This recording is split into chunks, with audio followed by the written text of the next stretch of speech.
Hello and welcome to Final Fantasy Friday with me, McGammar. Today, we're back here again.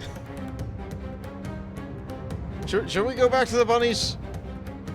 I don't know if we should go back to the bunnies. Anyway, happy Explosions Day here in the United States. I am doing this on July the 4th. And, it's just a little bit unfortunate that we're having Explosions Day in-game and in life. So if you hear my dog whining in the stream, they are probably hearing explosions. Actually, he seemed okay with fireworks earlier. He's weird. Corridor shots, he hates it. Explosions far from the distance, no effect. I wish these explosions had no effect. Anyway, we last time on Final Fantasy XIV, we did stuff on the moon. We talked to rabbits. It was a wonderful time. The rabbits were woefully unprepared for doing their duty of shepherding us away from a doomed planet. Of course, the Scions, being the Scions, don't want to accept that there is doom on the planet. They want to try and fix the problem before it gets worse, as opposed to completely abandoning everything they know and love. So we're gonna fight for their star. And, yeah, right now we're fighting this. So, let's get into it.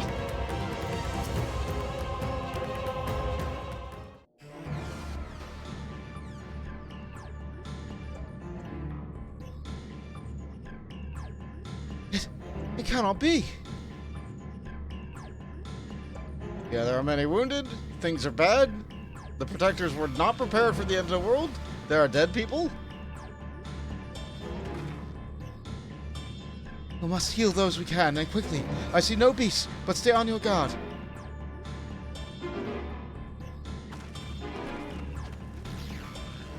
We are currently helping the Elephant Man. So over here we have two NPCs. I'm going to take a moment here. Let's look at, let's see here. I'm pretty sure this NPC used to have a very poor name. I'm pretty sure they were called... Yeah, hold on. I'm going to get the screenshot. I'm going to get the screenshot. Let me see if I can just post this directly into OBS. No, I need to get the image source. Okay. Yeah, I did not plan this part. I forgot about this completely until I was right here. So, let me just, yeah, the motionless villager, like, he's fine. But, previously his name was...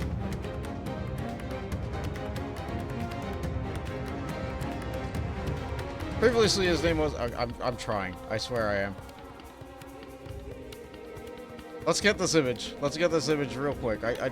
I say real quick. It's never real quick, is it? Add media source.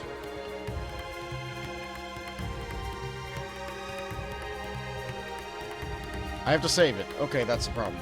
Okay, I was trying to just have a thing here. But as long as we're having no pre-stream activity, I can take my time doing this and give people time to get here. So I'm going to take my time and I'm going to do something awful. And that's this. And that's going to be this. So now I just need to find the right picture. I did not plan for this. Not at all. Oh no, that was awful. I hated that. Whatever that was the worst. Okay. Yeah, previously this person was this.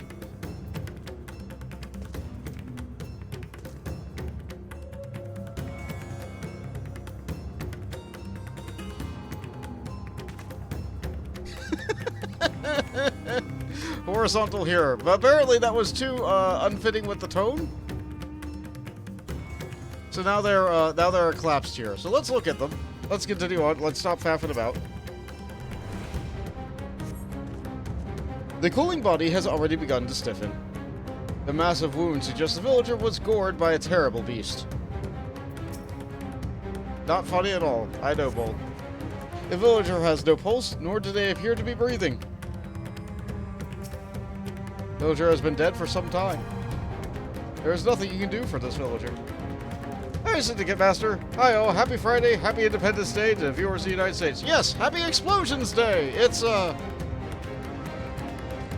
yeah, okay. I'm sure black mages everywhere are happy. I'm sure. Over here we have an exhausted here.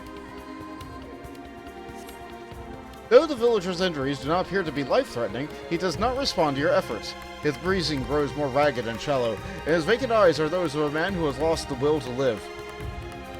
Even if I wake, the nightmare goes on. No, leave me to sleep.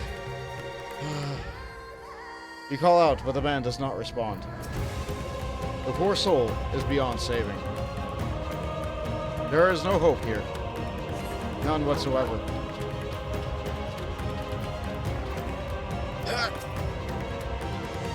His wounds are deep, but he may yet be saved. Go and help the others. And over here we have a frightened Lara. Have you come to help us? Too late, my family, my friends. I'm fine, thank you. Please, save the others. I don't think I can, but I'll see what I can do.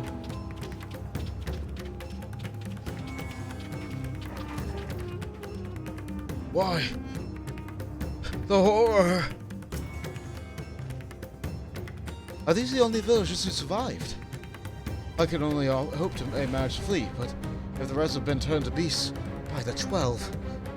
Let's do what we can to see the damage spreads no further. And no matter what comes, we must keep our spirits high, lest we ourselves suffer a similar fate. That we might live! Alvino is determined to offer the villagers what succor he can. I can tend to the rest. I look out for Matza. No doubt he is ours. What I have seen, his weighs heavily are on his heart than ours. That was a difficult sentence for me to read. Did I even open my drink today? No, I didn't. I tried to hydrate. It didn't work.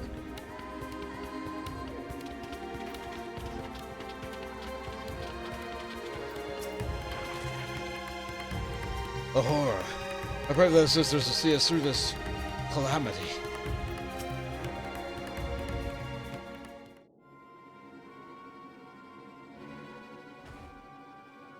Oh, Bont! This is your vet, the elder. He is hurt, but praise the sisters, he still lives. Young Matsya here told me everything. I have not the words to express my gratitude for your aid. When the heavens began to burn, we were afraid, but we did our best to carry on as we always have done. Until today, when those unholy beasts came pouring into our village, a flood of midnight and death. There are no words to describe what followed. Men and women I have known since they were babes, struck down by the creatures, only to rise again to join the murderous horde, in the guise of those same hideous fiends. In the chaos, a handful of our villagers fled for their lives. I can only hope that they have found their way to safety. Matya, do you perchance remember Gershoff and Mavan, a young couple who has always brought fresh catches? How could I forget, Elder? When I first came to peddle my wares, desperate as eager to living, they showed me such kindness. Others shunned me as an outsider, as is their way. But Karef and Maven, they brought me fish. They bought my fish, and sung its praises. They turned my fortunes around. Alas, I fear they are in terrible danger. I saw them running towards Agama Temple, one of those beasts in close pursuit. They had their child, still but a tiny babe. To elude those fiends while carrying one so young is an impossible task. Surely, I beg of you, go to their aid. Oh no, we have to save a baby in this environment?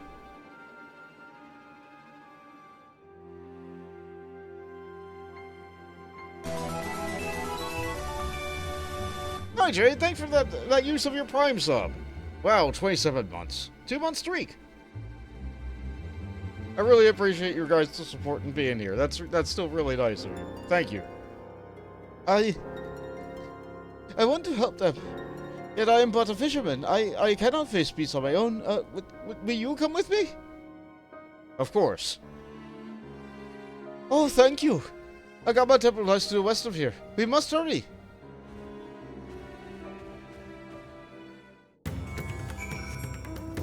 Alright. Use our compass. It's to the southeast. We'll get that eventually, I'm sure. Right now, the quest objective wants me to go west. And so we will. So we're in the jungle. It has giant snakes. It has purples. These are just native here. These aren't even stricken by all the calamity.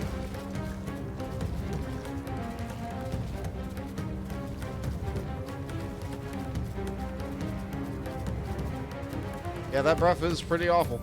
We don't want to get hit by it.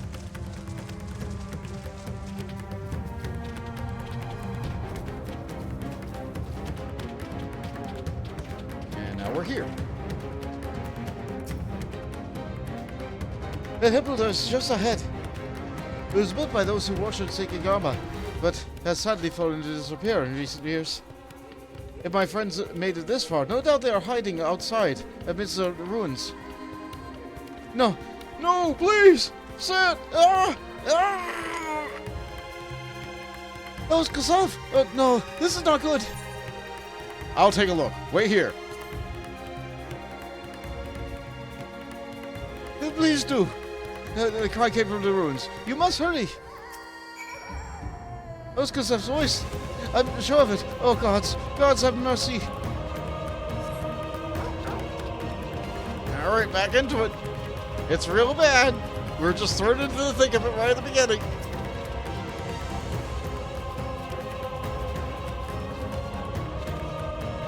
Yep, that looks awful. I forgot to shut my door, actually. One moment.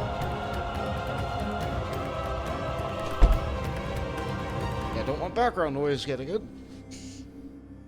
Yeah, we remember these things. That's that weird elephant-looking thing. We can get a closer look at it now. We don't really want to. And then we also have this bird with the elephant face. It's awful. All right, we're here. You are under attack.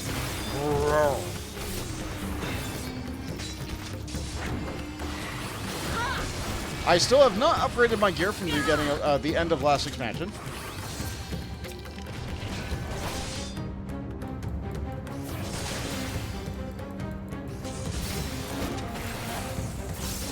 Why did this happen?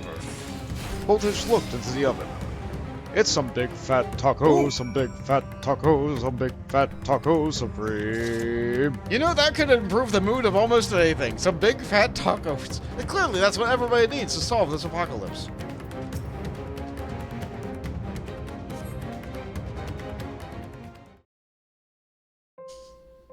I don't know if that's going to solve the apocalypse. The man lies motionless on the ground, bearing a grievous wound.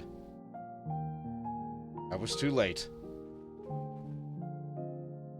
I'm sorry, Bond. I tried to stay behind, but I couldn't. Yeah, you didn't need to see this right now.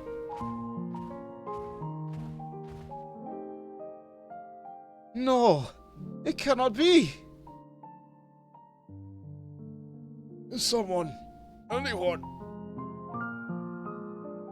My arms so heavy, and my legs. I cannot feel my legs. My wife, but with her daughter. I need to find them. Need to be with them. I need... Oh no! Cursive! No, Cursive! You must stay strong!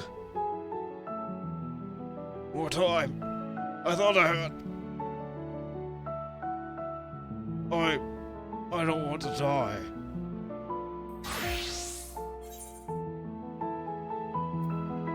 I'm going to dry his tears. Thank you for Jade for giving me my ears. I am now appropriate for the stream.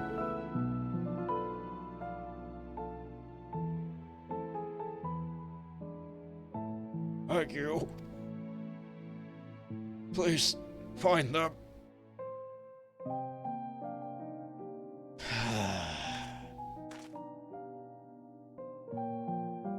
Mavon still lives.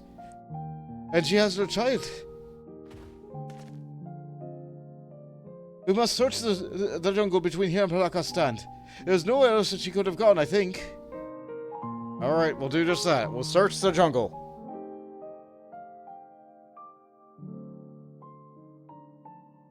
I know, there's nothing more we can do for him. Forgive me, Krasov. Once we have saved your wife and child, we return to lay you to rest.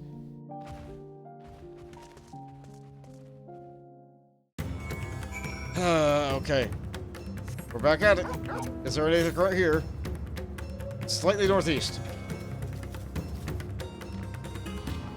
Alright, we're gonna get that, and then we'll head over towards the, objective mark.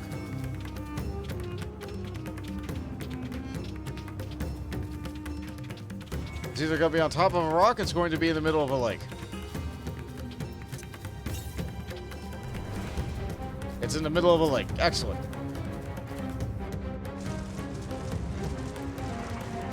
Let's vacuum that gas. We have need of it. Yeah, the world may be ending, but you know what? We can still have time to fly. We just gotta learn how first.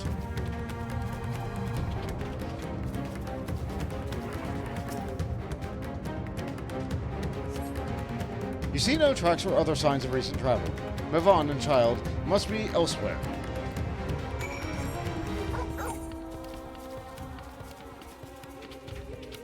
Further east.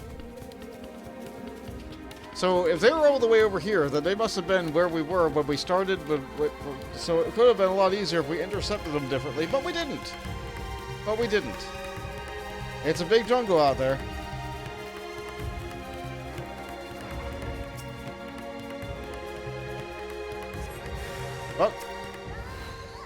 Oh.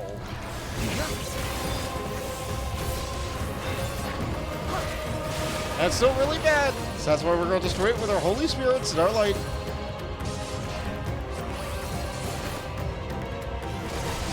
I did not get a single gear upgrade once again.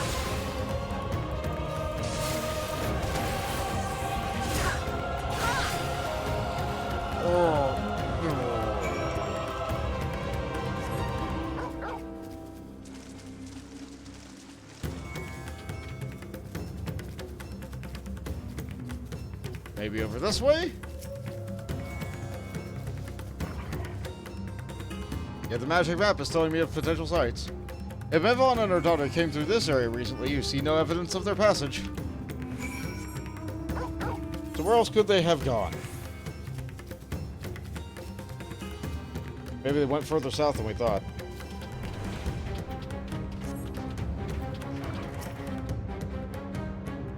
Did you see any sign of them? I found nothing.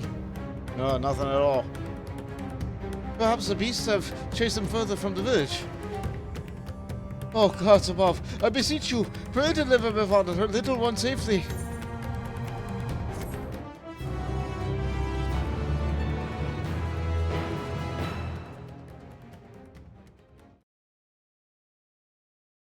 Meanwhile, in the skies above Thavnair,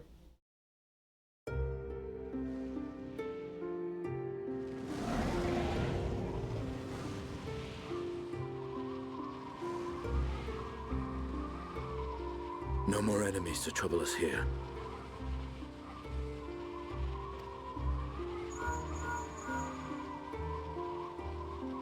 It's me. How fare you below?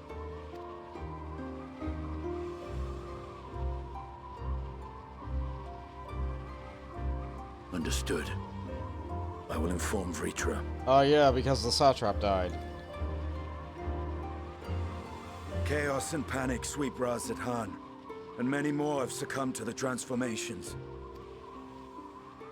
Amidst the fray, Ahoan fell, protecting a grief-stricken father.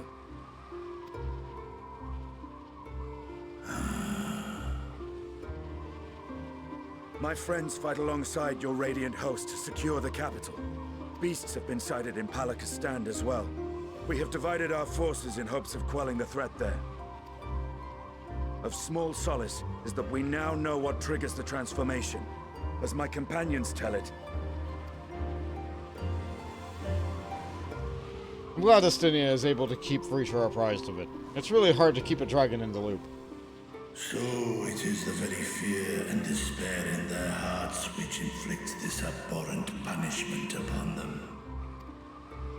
A nightmare from which my children will never awake. O capricious and cruel fate, they are undeserving of such condemnation. Will you wallow in sorrow or rise to the occasion? Razat Khan is leaderless. Before he passed, Ahawan sought to reveal the truth to his people. Oh, sorry. To what end? To breed a new conflict between dragon and man. These claws could reduce thee to shreds with a touch. These jaws crush thy bones to dust. Only through my proxy could I walk with my children. Without him, I am a bringer of fear, no different from the beasts which beleaguer them. Perhaps so. Only in death were Hraesvelgr and Shiva united. Indeed, whenever man and dragon have come together, death has ever been the inevitable result. It was our fear of your kind that sparked a nigh-endless war. Fear and hate of which Nidhogg drank deep as he laid waste to my homeland. And in turn, I took my revenge on his brood. Blood for blood, pain for pain. I thought nothing of theirs, only of mine. You know, Reacher's example would be a lot more effective if he weren't referring to Astinian. Yeah. If Astinian weren't wearing his armor, though, like if he were just like a person in normal person clothing, then yeah, sure, I guess. Astinian can give as good as he gets. Yeah.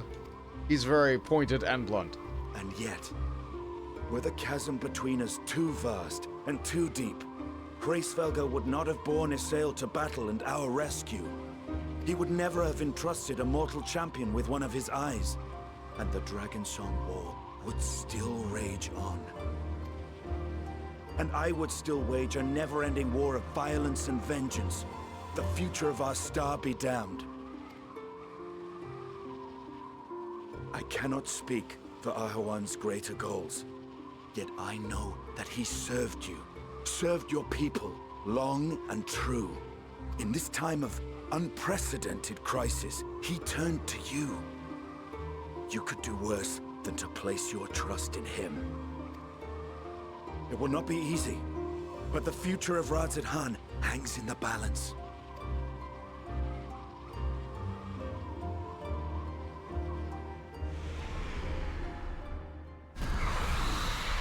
We have company. Because there will always be more. Always. I am ready.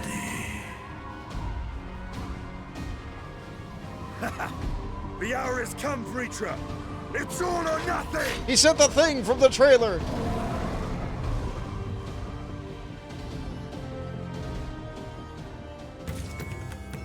And now we're here. When all hope seems lost, Matya cannot help but fear the worst.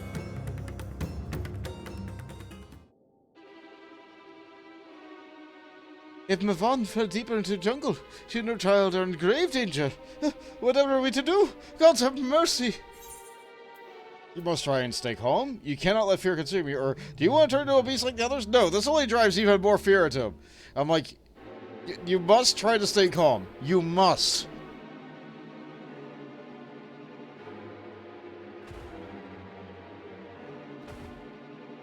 But, how can I at a time like this? They could be dead. You simply must. So, if I allow myself to be overcome by this fear, I, too, might become a beast?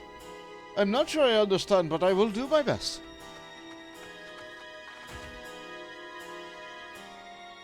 I've seen to the wounded. How did you two fare? Did you find your friends? No, sorry, we did not. There's a lady out there with a baby. The husband's dead. I stopped him from turning into a beast, but he's still dead.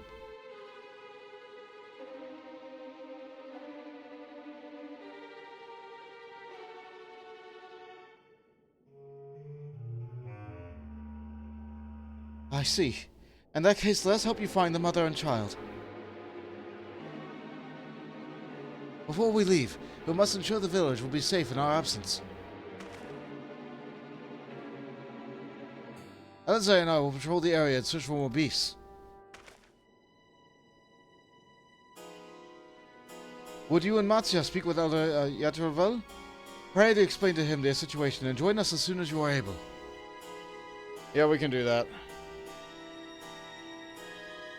We will save Marvan and her child. We can do that much for Kursaf. These names are hard, I'm sorry. I only just learned this name today.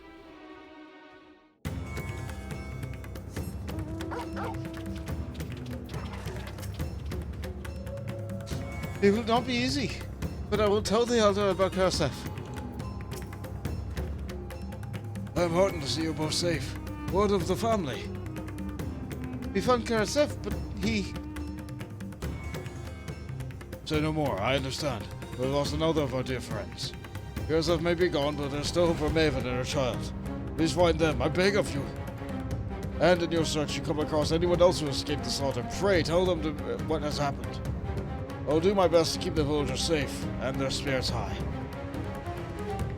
Come, let us rejoin your friends at once.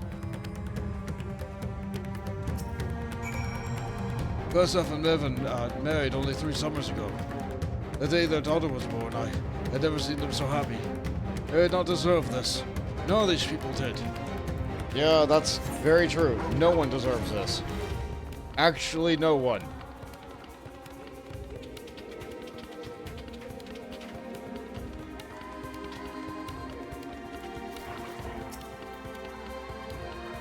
We encountered no beasts during our patrol, thankfully. What might Maven have her off to? Think about it, think! I'm pleased to report that the vicinity appears to be beast-free. No doubt thanks to your earlier efforts. And with that, let us resume our search for your friend and her child. Where do we begin, Mattia? If we follow Kisroda south, we will arrive at Perusa, a temple, a sacred place where people go to commune with the divinities. It's possible that Maven sought shelter there, and perhaps other villagers as well? Then it's settled, Matthew. Stay close to me, alright? You two, take the lead. Keep an eye out for beasts and anyone in need of our help. Very well. We make for Perusa, as quickly as we're able. With me!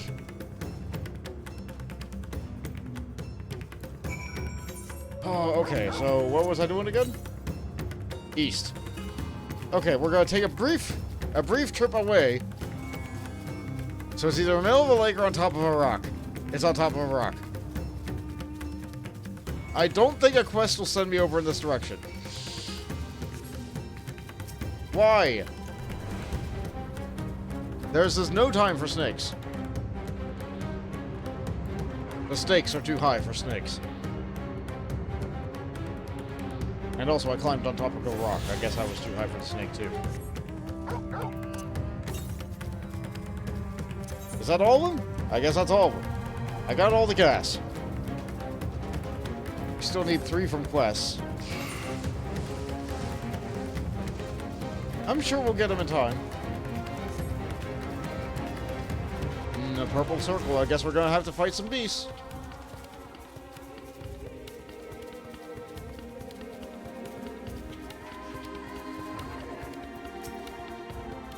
There are more pressing matters at hand. Oh, right, the dog.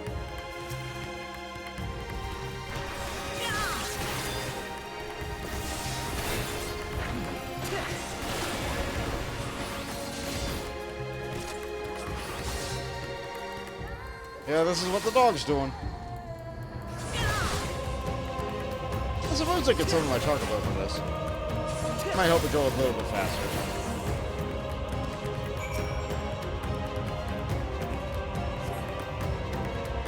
Thank you. I thought it was done for. Huh? Evan? She's a friend of mine, too. But I've not seen her. She must be still out there somewhere, trying to avoid the beasts. Or with her child, gods. Worry not for me, I can make my way back to the village on my own. Alright, I'm glad someone was saved. I'm glad we saved literally one person since we've been here. Did we save the person who died? We kept him from turning into a beast and making sure his soul stayed intact. We do know that if they turn into a beast, their soul is lost forever. Does that count as saving him? Bones, wait! Producer dies just up ahead, but something terrible has happened. The beasts have come, and many have already been killed. Alpha and Alizé have gone to do what they can, but there are so many. More than I could count. You must be ready. I am fine. I will be safe, hiding here. Please, you must help those people. Alright. So it's up on top of the temple, gotcha.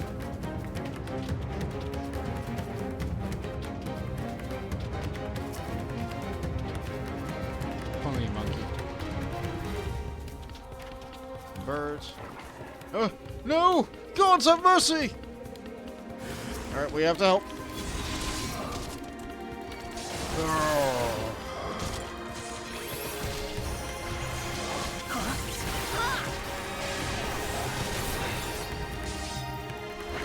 I'll show you what's left. I got plenty of things left in the tank.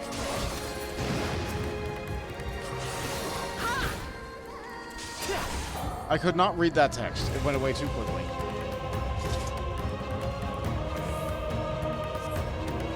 Anything else? Oh yeah, there's multiple packs of these mobs.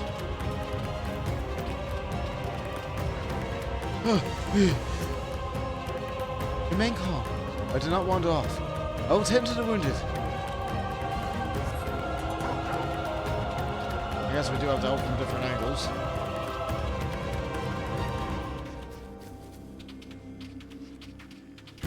Maybe we'll find Alizé at one of these other spots. Oh, it's another one of those trunk things.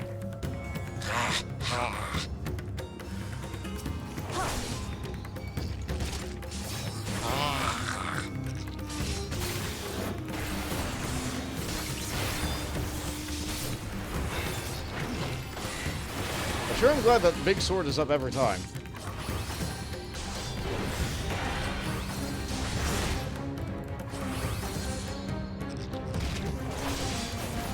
Just wish I did a little bit more damage.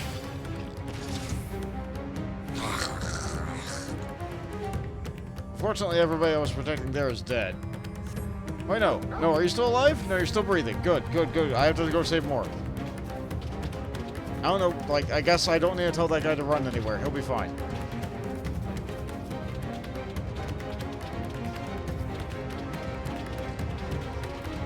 Another funny bird. I don't want to die! Not here! Not like this! Alright, keep that hope alive!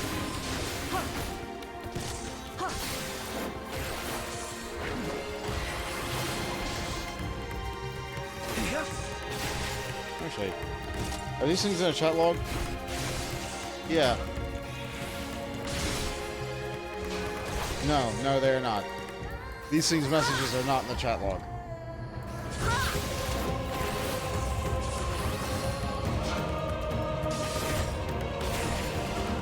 Hate this thing.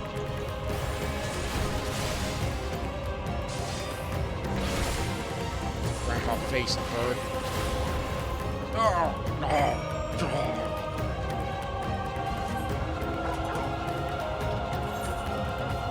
I guess now we have to go find how to open it. Okay, Alizé's over here. Am I alive? Stay strong. We'll keep you safe, I promise.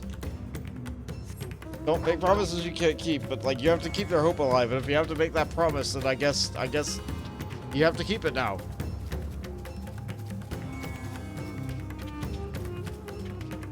But we're really, really, really bad at bodyguarding people. Really bad at keeping people safe.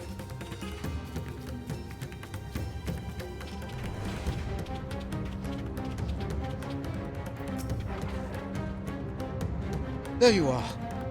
Just how far are the others? Well, I saved a couple, but there are some dead. And I did not find the lady with the child. I see. You've seen all the beasts. You've seen all the beasts in sight. In that case, let's have everyone gather in front of the temple.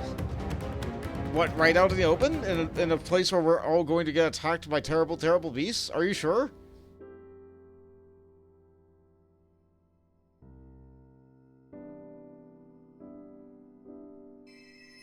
Courage, friend. The pain will pass. Has anyone seen Mevan?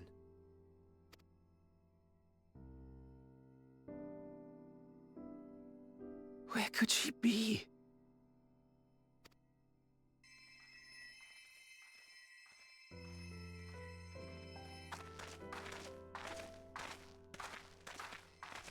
We've dealt with all the blasphemies, and made certain no villagers are still in hiding. Good work. We've otherwise tended to the wounded as best we can. What will become of us? Help is on the way, surely. We may have to abandon our homes now, but we will return, someday. But where can we go? Is anywhere even safe? That I cannot say. Well, I can. Nowhere's safe. Run all you like, but there's no escape in these things. You can't be sure of that. How about the Even moon? if I could. It's too late for my family.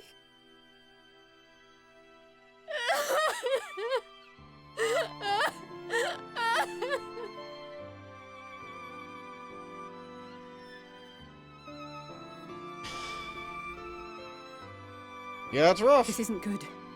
The more they dwell on the tragedy, the more likely we are to lose them too.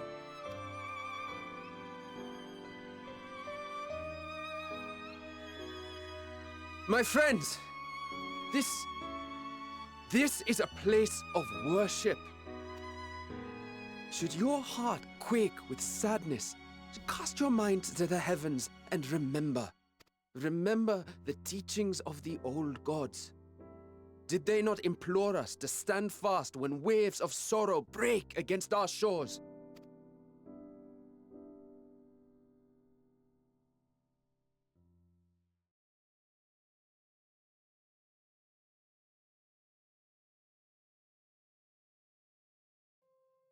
Okay, that's really helpful. Know actually. this, my children. There is more ugliness than beauty in this world. To live is to suffer. To drink of calamity and drown in anguish. To toil and be tested, always and ever. 'Tis a perilous path you walk. Death lurks in the dark, and is the sole promise that awaits at journey's end. You will tremble with terror. You will weep tears of anger and despair.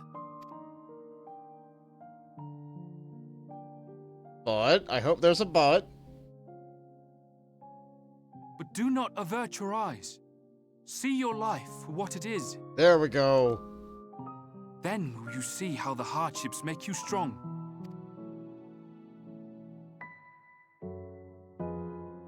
Every doubt reforged as scales for your armor.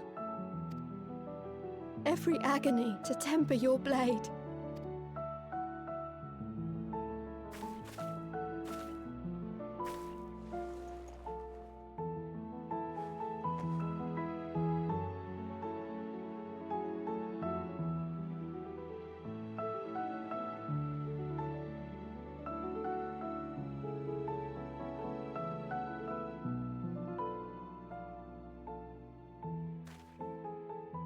Thank you, lad. We'd almost forgotten who we are. I'm so glad we have Elephant Man here. I don't think My any words I would have said undying would help. gratitude to you as well, my friends. You were searching for Mevan, no? We must return home. I pray you help the boy find his friend. Gladly. We dispatched what beasts we could, but the roads are still dangerous. Stay together and go in safety.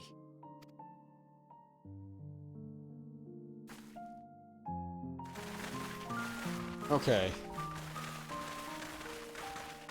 Okay, alright, so that's a good loot saved. That Sounds was very good. impressive, what you did back there. Those words seem to resonate with your people. They should. They were the first spoken unto our ancestors by the divinity of legend. I'm easily upset, and fish are wont to flee a temperamental hand. So I recite the teachings over and over, to calm myself.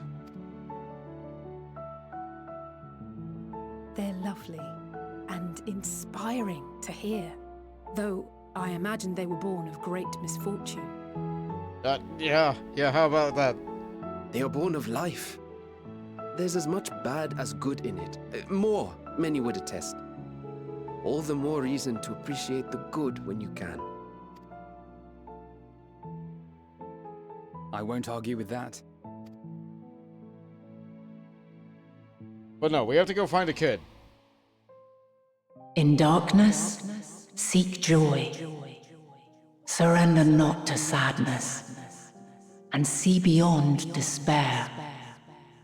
Walk free, and bear the light for others to follow. I'm doing my best.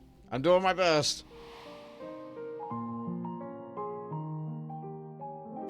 And with that, let us see if we can't find Mervyn. Oh no. Did you see? That beast was chasing someone. I didn't see them chasing someone, but I did see the beast. We have to chase it. Can't let that get away. Can't let that be out in the wild.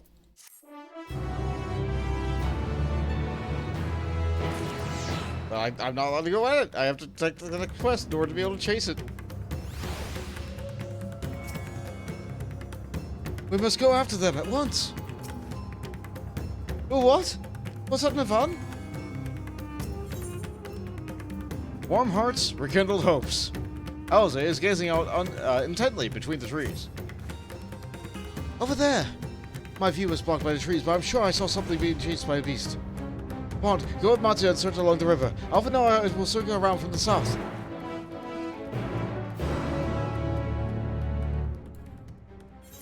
And that's right, they threw me down the river.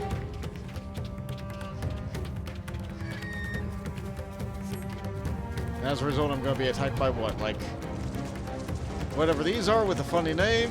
Birds. Plants. It's a jungle. It's going to try and make me bleed.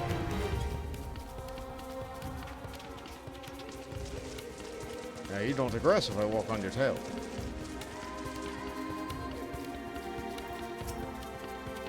Oh good, a pool. You reached the font of Maya. Maybe they're hiding in the ruins? Alright, let's take a look.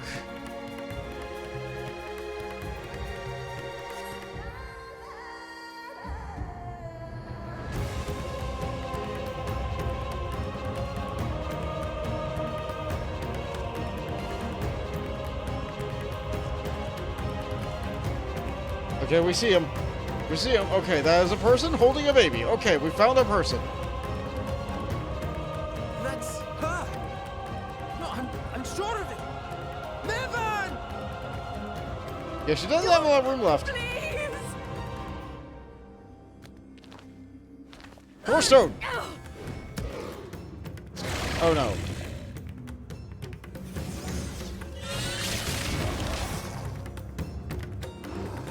Good job, Alphado. You did something in a cutscene.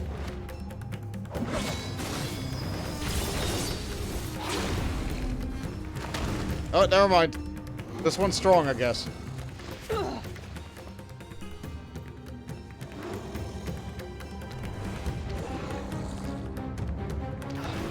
Oh no! Oh no! Baby! Oh no! Oh no! God have mercy! Alright, here we go! In the cutscene, we dive in the water. So she's a squire from Advanced Tactics? Yes! Throw a stone! Survey the existing location, we go! We swim, we swim, we swim, we swim. Lady? Evan's lifeless body floats before you, battered and broken. Her death no doubt came swiftly. Her infant daughter, however, is nowhere to be seen. Down! Down, down, down, down, down, down, down. Get the baby! The baby is drowning! The baby, the baby, the baby, the baby.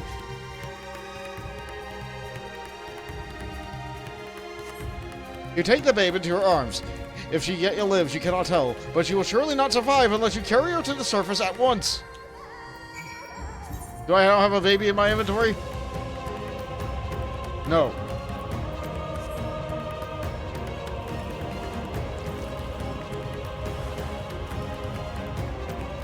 Gotta get to the south end of the pool. The only way out of the pool is this east end.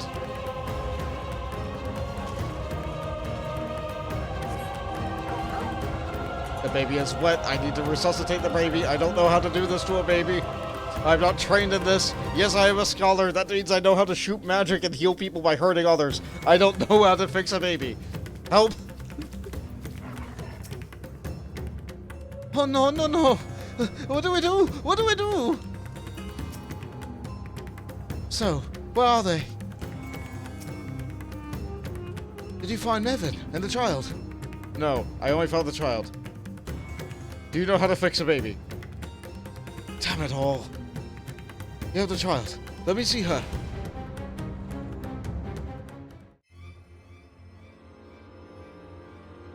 Yeah, go ahead, please take this. I don't know what to do with this. Okay, okay, the magic just works. Cool, cool, cool, cool, cool, cool. She's so cold, Elfino. The child is alert, and I see no wounds, and yet she grows weaker. My spells can do no more. What she needs is a change of clothes and a warm bed. We must hurry back. Oh good, more beasts. Great. Not now! Matsia, take the child.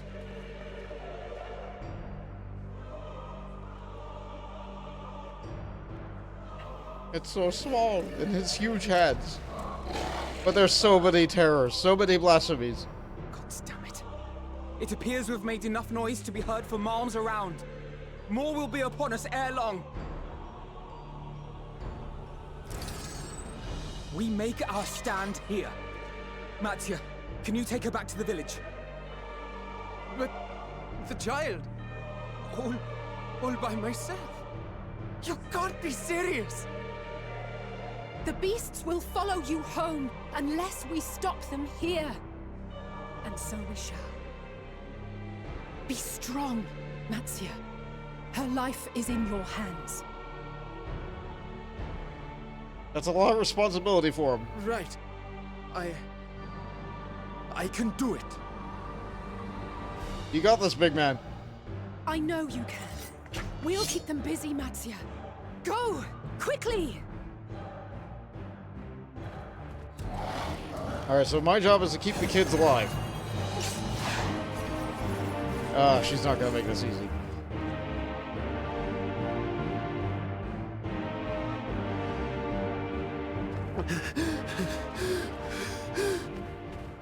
Steady. You know the way. Oh no, the kid is beginning to change. No! Not you too. Even a kid can have terror and despair. They're crying. Don't be afraid. Don't be afraid. To live is to suffer, to drink of calamity. It is a perilous path. Death lurks in the dark. Yeah, that's not helping him right now. Nope, he's beginning to change too. No! I'm not afraid! I'm not afraid! Ah! Do not avert your eyes. See your life for what it is. See how the hardships make you strong. Every doubt reforged. Meanwhile, the baby's crying, and he's changing, and the baby's changing, and there's more monsters! What can he do? He's just a fisherman. Agony.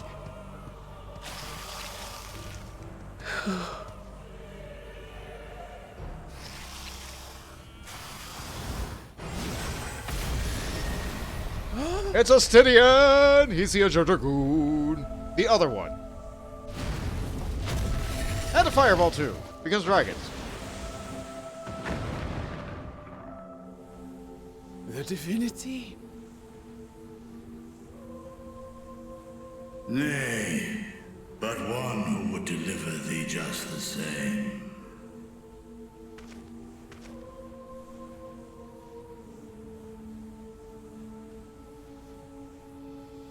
It's okay to cry, guy. Please.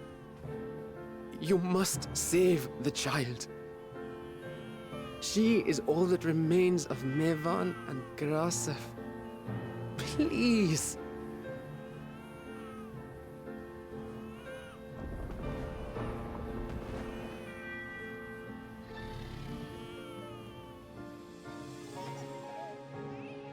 See? Well, well. Seems the babe's taken a liking to you. Gentle dragon. Thou art strong, little one. Let us convey thee to thy home.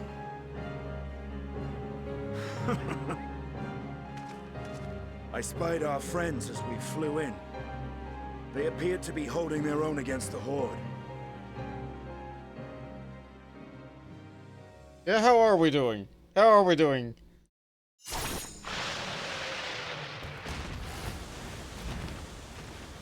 Alright, we're all alive. Good job, team.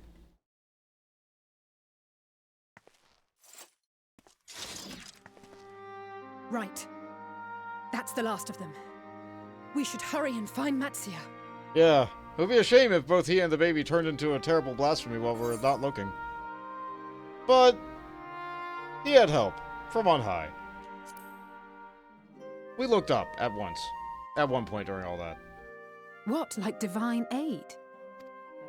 A fine battle it must have been. Shame I missed it. Estinian, it was you who came to Mattia's aid.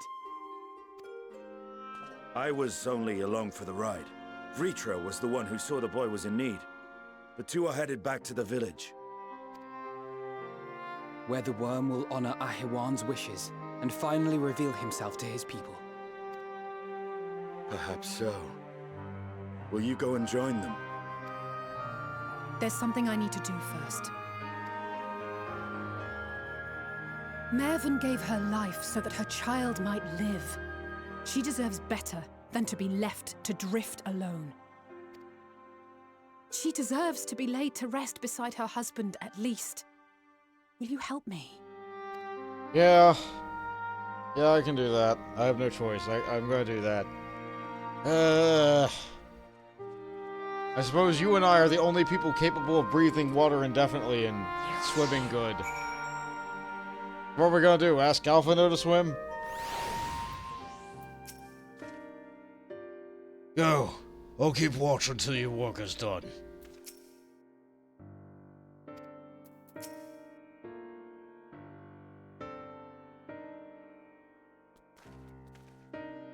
We have done what we can. There's a village at Palaka Stand to perform the funeral rites.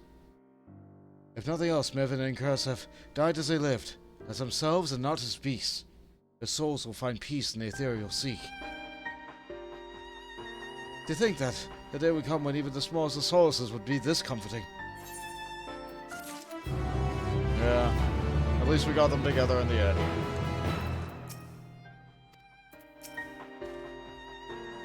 May their souls be united one day.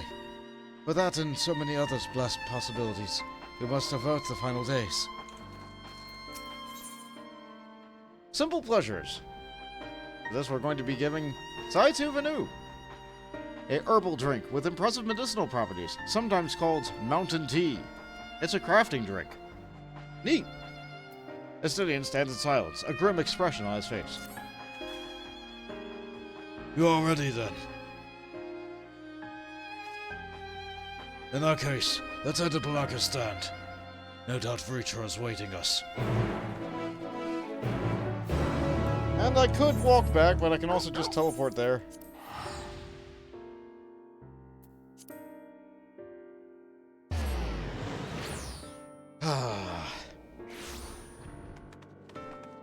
In my opinion, that, like, when he's running away and everything is so terribly bad, that is one of the strongest cutscenes in this expansion.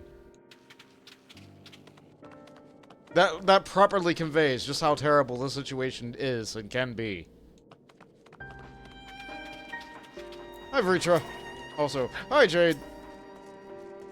Other wonderful branch bearer about the cool bird plant thing. Why do these exist? It's Final Fantasy. They just exist. They're cool. Vritra's huge. Dragons are like that. Let's see what all is over here. Such power! I can scarcely believe it. The swords of beasts, now a mighty worm. A world grows stranger by the day. Any helping hands are more than welcome here. You haven't much, but please make yourself at home. If you have any questions, you need only ask. What is this place? Like a stand and home the stewards of the shrouds of the Saranka. We watch over the holy place that is dedicated to divinities and aid the faithful as they make pilgrimages between them. This place was originally built by Arkasakara, and they lived here for many generations. As such, it is common to see the names of their storied personages inscribed on temples. Pavana's Remorse and Agama's Temple being two such examples. With everything that's occurred of late, Palaka stands as in precarious position indeed. We can but pray that we aren't forced to abandon it.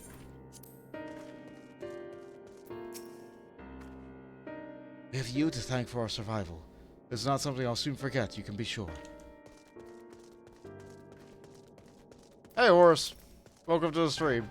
You chose a good place to stand, right next to the dragon. It's real good. If I click on Vritra, you're gone. Yeah, okay, you're gone. Here we go.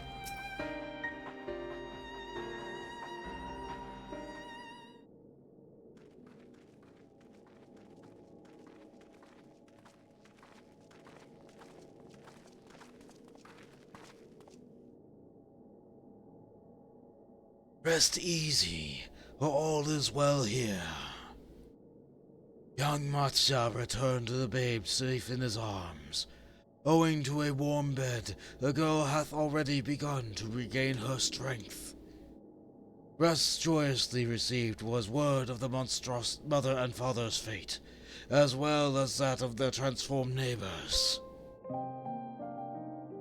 How many children of Thavnair must we lose to this calamity? Mothers and fathers, brothers and sisters, sons and daughters. Every death and another void that can never be filled. We who survive them must carry the weight of their memory as we strive to regain a semblance of what we have lost. Kursaf and Nevin's babe is a child of Thavnair as well. I thank you for returning her to us safely. It's the most we could do. We tried to do more.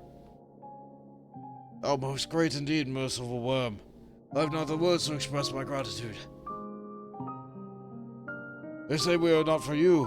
Brave Matsuda and child would have been lost to us forever. Long had I heard of rumors of a mighty dragon that forged a pact of friendship with our satrap, but never would I have expected such a kind and gentle soul. Truth to in part, but not in whole. Are you gonna tell the truth? You look to Estinian for guidance, I see. I am Vritra, and for years uncounted hath this isle served as mine abode. An isle I have ruled over as satrap, with Ahewan as my loyal servant. I meant years to be believed. You were the true satrap all along. Yeah. Nadana, what are you doing here?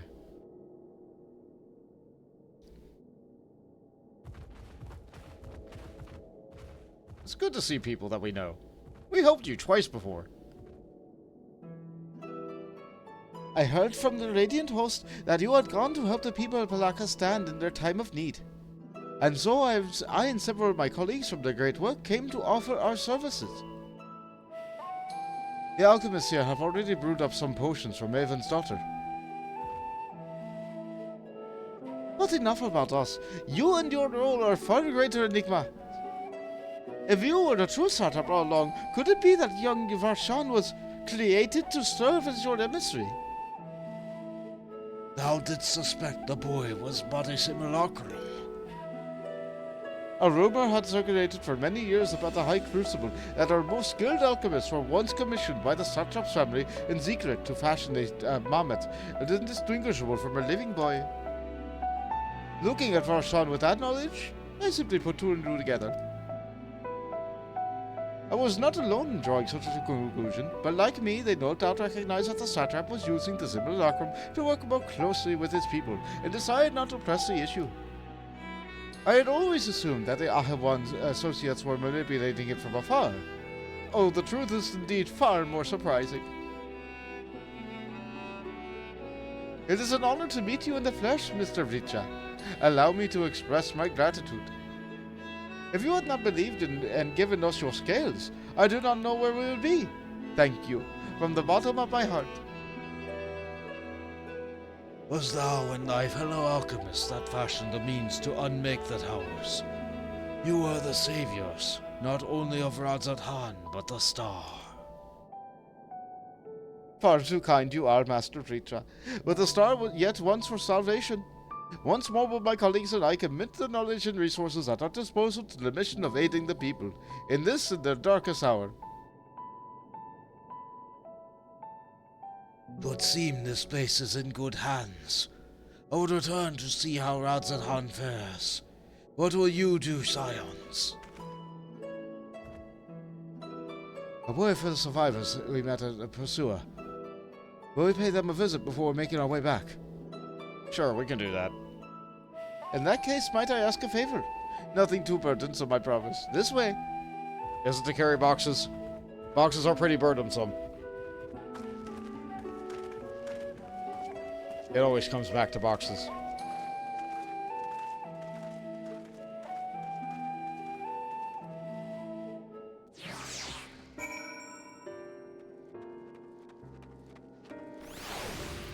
Did I move around? I guess I did.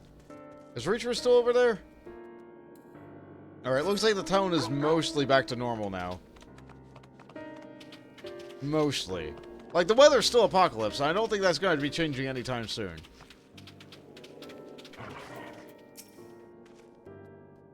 Urcha chosen to reveal his identity to the village of the Palakistan before all others. A wise choice, considering the warm reception. Even seemed a little relieved. It remains to be seen how the people of Radzat-Han will take the news. If this was an indication, you need not worry. What a lovely aroma. I wonder what sort of spices those are. Curious, isn't it? The burning sky is so ominous, yet the crackling flames here are somewhat calming. Oh, Bont! Running through the dark jungle, there was a time when I thought all was lost. Had Master Vritra and Nestinia not arrived when they did. No, I must focus on the good. Mevan's precious daughter is safe and sound, and that is all that matters. You did good! You did good, boy. It'll simmer just a bit longer, I'd say. In the meantime, I was hoping I might ask you a few questions. You're at Sky, these terrible beasts. What in the name of sisters is happening here at Thavnair? Well, you see, something called the End of Days is happening, and you need to stay happy. Oh my, that's rather a lot to take in. It would seem that the situation is even more grave than we suspected. Thank you, friend. My colleagues and I will use your knowledge to see it can be used further for our own research. And with that, here we are, a pot of piping hot chai, brewed from my own secret recipe of spices and tea leaves, together with a hearty helping of rich milk and pure sugar. I've made enough for everyone in the village. Might I trouble you to deliver a few cups? The drink has medicinal properties, then. Not in the least. The ingredients are quite ordinary. It's very tasty, though, and it has a way of lifting the spirits. The spicy aroma and distinctive sweetness of the chai is simple, everyday pleasure of our island. Sometimes the best medicine is the simplest. A lovely sentiment, Nirana. By all means, allow us to assist. Alright, I guess we get to feed other people tea, and then we get tea as a reward. Sure. Sure. Oh, you love to distribute hot beverages. I'll do a sweep of each errant beast to the sleigh. A far less arduous task, no doubt. When you finish, look for me in the wakeful Torona.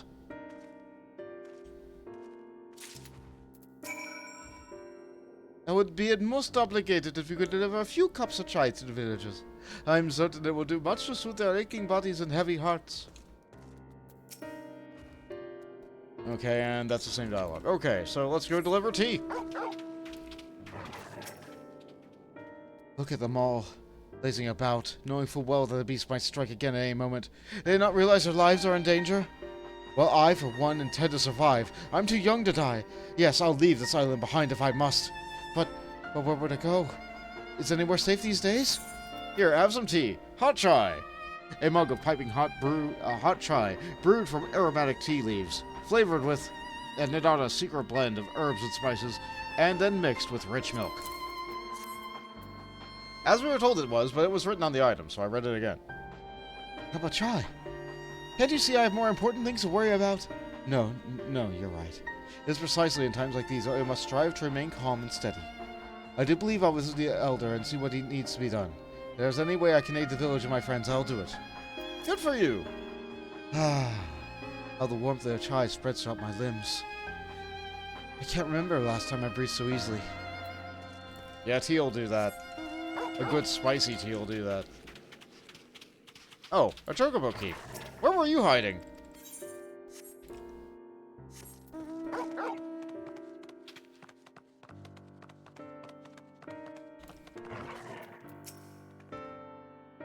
I'm sorry. I just want to be left alone. My best friend and I, we fled the village together. One of the beasts took him and it was all I could do to run. All the while, I could hear this monstrous voice screaming my name. Yeah, you need a drink. You need probably a harder drink than this. Huh? Is this for me? We used to drink chai together often. Shared stories over steaming cups and a hard day's work. Thank you, friend. Pain may never pass, but I must press on all the same. For his memory. And for who we must remember. Many thanks for the chai. Helps me remember him as the way he was. Cup in hand and a smile on his lips. Oh. Oh. The times are sad. Hello.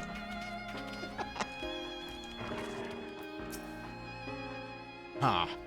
Well, I know you. You're the one who saved us from the beast back at the tub.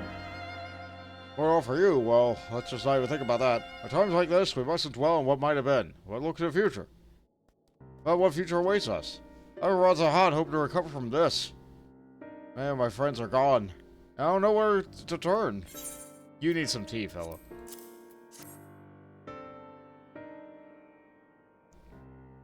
A cup of tea? Well, if you insist. Ah, there are robots away at clearing the mine. I think of it, we face our fair share of trials that pass as well. And no matter how hard the times, we always come together as a people united. One day at a time, one step at a time. That's the case that we can do. Yeah, back to work. Let's finish this cup. Thank you. First order of business is securing food and shelter. Let's also contact our friends in the city and see how they fare. No rest for a weary. No rest for the weary citizen. Back to get our own cup of tea. Everybody deserves a good cup now and then. Thank you for delivering the chai, Bond. Did it help to lift the villagers' spirits? Yeah, I'd say so. That is heartening to hear indeed. The final day showed no sign of abating, but that is all the more reason that we must try to keep our composure. Our lives have been forever changed. The people we have lost would never return to us. These tragedies will long weigh on our hearts. But we have the capacity to live with our suffering, to carry the agony till we too join the fallen in death. It is not a surrender, but a recognition. For it is only in acceptance that we find the strength to move forward. Thank you for the cup of tea. Level am I now? Enhance Divine Veil. Ooh, hold on. What exactly happens to Divine Veil? Adds a healing effect to Divine Veil. Excellent. Excellent. I thought Divine Veil had that. Hold on. So, duration 30 seconds, restores health. Okay, so it just heals health once when I apply it. That's not the worst. Yeah, it heals me for about 4,000 out of my nearly 60,000. Yeah, it's not gonna save a raid. That's for sure. Hardship is an inescapable part of life, we believe. And so our traditions teach us how we might overcome these trials. Perhaps this is why we are quick to adapt to new situations. Hello. Under his wing, Mattia is eyeing you as if there is something he wants to say. As you have finished your deliveries, might I talk with you for a moment? I was curious to know what has become of Mivan and Kursev's remains. We put them next to each other, and they're dry. Oh, thank you, friend. Surely they will be able to rest peacefully by each other's side. I and the people of Palakastan will perform the rites as soon as we are able.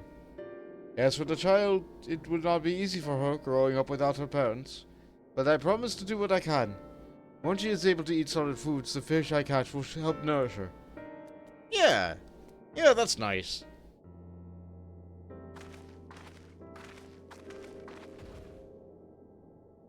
Well, we finished delivering the chai. I do believe everyone has a piping hot cup. I could almost believe that there was a magic at work. About how the tension faded with every sip. Let us pray that Palakastan has seen the last of those transformations, at least for now. They are still at risk, as every village in Thavnair, like as not. Still, I trust we can leave this place in care of our friends from the Radiant, the High Crucible. Shall return to Razahan. By all means, do not let us keep you further. You are still many who have need of your wisdom and strength to deliver them from this terrible calamity. And I will do what I can as well. We will bring rations and supplies to Arkasaya. We have plenty to spare. That's good. You do have a whole trade consortium of stuff you were trying to get rid of. Let's put it to use. And let us find Estinian and be on our way. Where did he wander off to again? Yeah, he went patrolling for beasts. Wakeful Tirana. Near the bridge of Razahan, as I recall. Very well, then.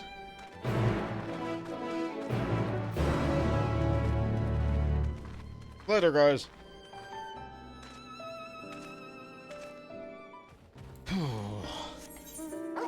And now there's quests here. Okay, I might need to do some of these. Let's see, Radiant Host Captain. You give a thing? You do.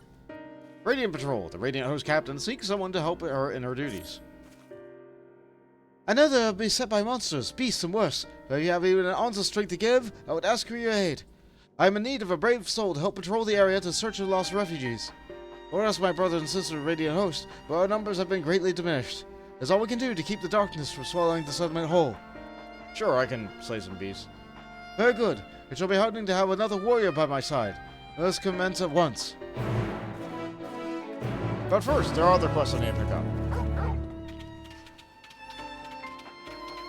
Let's see, there's another unlocked quest over here.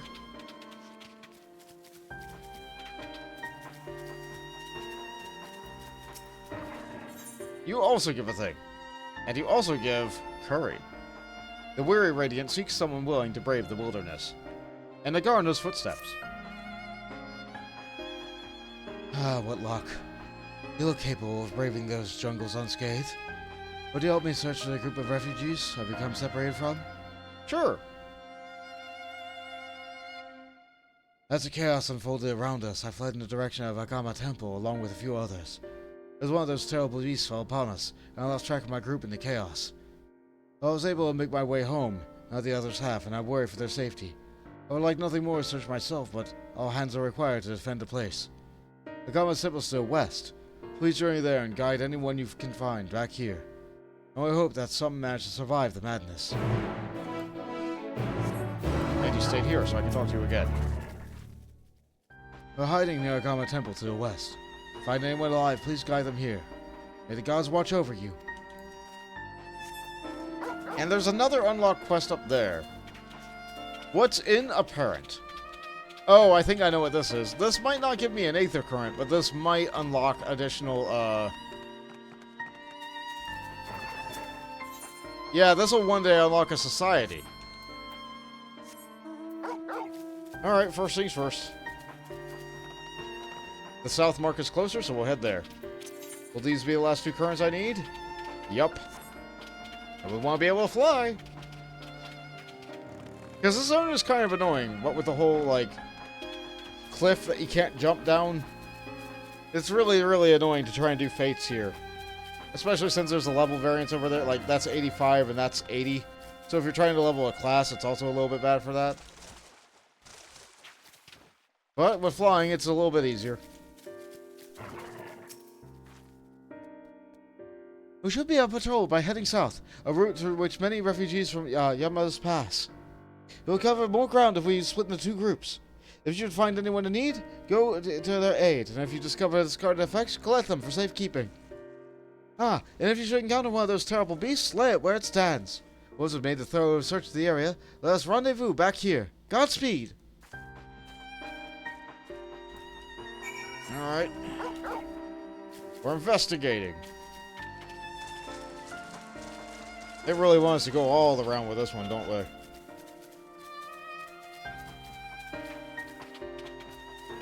I'm also glad that the Vanaspati music has stopped. Unfortunately, now we're getting the really sad piano and violin music. It'll just be there forever. You know, unless we manage to avert the calamity. But what are the odds of that?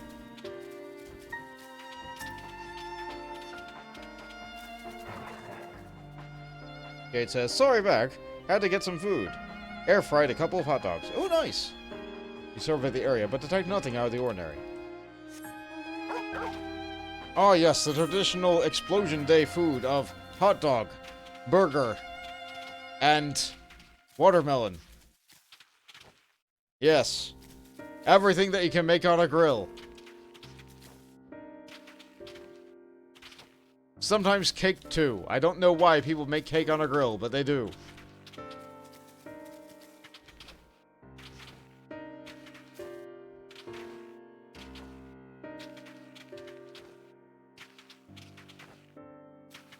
I know how Jade feels about the whole celebrations going on today. Like, there's lots of fireworks that happen on this day. And it scares animals. And veterans.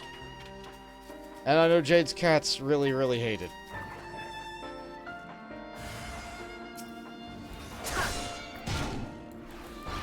Howler. Yeah, this music is really not suiting for what I'm doing right now.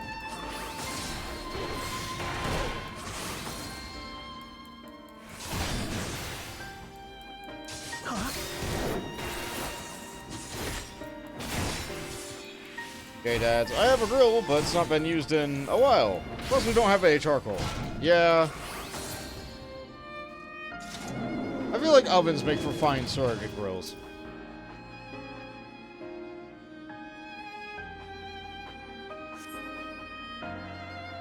Oh, it's gone? Thank the gods. Oh, I've certainly died without your help. What are you doing out here? Patrolling. What the help? To help the host? I see. The Radiant Host looks for us at. For that I'm grateful. Well, I suppose I'll follow the path that you took to get here. I should be safe on my way back. You didn't leave anything alive, did you? A little bit. Also, that's not the way I came from.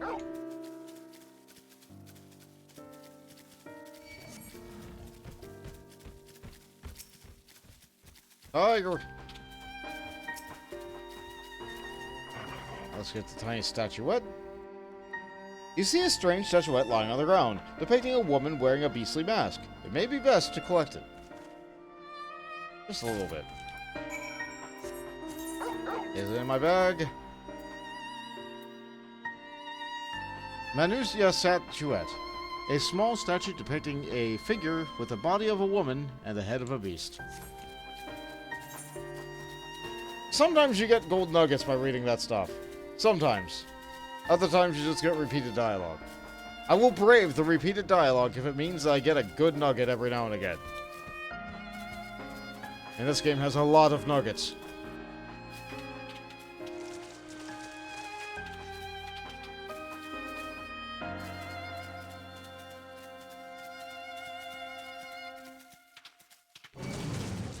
Get off of me. The world used to be a little bit more threatening. It used to be that if you got hit on your back while you're riding a mount, it would apply a really severe heavy to you. Which would allow the mob to have a lot of opportunities to hit you. That hasn't existed for some time, though, so the world really isn't that threatening, especially if you're a tank. The radio host is watching over us. Everybody do not fear. Welcome back. I heard all about your noble deeds. Allow me to thank you for protecting those we cannot. All my thanks are hers. If not for you, it would be nothing but food for the beasts. You've more than earned a reward for your time. Speak with him again at Palaka Stand if I'll ensure that you get it. Alright. We'll get that later. We're gonna head back over that way eventually anyway. For now, I need to go this way. Oh yeah, these quests are also decent for leveling up another job. Like all the side quests. I believe they all have quest sync. Starting with the last expansion. So if I wanted to level up, say, Viper, I could do so with these quests.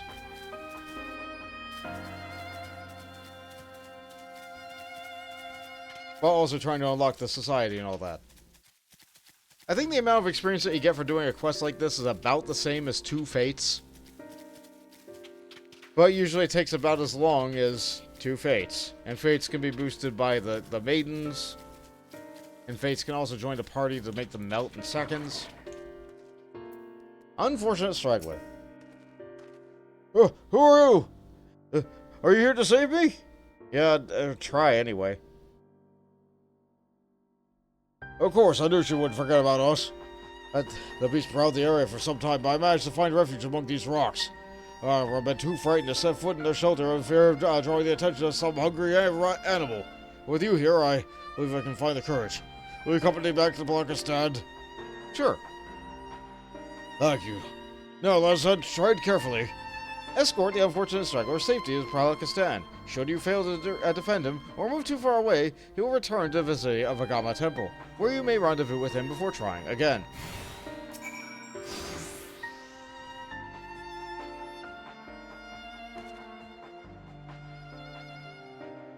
Something done what is done. I can't read what he's saying.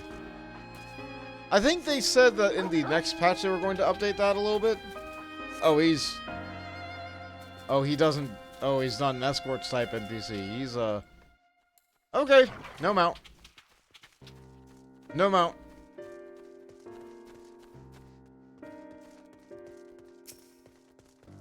You said the hostile presence. Where? Alright, let's do this.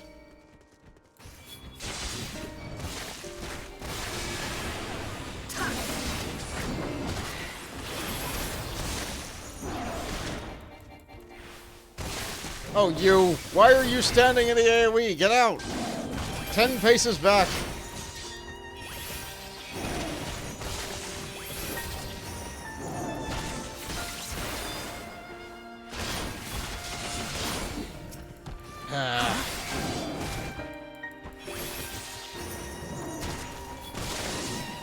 He acts more like a Fate, where you have to defend the target.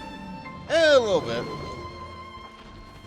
Usually in those escort Fates, they move on their own, though. He is clearly following me.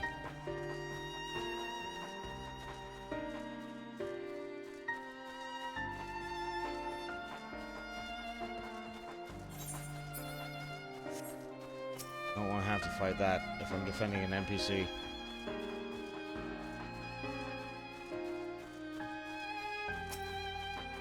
Oh, good, they have gorillas in this jungle. Make sure he's still with me. Okay. Guess we're fighting a snake and a croc. I don't know how he aggressed him from that far away. Some people just have croc drawing properties, I suppose. Please get out of... Yeah. That's your own fault.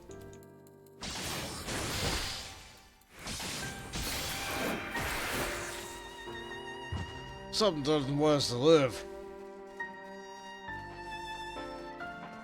Yeah, it's probably hungry. And when they are that size, they can eat people.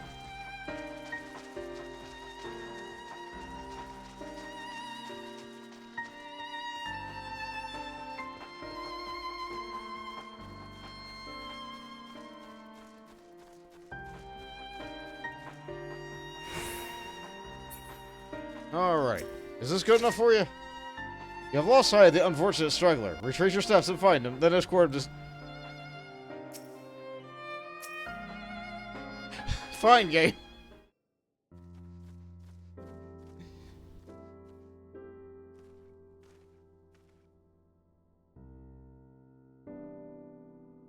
I really wish the lighting here were a little bit better. Oh no, thank you. You saved my life. It wasn't me. There was someone who sent me for you. Please tell the brave woman from the Radiant Host I've arrived safe and sound. I must think of a way to repay your bravery.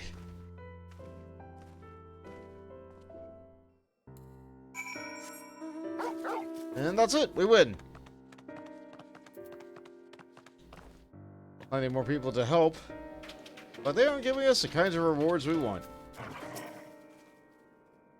The mark ahead of us is vast.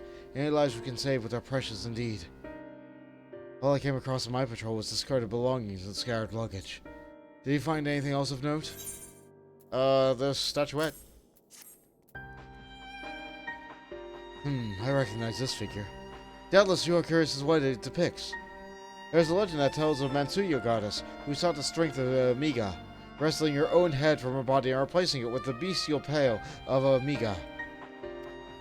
In pursuit of wisdom, did Amiga do the same, replacing his own head with that of a Mansuya.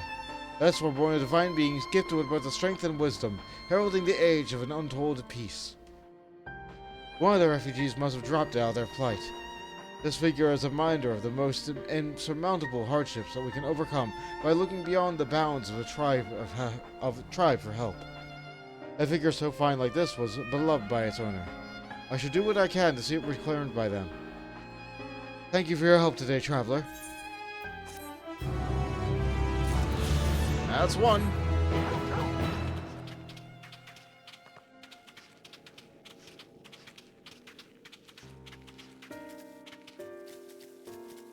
Yeah.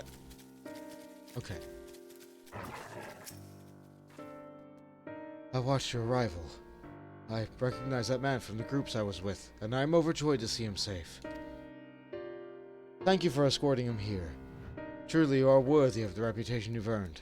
I dare say even McGammar would be awed by your bravery. Yeah, I really don't like the sky flashes. It was the storied mendicant of the Isle of Kassar. When the Hurons landed ashore the island and war broke out, he spared no effort to save the lives of all who were injured in the conflict. He saw no tribes, only those in need. He is not so different from you, who throws himself into a maw of danger to save someone they've never met. If McGammar's spirit lives on today, it is through your selfless deeds. Ah, take this as a reward, though I have no doubt you will deny that if I let you. That you would deny it if I let you. Once my watch is ended, I shall patrol the woods in search of any more hiding amongst the trees. It is curry. Lentil curry. A dish that combines lentils with a sumptuous blend of spices. With a sumptuous blend of spices, it is silky coconut milk stew. Hey Vons, welcome to the stream. You missed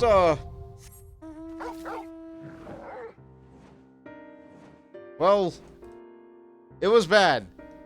It was really bad. It's still really bad. I can fly now, but it's still really bad. Let me clear my chat log. Yeah, there were some things going on in Shout Chat earlier. That's not the things that was bad. It was all about hope and despair, but we managed to save a kid. The parents are dead, but at least the kid's alive. They're gonna have a hard life. We're gonna try and make it better, though. We're gonna try and make it better. I've apprised Estini of the situation at Palaka Stand, so we needn't have that conversation. How do you suppose the others have fared in our capital? I hope things have not been too eventful in our absence. Thavnair told me everything. Full glad am I to hear the people are safe. Likewise, you will be pleased to know that I have found no evidence of lingering beasts in the jungle of ruins. But seem you finished off the last of them. Trying times yet lie ahead of the people of Thavnair. Fortunately, I have a wise and benevolent satrap to shepherd them through. Speaking of which, we received word from Thancred not a short while ago. He waits our return in the city of XIV Path. Come! And then he jumped and he was away! I really hope that we're going to be able to attune to the Aetheryte when we get here. Hold on. Hold on. There we go. I had to ram against the invisible world barrier in order to discover that location, but I got it, and they gave me a little bit more experience. Yep, welcome back to Sadzahan. It's still very dark. Unfortunately, when we're under Apocalypse, the light level doesn't really change.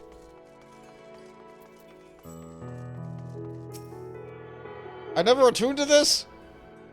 Oh, bully me. I've run past this at least once before. Alright, let's see. So I didn't get the airship landing. I didn't get that up there. I didn't get that up there. I know I've been up there. Come on, Bolt. Come on. That's a lovely parasol, Jade. It's a shame the weather is so bad. That makes the lighting here impossible. But I'm glad you were able to get the parasol. Good job.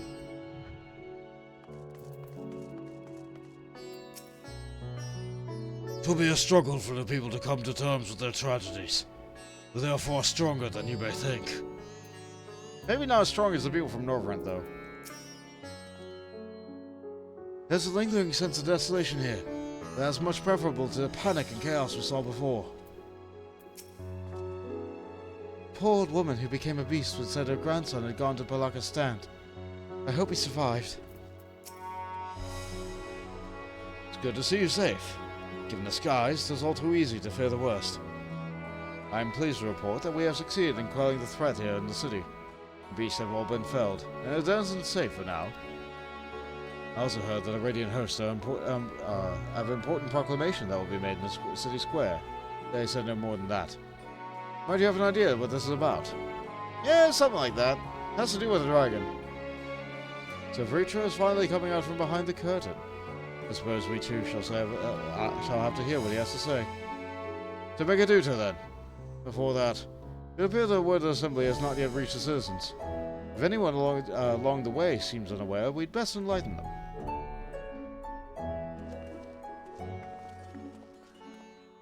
It's pouring down rain out of that phase, so only slightly better? Great. So I'm standing in the rain on your end. Delightful. I'm sure everyone will have heard about it soon enough. But those who don't attend will be kicking themselves later for missing what's certain to be a historic moment. Hey, Skywalker, what's the weather look like? Yeah, what's the weather look like in Radzahan right now? Yeah, it's, You've come to ask about the weather, my apologies, but I feel wholly unqualified to speak about it at this time. Yeah, how about that? Yeah. Yeah.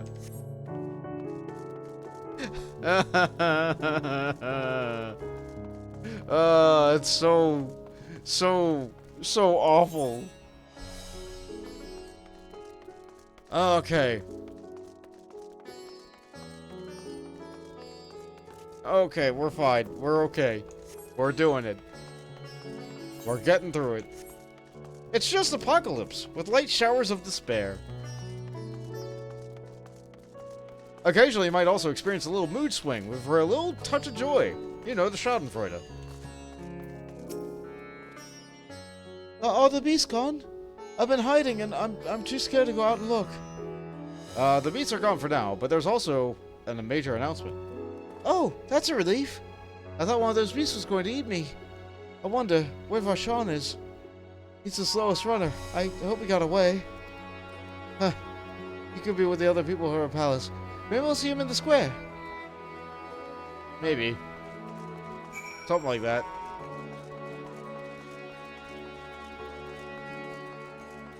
spooked youth. Oh, leave me be, please. I was ready to eat. My flesh tastes absolutely terrible. I'm not gonna eat you, guy. Oh, gods. What are you doing scaring me like that? It's not like if we're not quiet, those beasts will find us. We handled the beast. The square, you say? Well, that's where the satrap was killed. With my very eyes I saw him crushing that creature's maw. So many lives lost. Such a terrible carnage. And you say there's someone who can lead the Rata hard instead? Whoever they are, if they say anything to sully the memory of our beloved satrap, I'll make them regret it. They really did like the guy.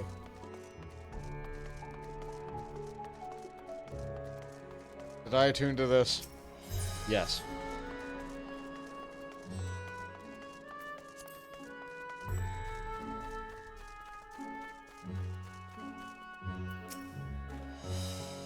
Finish rounding up the stragglers. The proclamation will begin shortly. Let's go here, unless we miss something important. Worm and man, working toward a common goal. Yeah, isn't it what Racefolger wanted all along? It would seem that people have lingering doubts, and I cannot blame them. Yet we know the strength that is afforded us within one of the first blood on our side. I have faith the citizenry will come to understand and accept him in time. Welcome back, Mont. Often had told us everything. I was pleased to hear that Rachel had chosen to reveal himself at last. The people of Razahan need a strong and wise satrap more than ever. People are slowly making their way here, but many will still be gripped by fear and doubt. Hopefully Rachel's message of hope will resonate strongly enough with the ones willing to listen, and spread to every corner of Thavnair. I hear you were able to bring about the situation at Palakastan under control. Every life lost is a tragedy. But you should take pride in doing what you could. When I assumed the command during the earlier panic, I did so instinctively and out of necessity. It was not my place to give orders, but I'm glad the people needed them. But now they have need of a true leader, a magnanimous and just satrap, who will guide them to every step of the way. Fortunately, they are blessed with one such soul. If anyone can provide and protect for them through this calamity, it is he. Yeah, you got to be leader for an hour, and that was fine. These guys say anything as I walk through? No, nothing like that. Okay. Thought I would try. Cutscene time!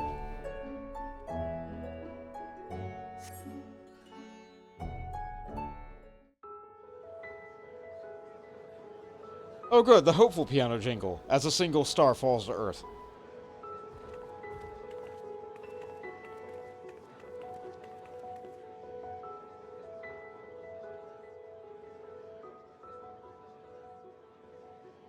Look! Someone's coming! Someone? Oh, okay. Oh yeah, for Sean.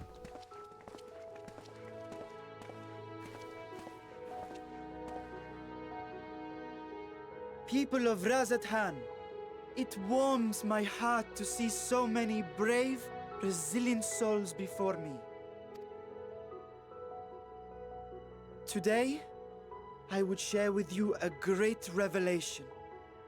But before I do, I must make a humble request. Do not be alarmed, nor avert your eyes. See the one I unveil for who he is, and know that he means you no harm. That's a good preface. That's not ominous at all. Very well. I dare say it can't be worse than the horrors we've already seen. Many thanks.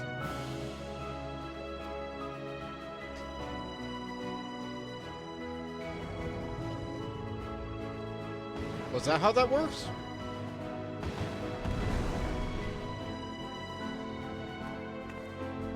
A dragon!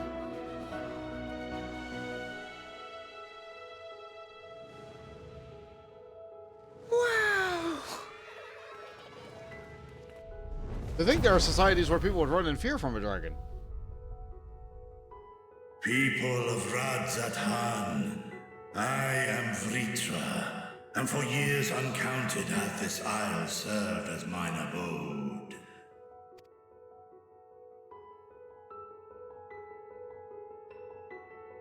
'Tis as the Satrap's ally I am known.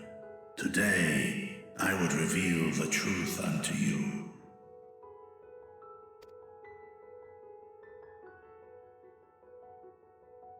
Let us hope they accept him.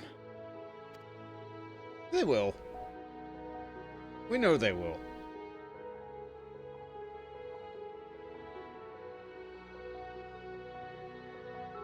And since we've already been through it once, I think this game's just going to skip through it.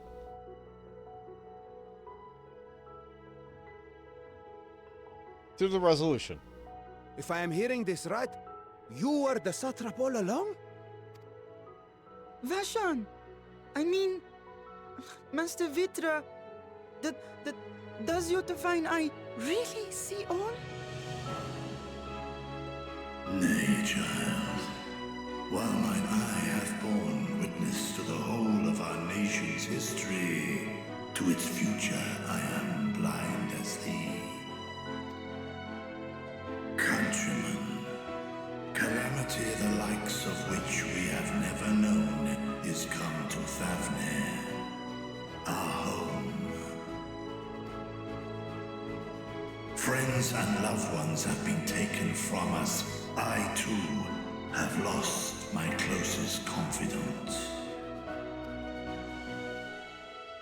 Ahawan loved this land and served it with dignity till his dying breath. A nobler satrap there will never be. For so long, I lacked the courage to face you. I will not easily earn your trust, this I know. And yet, I cannot sit idly by and abandon Radzathan to her fate. A font of boundless vibrancy, this jewel of the ocean. Since time immemorial, hath she glittered with every color imaginable. To this dragon, slumbering in his dark lair, 'twas a mesmerizing sight, and one that brought no end of joy to my heart. This calamity hath stolen too much from you already, yet so long as you live, the light of Radzathan will never be extinguished. I pray you let me watch over it, over you, and lend me your strength, that we might face this trial and those to come as one. I do not know you, dragon, but I thank you for speaking the truth to us. As divinities, both Manusha and Riga once joined together, so too do I believe that hand in hand, we can overcome this ordeal and welcome an era of peace.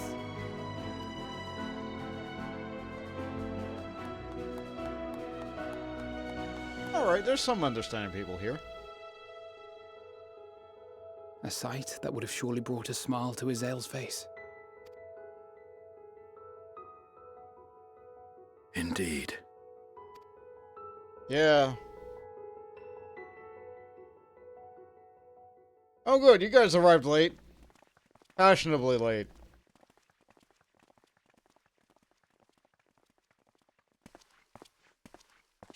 Excuse me, but I must speak with the satrap at once.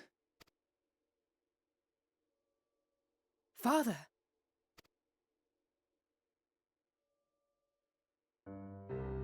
You have suffered dearly of late, yet you must endeavor to look beyond these losses to the future you yet have. On behalf of the Forum of Sharlayan, I come with a proposal by which you, the people of Radzathan, might be saved. I say again, I must speak with your satrap. I beseech you, take me to him with all possible haste. I am Satrap here. Speak thy proposal. All present shall hear and judge.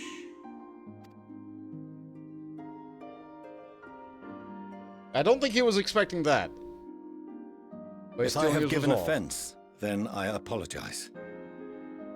First, allow me to share with you what knowledge we have of the phenomenon responsible for your woes. The final days. 'Tis an affliction of stagnancy and rot, sown into the currents of the star. Though the first prominent manifestation was here, in Thavnair, it will invariably spread to every corner of the world. That's not helping. The Forum was forewarned of this apocalypse several centuries ago. Thenceforth, my predecessors sought to prepare for the end times in the only conceivable fashion, by securing a means of escape.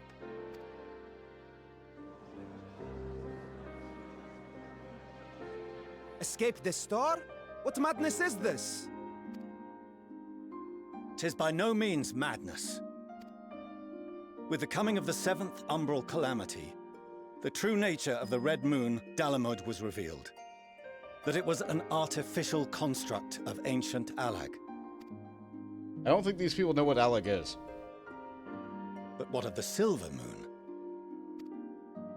This celestial satellite is yet another technological marvel fashioned and maintained by ancient allies. A ship that will sail the heavens and deliver our people from destruction. And by our people, I speak not only of Sharlayan. We mean to save every man, woman, and child it is within our power to save. Including you, our dear friends of Radzat Han. Recent events necessitate adjustments be made, and quickly, but we can and will escort you safely to the moon. That's a lot! Long has thy Forum been allies to Thavnair. I trust thou dost not extend this offer lightly. Yet I wonder, is this truly the way? Is there a future to be built for us beyond this star, our father deemed the last bastion of hope? Yeah, from a dragon's perspective, things are very different, aren't they? Yeah, why else would Midgardstormer come here? It is for that very reason I come before you and your people. To answer any and all of your questions. To offer my assurances and allay your fears. Though, if you wish the best for your people, I advise you to render your decision swiftly. That sounds like a threat. Show our friends to Megaduta. They are to be received as honored guests.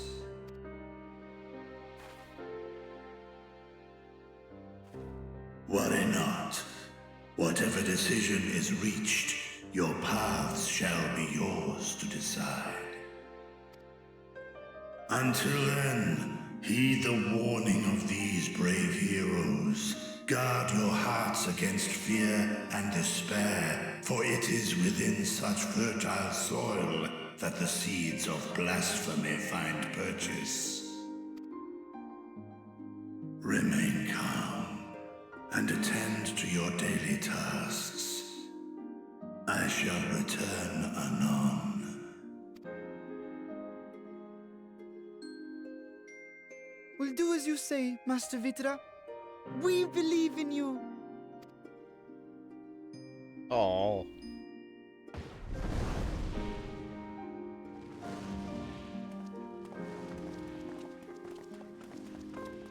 Yeah, he's got back into his little cave where he tries to crawl into the place behind the curtain. That curtain's just gonna be permanently drawn now, isn't it? Oh, you're still here. What a relief. Nidana, what's the matter? Has something happened at Palaka's stand? Oh, no, not that I know of. I just hope to hear your thoughts on a theory of mine. All who undergo the transformation are drained of their ether, yes? What is it then that gives these beasts the strength to carry on as they do?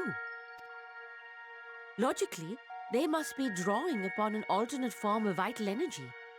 That put me in mind of our earlier conversation, when I tried to explain the essence which many confuse with ether. Yeah? Akasha. Yes, I remember. The unseen gift bestowed from on high. An energy influenced solely by emotion. Yes, yes.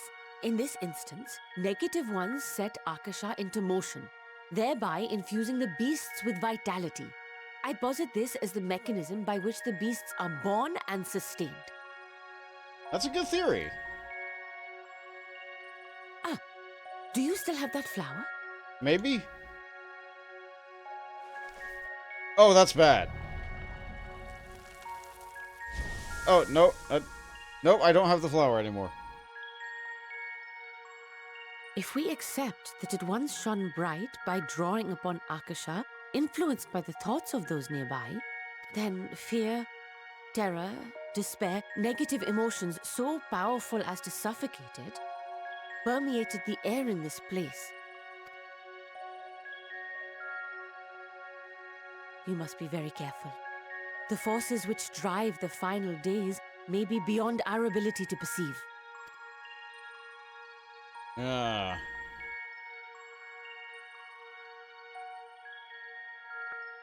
Sorry, I didn't mean to scare you like that. At any rate, I will continue my research into Akasha. Do temper your expectations, however. There are sadly few detailed studies upon which I may draw.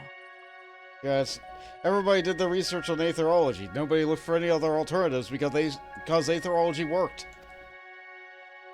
Formulating a new theory as you have is itself no small feat. I wish you well in your endeavors, and pray you take care. Thank you. You stay safe as well, yes? Till next we meet. And we will meet again. I'm sure of it. Oh, okay. We have helped bring stability to the land. It's really bad, but at least it's stable. Under normal circumstances, the forum's proposal would be regarded as sheer madness. When the sky burns, even madness can sound appealing. Doubtless Reacher is loath to abandon his home, and yet, absent any other options, he cannot dismiss the option out of hand. The soldiers are radiant there. I'm not mistaken. He accompanied Arwand and Vanaspati. Could be that he knew Reacher's identity all along. Probably. We have no better, safer course of action to offer than fleeing the moon. I know this. And yet Reacher and his people love their home. There must be something we can do. I have been entrusted with a message meant for you and your companions. When you're done speaking amongst yourselves, I would share it with you. Given what Reacher to acquiesce to their proposal, just how do the Charlians intend to transport the nation's entire populace to the moon? Well... if we think about it, Erlemolt's kind of close, and it does have a teleport that goes to the moon.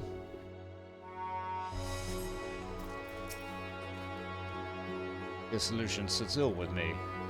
But if life has taught me anything, it's that there has to be little to be gained from arguing Charlanes. We must take it upon ourselves to find a better way. As far as we have come, and after the horrors we have seen, there's still so much that we do not know about the final days. Could be, as Nadana said, that causes phenomenon is beyond our comprehension. If so, we are powerless to forestall it. No matter what my father and the Forum say, giving up on this and abandoning this place cannot be our only recourse. At World's End, the Radiant Host Soldier has a message for the Scions of the Seventh Dawn. Greetings, Honored Scion and Seventh Dawn. I have a message from the Excellency to the Satrap. Brave Scions, you have my gratitude for aiding the people at this most trying of times. Alas, matters here at Megadu to prevent me from meeting with you in this person. As a token of my appreciation, I have arranged for a feast to be held for your honor. May it nourish you in preparation for the trials ahead. Such are the words of Master Vritra. The feast of peace awaits you in Marian's Mayena. Pray make your way there whenever your business is done. We thank you for your kindness. Indeed, I was hoping we might find a place to discuss our next course of action, and that seems an ideal venue. Ah, and to you, Bond, McGammar. There's someone who we hope to introduce you to in particular. While I'm loath to detain you further, might you spare a moment of your time? A personal invitation, knowing full well that your services are in the highest demand right now? This must be important. Why not? We'll save some food for you, so take all the time you need. Oh, come on! You guys are seriously doing this again? This is the second time you guys have gone to a feast. Well, I hate the Scions! Thank you, friend. Whenever you're ready, please join me at the Aetheryte Plaza. I shall go on ahead. Oh! I'm allowed to be mad at the Scions. They always take the credit for everything. They offer so little aid that's not even funny. And then when there is a great big giant feast, all they do is leave me the table scraps.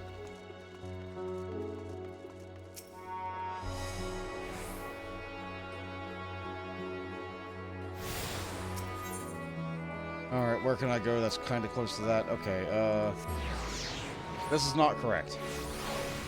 This is not correct. But I did it anyway. It might have been faster from where I was. Let's see, I got a tune there. I still need a tune like there and up there. Actually, no, this can work, this can work. Hup. Haha!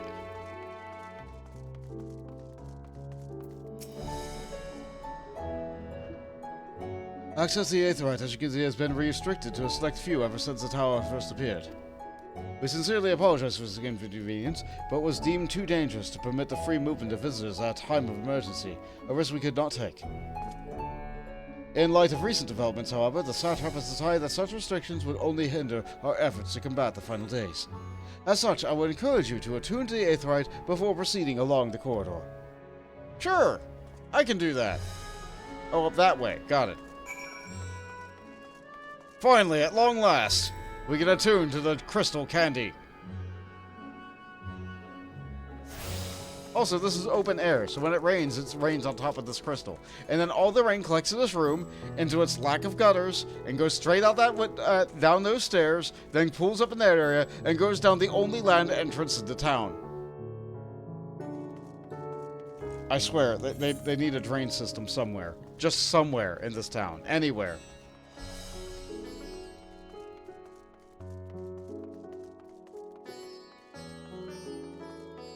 The doors keep it from getting into here, but wait, hold on, that's even worse. This area is open sky, the rain collects here, and then all the water just pools up in front of this door. And the door opens this way, meaning that when it's full of water, you can't open the door. What a poorly designed town.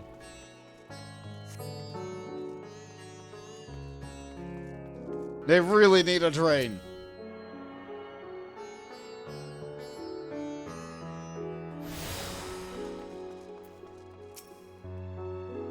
Ah, you must be wondering what this place is. You stand in the Hall of the Radiant Host, from where our leadership oversees all of Radzahan's military operations. Sundrop, our destination, lies just ahead. Oh, I like the sound of that. A drop of sunshine. Oh. I see delegates in here. Oh. Okay, alright. Great.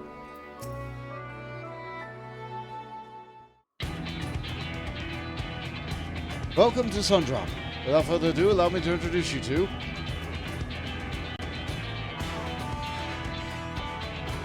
Oh-ho! So you're the famed Bond McGammar, eh? I knew at the moment you stepped through the door.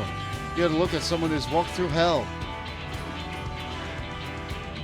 Sure, boss, please. We are speaking to Satrap's honored guest, the savior of our people. Can you not show a modicum of respect? What disrespect is there in saying a fellow warrior's compliment? We are all friends here, or soon will be enough. More formally then, for the benefit of my countrymen. It is a pleasure to have you with us, O great champion of Eorzea, scion of the Seventh Dawn, warrior of light, and all-around good egg, I'm sure. Yeah, I'm a pretty good egg. What is this place? Where are you? Or the talk of eggs remind me I'm late for dinner. I'll say the last one here.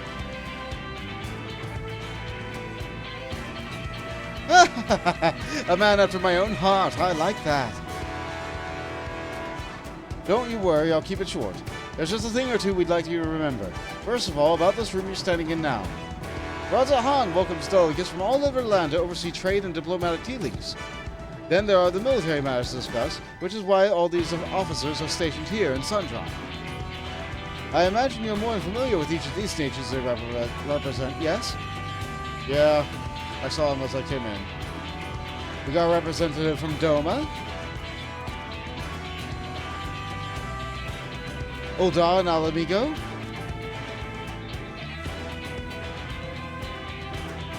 Limsa Lamensa. All doing their traditional salutes and bows. Gridania. And last, but never let be said least, Ishgard.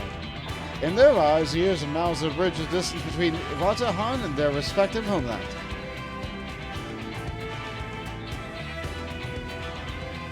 We could use this brief respite to share details of our plight with our overseas counterparts. And wouldn't you know it, all their leaders requested a few words from you specifically. You're a man in high demand, eh? And so, would you mind regaling us with your own account? Indulge us before you indulge yourself. Alright. So, there are enemies, and you hit them really hard. But if they get too sad, you become the enemy. I'd like a fair report. The conditions under which men are trained in the beast, the third anomalies which we've discovered, have been given us much to consider. It's concerning that the first misfortune appeared occurred before the skies turned red. It's contrary to what the ones would expect.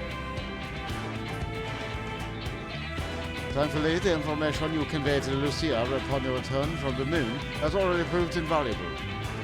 As soon as the repulse of calamity from the Thavnair reached the Grand Company of Eorzea from the Far Eastern Allies, our leaders knew at once that the final days were indeed upon us, and they began to take steps to assess the extent of the phenomenal spread.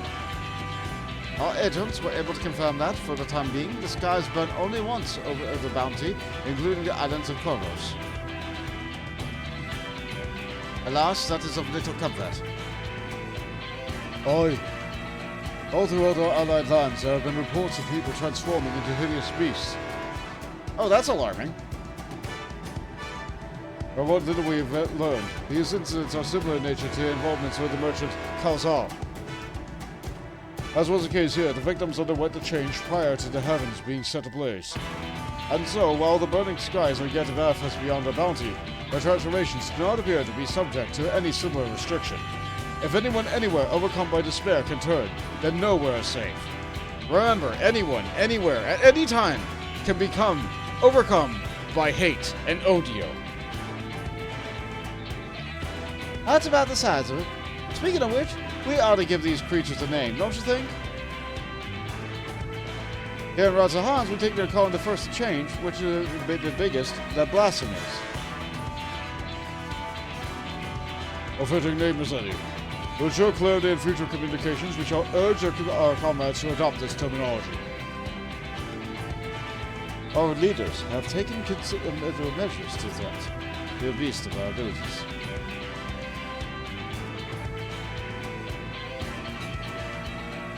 Aye.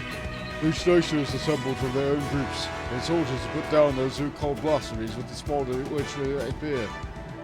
At the same time, they are doing all in their power to put the people's minds at ease, and prevent panic and fear from spreading. That said, brave souls and strength and fortitude fell that these terrible fiends are not easily found. Just so. It's all this for the very same reason that we turn to you. Pray lend us your strength, and help us slay these blasphemies, and plague our homelands. It sounds like you're asking me to take a role here. No, you need not be given a reply before dinner. I should also mention that each blasphemy seems to possess wildly different characteristics. What works well against one may well serve you poorly against another. So before you go rushing off to save everyone's day, have a word with the delegates. They'll tell you what to expect. Alright, I think I can do that. Can we get the horns turned off, please, now? I like them, but they're a bit loud. And with that, I do believe our friend here has a feast to attend. Spare thought first while looking into all that fine cuisine, eh? You have gained access to the role quest for Endwalker. A separate quest line and story is now available for tank, melee DPS, physical range DPS, magical range DPS, and healer roles. To undertake these quests, speak with any of the delegates in Sundrop and agree to help defeat the blasphemies that plague their respective homelands. Asking you to take a role? Really, Mont? Yeah. So, if I change which class I am, the tank delegate appears to go to Gardania. The healer delegate seems to go to El Amigo. The caster delegate appears to go to Ishgard, over there in the corner. The physical range delegate is Indoma. And the physical melee DPS goes to Limsa Laminsa. I will do these in our own separate video one day, not today. I forgive Charlotte for her rudeness. She can be a bit boisterous at times, but it's simply her nature. Anyway, my apologies for keeping you from your hard-earned rest. We'll be rejoining the companions, yes? Do you know the way to Maina? I know Razahan like the back of my hand. And I also have a terrible sense of direction. Both of these are true. I will say the latter. Sorry, man. Truly, a remarkable weakness from one such a well-traveled adventurer. Anyway, you can either use the Aethernet or go by foot via the Aetherite Plaza. From there, cross through the Balshan Bazaar and continue down the passage. You'll find yourself right in front of the Mahina. When you arrive, pray request a drink out of your choice. Merida says that tonight, it's on the house. And with that, I must return to my post. On behalf of all the Radiant hosts, I thank you and your friends once more for lending your strength and courage to Razahan in our time of need. We shall endeavor to fight the good fight in the end, and we might honor Awan's legacy and serve Master Reacher well. You have my word that your efforts will not be in vain.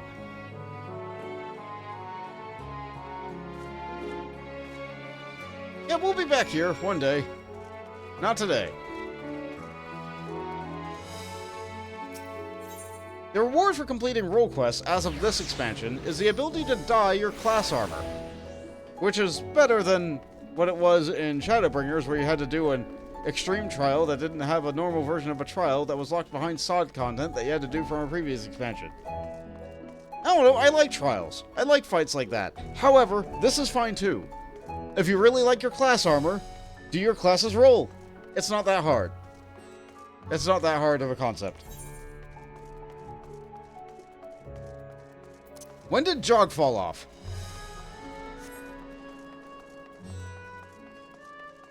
Probably that cutscene. Alright. Let's attune to this.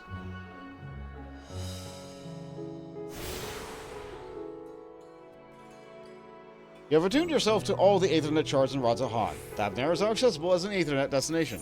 Have I, though? I guess I did. I don't remember attuning down there, but here we are. In particular, I happen to like the quest you get when you manage to complete all the Endwalker role quests. Yeah. You know what? I think I do too. I know exactly the one you're talking about. I did it on Chronic High. But we'll get there. We'll get there. I do enjoy it. Okay, I have to talk to you, but first everybody's over here. So what has everybody got to eat? Let's take a look. Okay, so what is this? Looks like kebabs. Looks like kebabs where they stuffed coconut on there with the meat, in addition to a spicy sauce that you can have as secondary. Over here we have a drink. I'm not sure what kind of drink it is. It looks like there's things floating. Oh, hold on. No, I just went into the sea. I can't. Hold on. What is this drink? Are those ice cubes? 3 giant ice cubes that fill up the entire thing, and it's a red drink, so probably tomato-based? But then again, this is Thavnair. It could be really spicy. Over here we have bananas, in addition to pears. Good, good, good. What is your Stola drinking? Nothing. You finished your drink. Okay, your Stola. And over here we have... looks like flatbreads, with a bunch of different types of sauce. Maybe a bean-based sauce. And I'm not sure what that thing at the bottom is. Sorry, food is important. Maybe a fruit juice? Maybe. Could be. That's Graha. Graha can drink whatever he wants. How's your meeting with the Radiant? I should love to hear more. Good that you could join us. Miliel over there will be happy to take your order. The threat has been quelled, but our job has only just begun. I know I must eat to regain my strength, but between you and me, I don't have much of an appetite. Yeah, understandable. Forgive me for not wanting to make a toast. My throat was utterly parched. Not waiting to make a toast, I see. Did you also completely drain your drink? You did. Okay, more kebabs. More of the same meal over here, although the fruit basket has apples and oranges and pineapples in it as well as round grapes. I wonder why they're so round. Justinian doing his traditional lean? I'm overdue for a good meal. Yeah, we all are, honestly. Let's do it. Welcome. When the Satrap asked us to entertain a party of honored guests, I was wondering who it might be. This is a lovely surprise, to say the least. By the way, I heard all the Khazal from your friend the Grahatir. I understand that there was nothing that could be done, but I was heartened to hear that he meant us no harm. I cannot thank you enough for dispatching the beasts. And the smallest token of our thanks, your food and drink tonight are made as a treat. Speaking of which, what shall I start you off with? We get to order food! We can order just water, but that's not my flavor. A glass of your finest local spirits or a piping hot mug of chai, please. We just had a mug of chai. Let's have alcohol. For the first time since Heaven's Word. Let's have a spirit.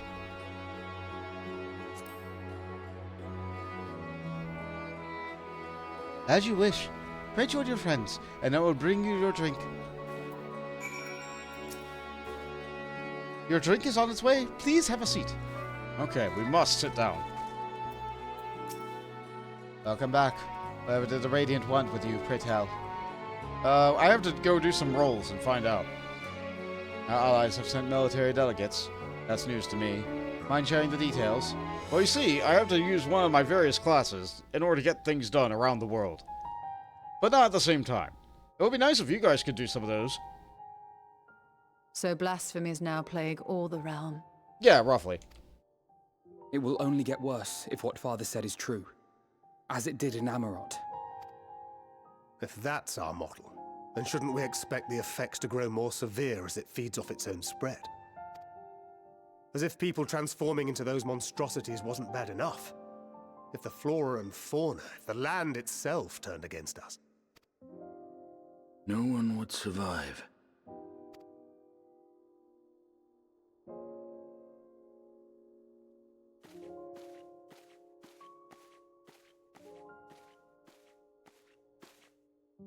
Here's your order, friend.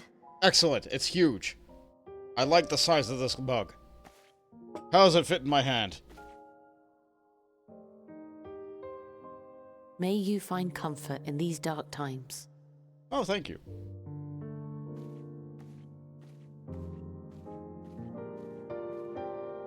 Where do we go from here?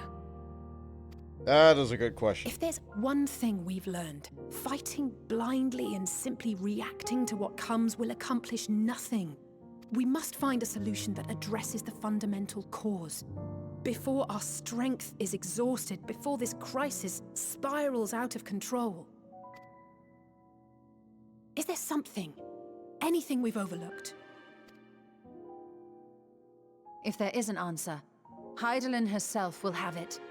'Twas she who bound Zodiac and forestalled the final days. Alas, we have heard naught from her since the Tower of Babel. Whether she cannot or will not speak, I can only speculate. Even the flower she gave us is no more. Yeah, it kind of got done and dusted.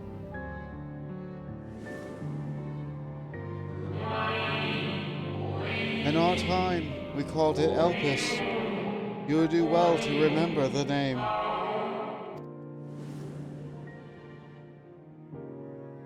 Hey guys, the flower was called Elpis in their time.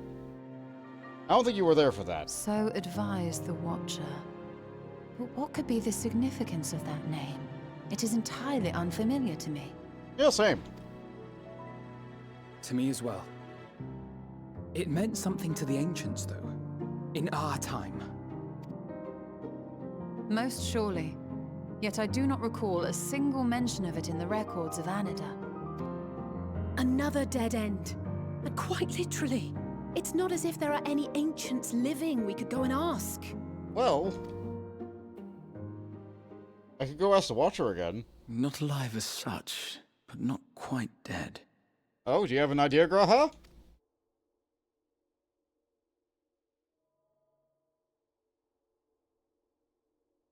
You're gonna tell me why you're the best Scion? Elidibus. Oh, right! Alright, didn't we, like, trap him inside the tower? I sealed him in the White Horus site of the Crystal Tower back on the first. Contained within that reservoir of ether that maintains it, ether that is returned little by little to the sea, naught may remain of his soul. However, if part of it lingers, we might be able to speak with him there. I know we can no longer make that journey, but you, my friend, still can. It's worth a try. It would be an opportunity to look in on others as well. Or, if there's true no other way. It would be an opportunity to go look at all the others again. Let's go see Reen and Lena. And that's it. Thank you, my friend. That would mean much to me. If nothing else, should we learn the first is safe, we'll have that much more reason to keep fighting the good fight. Yeah. That said, the odds are not in our favor, to say the least. Which is why we're fortunate to have Urianger up there on the moon, working hard to make all the necessary preparations for our departure, should it come to it. And why we have nothing to lose by staying the course till the last instant. Indeed. To the last, let us all do what we can. I will consult with Master Matoya and see if she knows of a way to reach Hydaelyn from the Ethereal Sea. Yeah, Master Matoya. I think something happened with one of Matoya's voice actors, so that's why we don't actually see Matoya appear after Shadowbringers. But, like, Matoya's still around, we just need to outsource the help now. They can't make another voiced appearance. And I will visit the nation's leaders and attempt to ascertain how far the final days have progressed elsewhere. Keep me abreast of your findings. I can seek out and slay the worst of the immediate threats, if only to slow the spread. Unease, terror, despair. Try as we might to suppress them, these emotions will return to harry us time and time again. But when they do, remember this. Your friends and loved ones are out there somewhere, sharing in your struggle. You are not alone.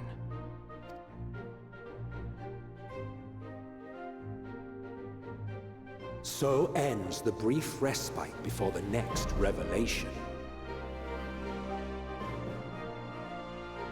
Yes, so much left for you to see. Thanks, Summoner's voice. Where beginning ends, and end begins.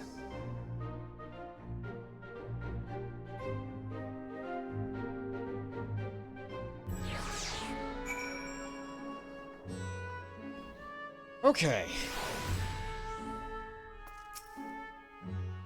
Nothing like a feast to lift the spirits. I trust you enjoyed yourself as well. Yeah, it was pretty good. It was a little bit fruity. If the form has been spurned to activate Hydaelyn's prophecy, then it is not odd that the Anti-Tower was entrusted to Master Matoya, who bears them no love. No doubt she has a reason for this, and I would know what that is. Beasts and blasphemies may be running amok to nearby lands outside the influence of Radzahan and the Alliance. If so, I may need to go hunting. Yeah, you're just gonna do hunt papers while I'm busy talking to people. That's how Astidian plays the game. The final days. How far has the phenomenon spread, and how does it manifest itself in each land? I must reach out to each of my friends in the other nations and find out all I can.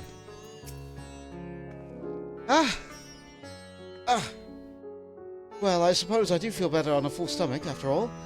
Burning skies? Blasphemies? Not if I have anything to say about it. But the burning sky matches your color. Yeah, you know. Red Alizé, red sky, yeah, sure. Now then, is there anything we've forgotten to mention? Are your arms and armor in good order? Not really! But I'll make it work. In that case, it's time that we attend to our task. And when you arrive on the first, give my regards to Reen. Tell her I miss her. Will do! Oh, higher! Could Reen ask questions? Don't hide the truth from her. If anything, see if she has any insights to offer. She's not a child in need of protection, but a comrade who should be willing to rely upon. Even if part of me may always beg to differ. If I think correctly, the achievements are singing the song. Yeah, here we go. Yeah, here we go. Yeah, here we go. Here we go. On wings of hope, rise up through the night higher, oh higher, carrying a song. Alright, that's the one that we need to get to next. We need to get to that. So, return to the Crystarium. Gradia has something he wishes to give you. Is it a weapon? Oh, thanks, Graha. I really appreciate that. Take this, Mont. My spirit vessel. Oh, good. You're giving me the blood popsicle again? Empty now, of course. But should allow you to operate the tower systems in the umbilicus. If even the smallest fragment of Elizabeth's assessments remains, it should be possible to locate it. As for access to umbilicus, pray seek out Lena for assistance. Chances are she still stands watch at the Ascension Gate. Should she or anyone else ask after me, tell them I am living my life to the fullest. That I am happy, hardships and all. Aw, okay, will do. Oh, we had best be on our respective ways. God's willing, we'll see each other again ere long. Alright guys, let's hit it hard.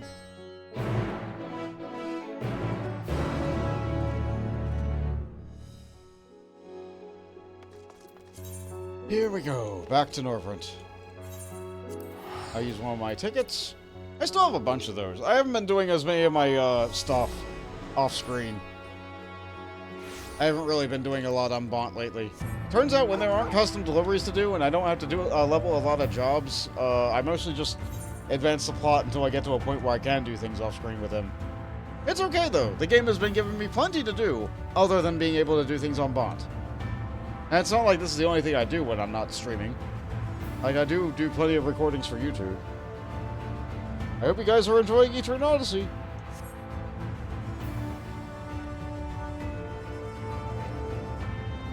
Hello, Lena.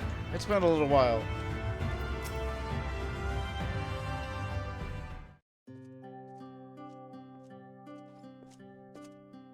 Bont, you're returned. Hey guys! It's good to see all the guards again, yeah! Yeah, things are... How have you been well? You and the others? As well as we can be. We've no shortage of our troubles, but we're well enough. I'll be honest. And things are much the same for you as they were here. My lord is doubtless enjoying himself. Yeah, he's doing well. He's living his life and enjoying the hardships. He said this to you? These exact words? Yeah, give or take. Oh, to know that he is happy. It fills my heart with joy. Thank you, Bont, for taking care of him. I do my best. When next you see him, please tell him not to overexert himself. Futile as requested though it is. Yeah, I'll do so. And tell him that all is well here. The peace you gifted us continues, and we work hard to build new lives for ourselves. In the course that we occasionally bickered, but we've never been more optimistic for the morrow. Yes, if I had to mention one dilemma, it would be the question of our governance. Even as we speak, debate rages on as how we should run the city in the Exarch's absence. Most of us are of a mind that the Settlement Council should continue to oversee the greater general running of the Crystarium. Our representatives are elected to determine policy and handle diplomacy. Thus far, nothing is set in stone, but however we choose to proceed, we will not replace our Lord. No one could. Yeah. Grah's pretty irreplaceable, isn't he? So, I need to go and access the tower. Have I recently observed any unusual phenomena? No, I cannot say that there have been. Curious that you'd ask me this question, though. Some days ago, Reen came by and asked the very same. She was rather unsettled. In stark contrast to how cheerful she has been of late. I'm pretty sure this dialogue is also different if you haven't done Eden. She and other Crystarium youths have just hosted a festival, you see. It proved so popular that there are already plans for another celebration, one much bigger than that first. Between the preparations for a festival and the restoration of the empty, she struck me as happy and full of life. So when I saw her in a state of such a worry, I couldn't help but feel worried for in turn. Especially since she wouldn't tell me what troubled her. I dare say she would be more than willing to confide in you. May I ask you to broach the subject with her? I think I will. Do you know where she is? You wish to enter the Umbilicus? Very well, I shall fetch the key at once, and take the opportunity to find Reen. Please, wait for me in the city, in front of the Cabinet of Curiosity, we shall say. I will bring her along as soon as I can. Alright! Yeah, good seeing all you guys too. Alright, we ride back to town. I could teleport, but... I'll just walk. My loading times aren't that bad anymore.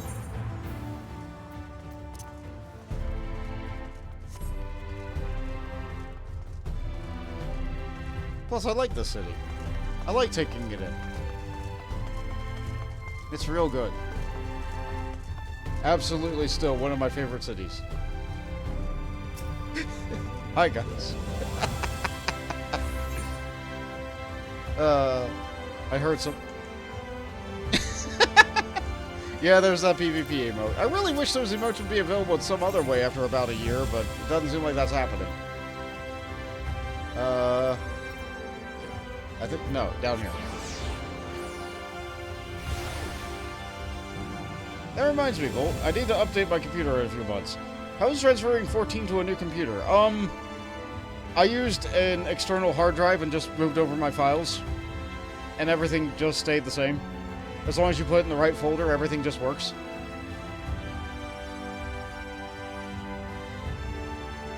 Unlike Final Fantasy X, Final Fantasy X's files, I found out, were being stolen by OneDrive. Sure is a program that Microsoft has there. Yeah, so I had to figure out how to get Final Fantasy X's files in like 3 places, so that OneDrive could update it to be in the correct place. Hello again. The following event cannot be skipped. You may wish to cancel any pending Duty Finder registrations. Oh, I think this is fun. Let's wait for Lena. While we be in a very public space, in the Crystarium, in the world that we saved once.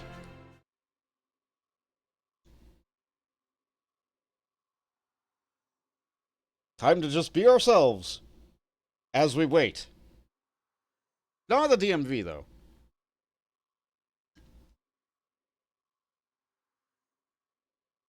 You're my old eyes deceives. It's a truly bond. Oh, hi! It's Beck Luke! And you! It is. Oh, glad am I to see you hale and whole, my friend. What a wonderful surprise to have you back with us at this most opportune time. In case you haven't heard, we've been planning to produce a tome chronicling the events of the Flood of the Knight's Return. For this project, we intend to draw upon records kept in the world's peoples. Historical and contemporary first-hand accounts will be a centerpiece of the tome, but yours would be one to crown them all.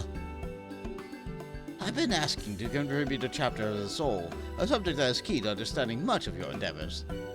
In case you develop a spirit vessel, I gained valuable insight into travel beyond the rift, knowledge that will allow me to attest to your existence and deeds. Nice. There's no end to the questions I would ask you, but if you could indulge me for just now. In your quest to restore the night, you faced many a formidable foe. Among them, Who offered you the greatest struggle? Titania, driven mad by light and loneliness. Fothri is misguided self-righteousness. Hades, who bore the burden of his people. Or this may come as a surprise, but... ... We can be real ambiguous about it. Oh... Honestly, I think Titania was the most threatening of the three, but that might have been, like, item level issues, but, like...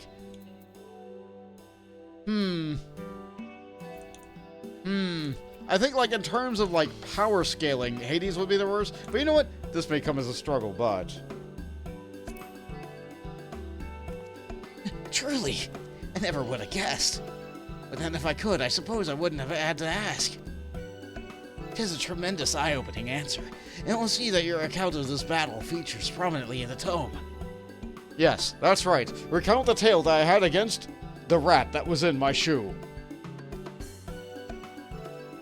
I know you'd love to talk his ear off, Morin, but we really should be on our way. Those documents from Yulmore won't collect themselves. Of course. And afterwards, would you care to join me for tea? I was hoping you might clarify a few points in your theories. Until next time, then, do tell the others to look after themselves. Our overzealous friend in particular, remind him not to overexert himself, again and again till his ears fall off, and that's what it takes for him to take it to heart. Okay, you and Lena both.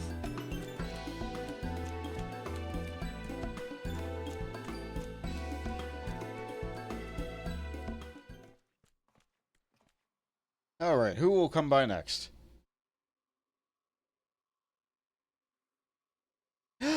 Is that the Warrior of Darkness? Oh, hi, kids. It's him. It's really him. What are you doing here? If you're going to battle, I can give you some medicine. I made it myself. Best not, Riki. You only give him a stomachache.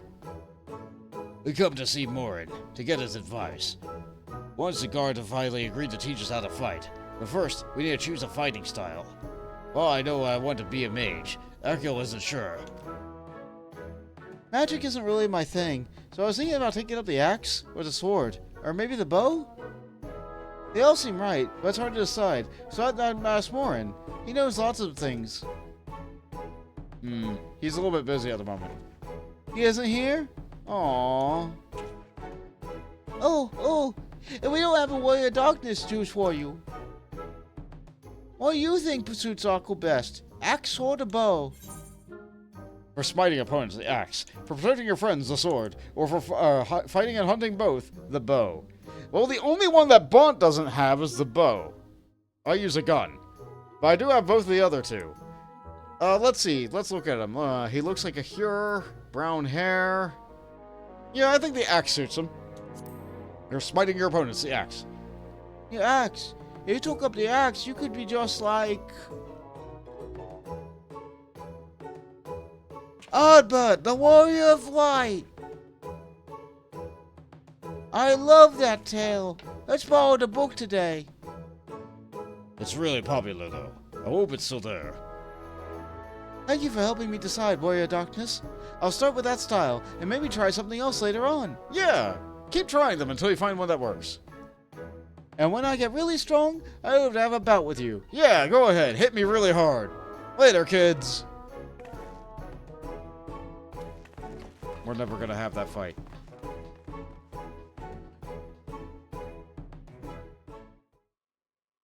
So, who will stop by next?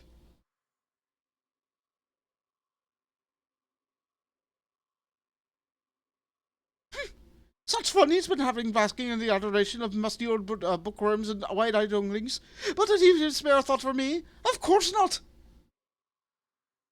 Who else could this be but... I waited, but he wouldn't so much acknowledge the presence of the beautiful branch, could even though he was right here. Such a heartless thing our sapling could do. Cold and cruel and heartless. Hi, Uriel. Welcome to the stream with that Lahi. Let's see. Okay, we have to spruce this up. Oh, faithful, oh, loveliest of branches, how I have missed you!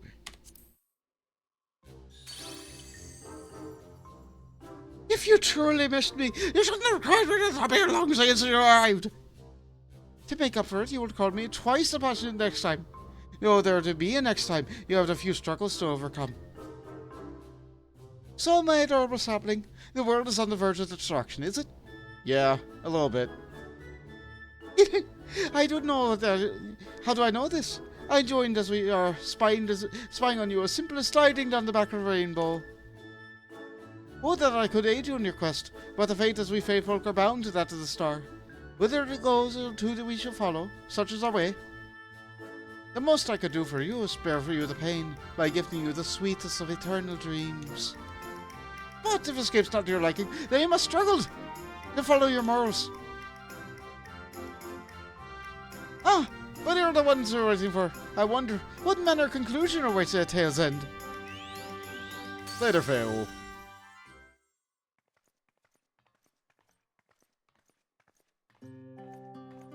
Ah, it's Lena and Reen. Hello, girls. My apologies for the delay. Oh, nothing. You took just the perfect amount of time. Aunt, it's so wonderful to see you again.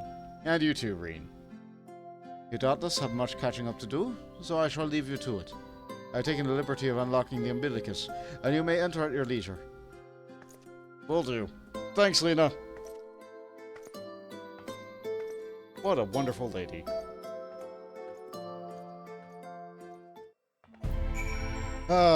Okay.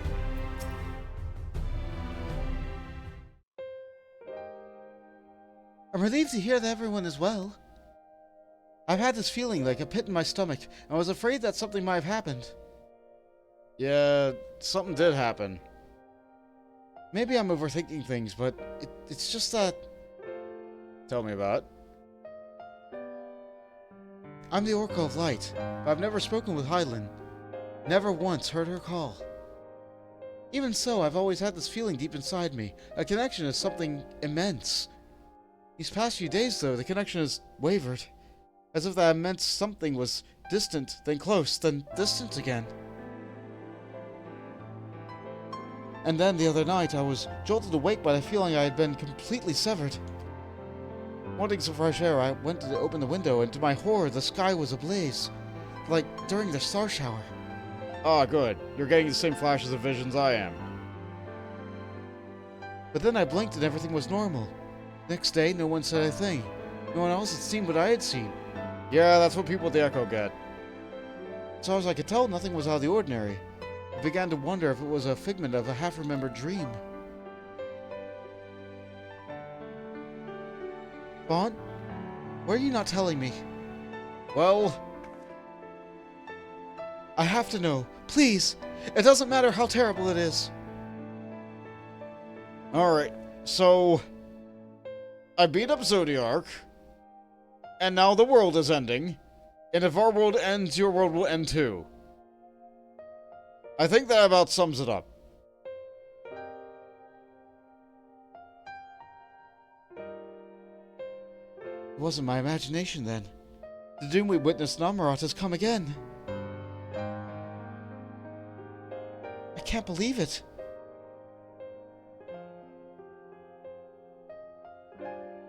Like I told you before, all is well here in the First. So don't worry about us. Please, look only to the threat before you. We're fine right now, and even if we weren't, we learned how to survive. Should the final days reach us here as well, you may be assured that we won't go quietly. Yeah, you guys are built tough. No, we'll hold on until you find a way to save all our worlds. So long as you continue your fight, so too will we, united in purpose beneath a blazing sky. Yeah. We'll look to the skies and we'll hear you.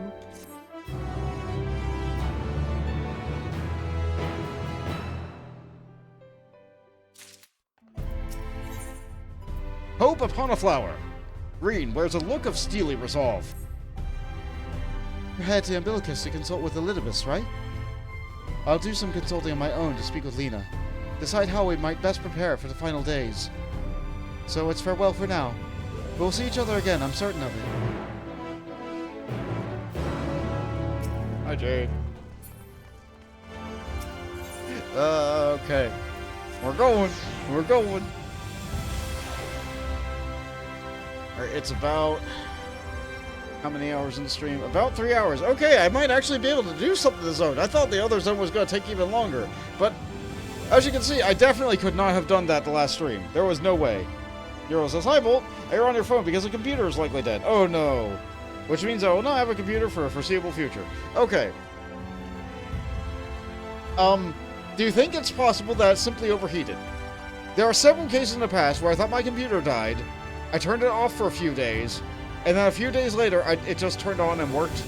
Like, it's not a permanent solution, but, like... For me, it's usually heat when either, like, a fan in the computer fails or my air conditioner fails.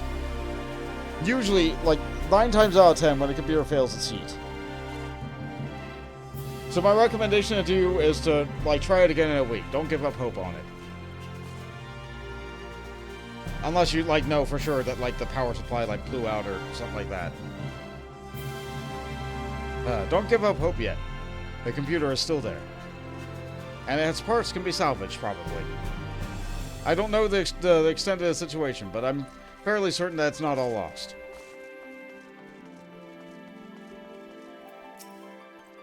Oh, Master Bont, welcome back. We have this all. Give the word and I shall show you the ocular. That would be nice, but everyone says it's probably the power supply unit. That can be replaced. That's not the most expensive thing to fix on a computer.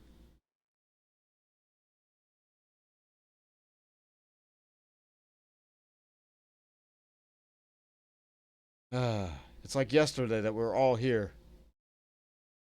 I know, everybody else is back on the other planet.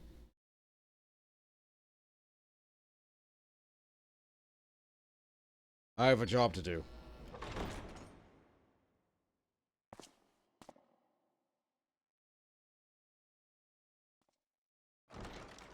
Yeah, this is the Exarch's private room. With all of his books. I guess nobody else really wants to clean it. It's kind of like a sacred shrine. They're just going to leave it like that. Alright, I should be able to use the bloodstone here. Yeah, the weird popsicle. Biometric authentication complete. Please state your business. Hi, I'm looking for Elpis.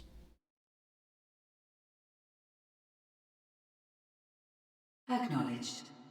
Reinitializing Circus Tower systems. Searching for Elpis entity. Alright. I hope this doesn't take long.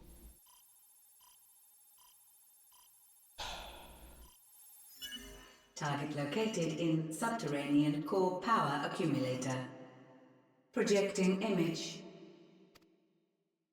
I didn't know the tower could do this. My home. My friends. No more than a dream. Hey. Yeah, we fought that one time, but, You. Why have you awakened me? Because I no longer sense those places beyond, or Lord Zodiac. You must explain all. Yeah, happily.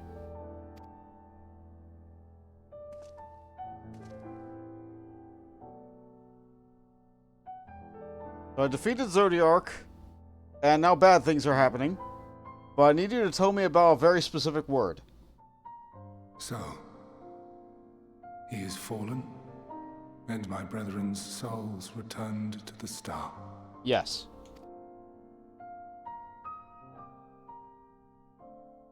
The doom we sacrificed so much to prevent is come again. Old burdens now yours to bear. Yes. But if this is Fandaniel's design, then I, as Elpis, have a duty to fulfill. Okay, I'm glad that Your unsolicited act has restored to me some few memories of the convocation. Okay. That's good. Such knowledge as I have, I will share. Good, thank you. You could have just been like, no, you beat me, and I choose not to share. Thank you, Elpis.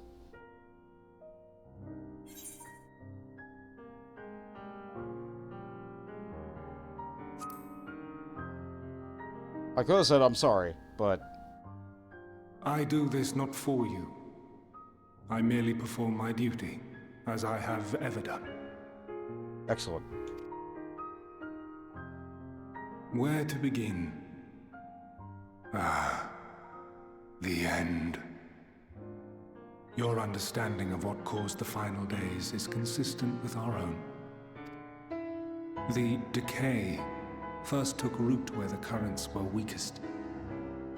Yes, a conclusion drawn by him, Fandaniel. Ah.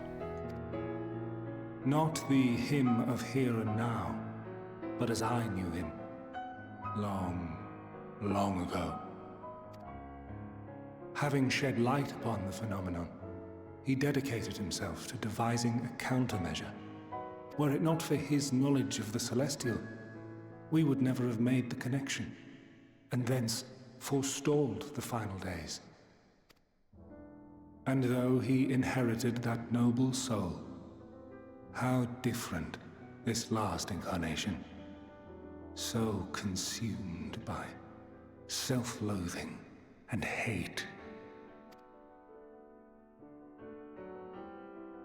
Do you know anything about Elpis? Elpis. Yes. The name is familiar to me. Yet I know it not as a flower, but a place. Oh? A testing facility for determining which of our creations were fit to be released into the world. Many worked there, and before joining the convocation and assuming the title of Fandaniel, he was their chief. He was Hermes. Oh. Yeah, you guys do tend to have names that are kind of like that.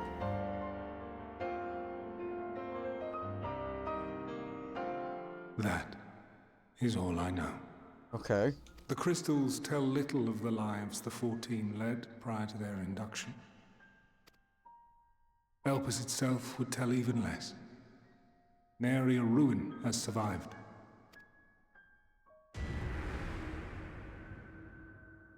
Wait. I saw you there. In Elpis. How? No. I did not. But I did. I did.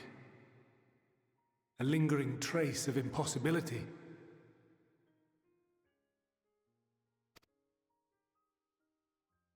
And a truth that fills my heart. Reading chat, I see an uh-oh and a picnic. What's up? Did something happen?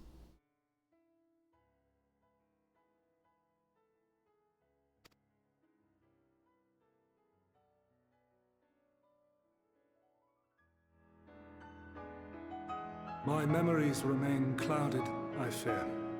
However, they have revealed to me one possible course. You must travel to Elpis, to the time when Hermes served as its chief. Oh. But I couldn't possibly do that. We defeated Alexander. Alexander's stuck in a time loop. I also destroyed the... In glimpsing the Exarch's memories, not only did I make his summoning magic mine own, I also mastered the workings of this tower. But I destroyed the Tycoon. Which, having absorbed my empowered essence, now harbors an abundance of energy. Oh. As such, I believe I can deliver you unto the past, unto that place and that precise moment. Given the eons that must be traversed, the gateway will not be fully formed. Your form will be less tangible still than those warriors of light I had summoned. Oh. In all likelihood, none will be able to see or hear you. Okay. So I'll just go back and observe. Yet even should you manage to interact with others, you will be unable to effect meaningful change. For the reality you wish to save, the reality to which you must return, exists as a result of the final days. You cannot reshape the past to undo the tragedies of the present. Cannot unmake the sorrow and suffering fated to come. I know. That's how time travel works.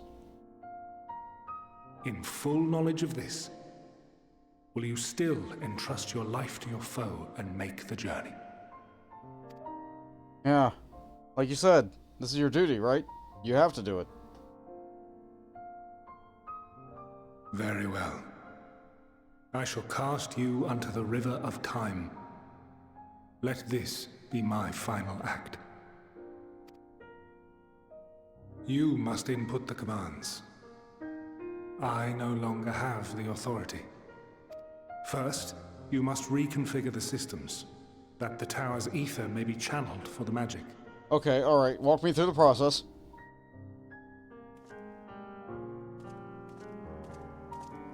Yeah, you don't have the authority because you don't have a corporeal form. I get that. You're currently in the power source, and that's why this is going to work. Stay with me.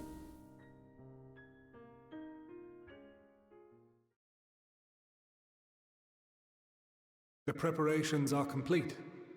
The gateway will soon open. Return at once to the Ocula. Okay. Thanks, Elpis. I know you don't care about thanks, but I'm thanking you anyway.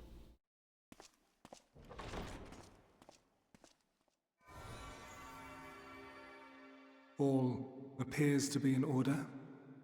The ether flows unimpeded. Excellent. In chat, they're saying that the quality took a nosedive. Or not. The chat's super delayed. Well, the chat's always super delayed. On my end. I intentionally do have like a 5-second delay as to when it will pop up over here. The magic should consume every last mote of my essence. Oh. Why are you surprised? Did I not say that this will be my final act? Lord Zodiark is no more. There is nothing for me here. Oh. The ones I love and long to see again are waiting. In that promised land. Beyond memory and dream. Oh. Alright, well, we'll release your ether. Warrior of light. Go, and do not look back. Alright, we'll forge ahead.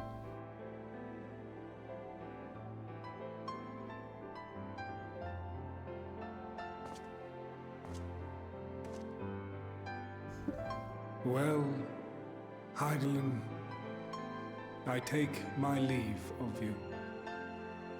Yours is the mantle of the last of us. May you have the joy of it, the burden, and the solitude. It falls to you now. You and your champion to save our star. It's very heavy. But we'll do it.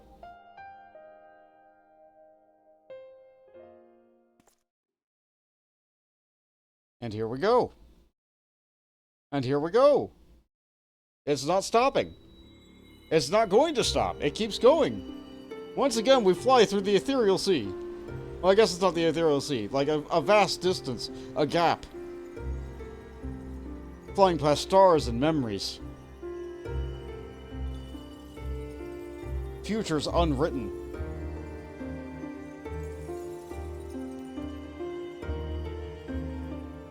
It's a posture stretch, sure thing. Sure thing.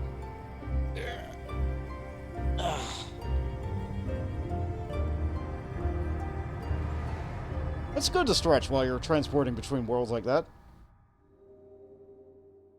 Oh, well, that's fancy. Oh, and the ceiling's so tall. Oh, right. He said I would be super weak and thin. That's not good. Hi there, please don't walk into me. Okay, thank you. Wow, they're tall.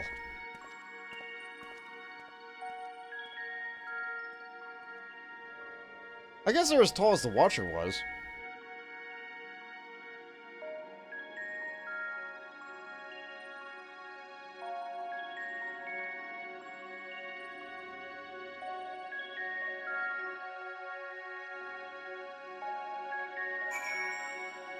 Unable to execute certain actions due to what?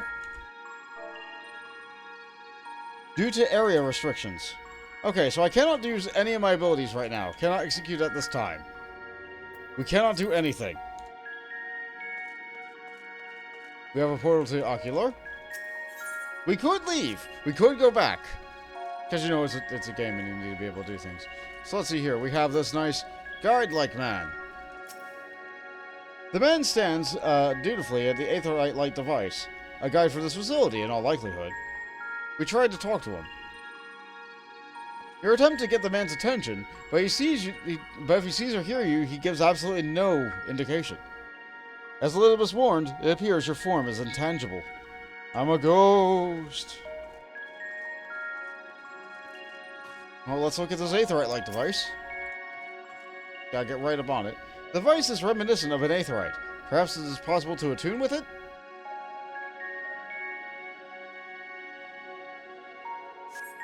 Despite attempting to channel and focus your energies, you fail to attune with the device.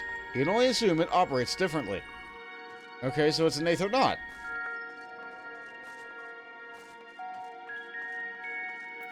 I can't even sprint here. This is all the right place, yes?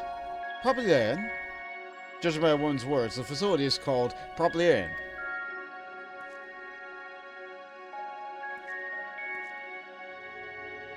You attempt to gently prod a woman and attract her attention, but feel nothing. It seems like neither does she. Very well, let's wait a while. She looks familiar. Somewhat. Then again, everybody kind of looks familiar if you look at the people. There's only so many hairstyles in game after all.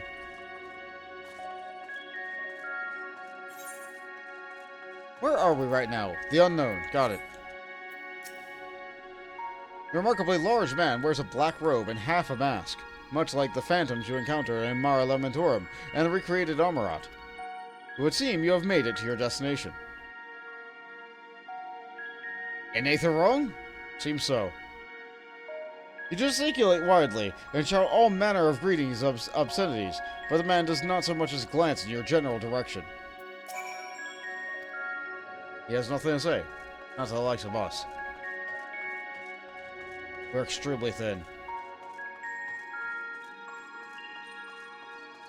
So yeah, we had all the doom and gloom. We had all the doom and gloom in Garlemald. And then we had a nice moment of reprieve on the moon. And then we had all the doom and gloom in Thavnair. And now we have a nice moment of reprieve in wherever we are. Elpis is what they called it with the flower. Well, yeah, chat is really delayed. Okay, let's see here. 1. Let's see. Looking at the things, I haven't dropped any frames. It says that my upload speed is good. It says that my time is good. I'm barely using any of my CPU. Yeah, all my numbers on this thing show that it's good. I don't know what's up with Twitch. I would just say refresh your stream if you're able. Does refreshing the chat help?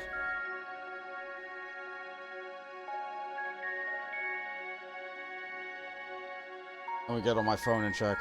Sorry for people looking at this in the future. But sometimes technical difficulties happen and then you need to do things. Maybe I need to refresh my stream. Yeah, that's what I'm saying. Okay, so...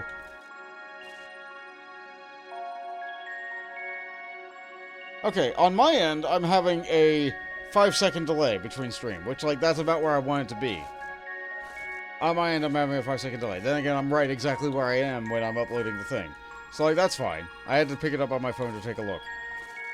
I wish I had a thing that said refresh a stream, because, like, Twitch is like this sometimes. Twitch can be like this sometimes.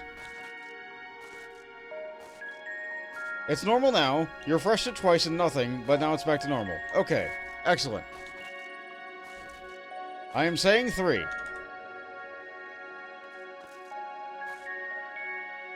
Alright. I will proceed with the story now. You suspect this door heads outside, but how to open it? We're interacting.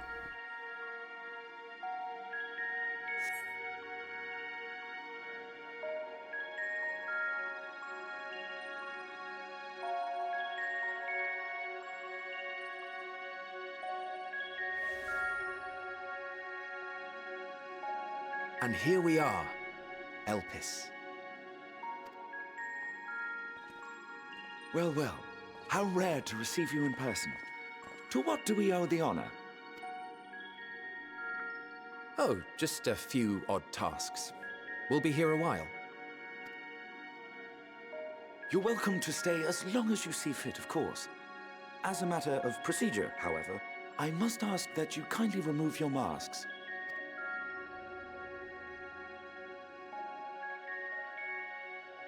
Come now.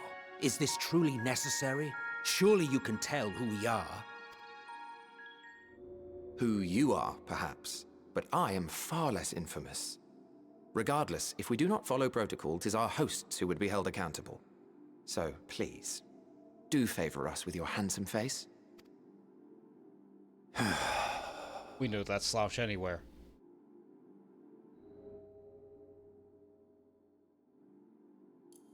We know that mask, too. But we're not really familiar with this face. Real Kingdom Hearts looking fella.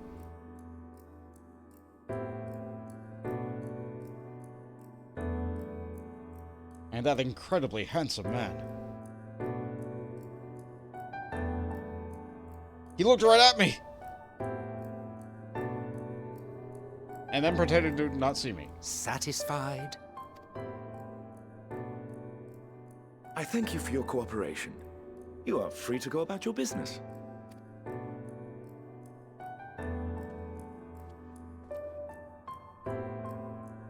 Well, maybe if they open the door, I can just follow them out. I'll move out of the way.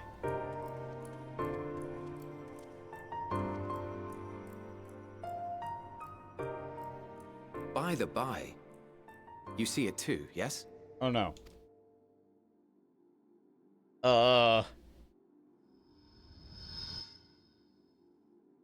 I haven't the foggiest what you're talking about. Oh, he was always like this, I see. That's odd. Oh no, it's kneeling down. It's right here. A bit thin in the ether, but there's no mistaking it. The color of its soul is almost identical to Azem's. Oh. Do you suppose he created it? Rather unusual for a familiar to have a soul, though.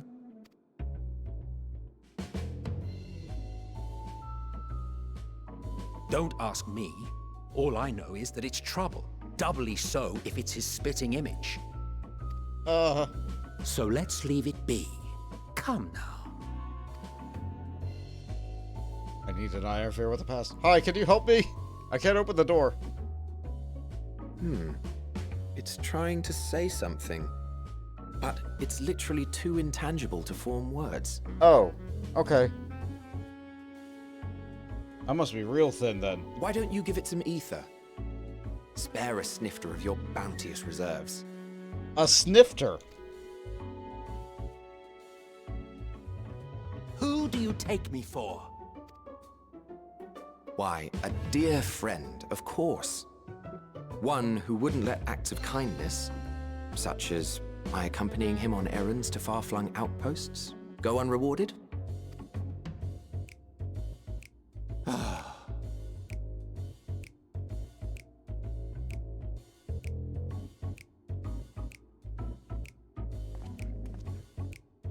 I suggest you close your eyes, or this may be unpleasant. Okay. I shut it is. That was a good snop.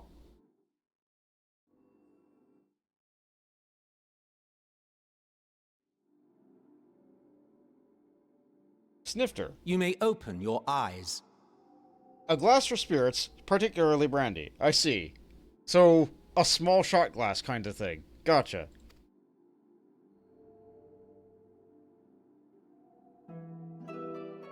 And I'm here, with my armor and everything. Thanks! And I'm almost your height now. More of a wine glass. Gotcha. Oh, you even adjusted its size. The better to indulge your whim. This way, it will be easier to communicate. How very thoughtful of you. And may I applaud your artful reinforcement. Without further ado then. Greetings! I am Hythlodaeus, Chief of the Bureau of the Architect. Hi. Sulking beside me is the most honorable Emmett Selk of the Convocation of 14. And how might we address you, my new friend? I'm Bond. A fine name. And I'm pleased to see you understand our words. Excellent. Yeah, you know what? I didn't even think about that. That's wonderful. So, tell us, whence have you come? The thinness of your essence suggests you weren't created here. Oh, how do I answer this? You do not know? Or cannot say? Allow me to ask a different question then. What brings you here? I seek a man named Hermes. I think I can say that. I think I can say that without affecting the timeline. Well now, the same as us. Perhaps Azim wished to come too, but had to settle for a familiar. If he truly wished to be here, then he would be. Right you are. My apologies if we've given offense. The two of us can discern the color of souls, you see, and yours happens to resemble that of a friend. And with your purpose matching our own besides, we jumped to a hasty conclusion. We are here to speak with Hermes, the chief overseer of this facility, which we also intend to tour in order to gain greater insight into the man's work. We, I say, though this is Emmett Selk's charge. I am here only to serve as his guide. And I should be happy to serve as yours as well, by way of an apology for the misunderstanding. Well, that will be most helpful. Thank you, Hit. Are you suggesting that we bring it along on official business? This thing we know next to nothing about? If you harbor suspicions, better to keep it close than leave it to its own devices. Wouldn't you agree?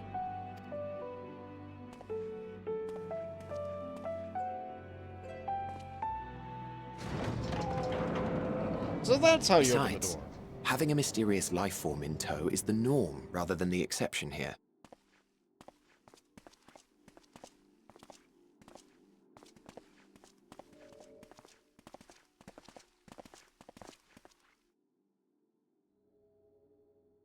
How wonderful is this place? Welcome, my friends, to the testing ground of creation at Heaven's Edge, Elpis. Oh my. The world unsundered. Elpis!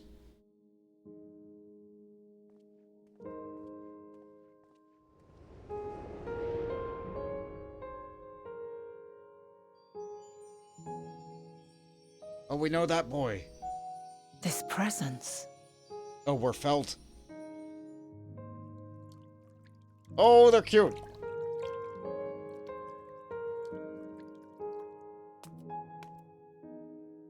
Hermes! Visitors! We have visitors!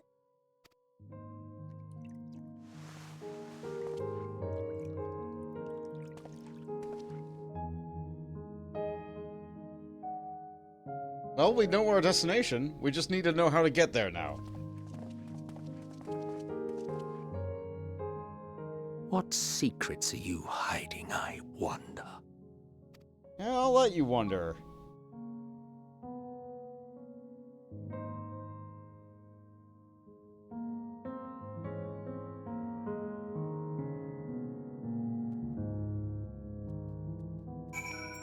Well, let's see here. What time is it in game?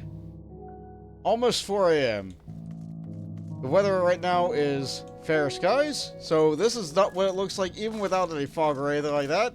I can't fly. There's grass everywhere. Grass and leaves and moss. And over here we have the edge of the world. We're on floating islands, well above like this nice blurple sky. It's beautiful. Ah, to think that this is what the world once was.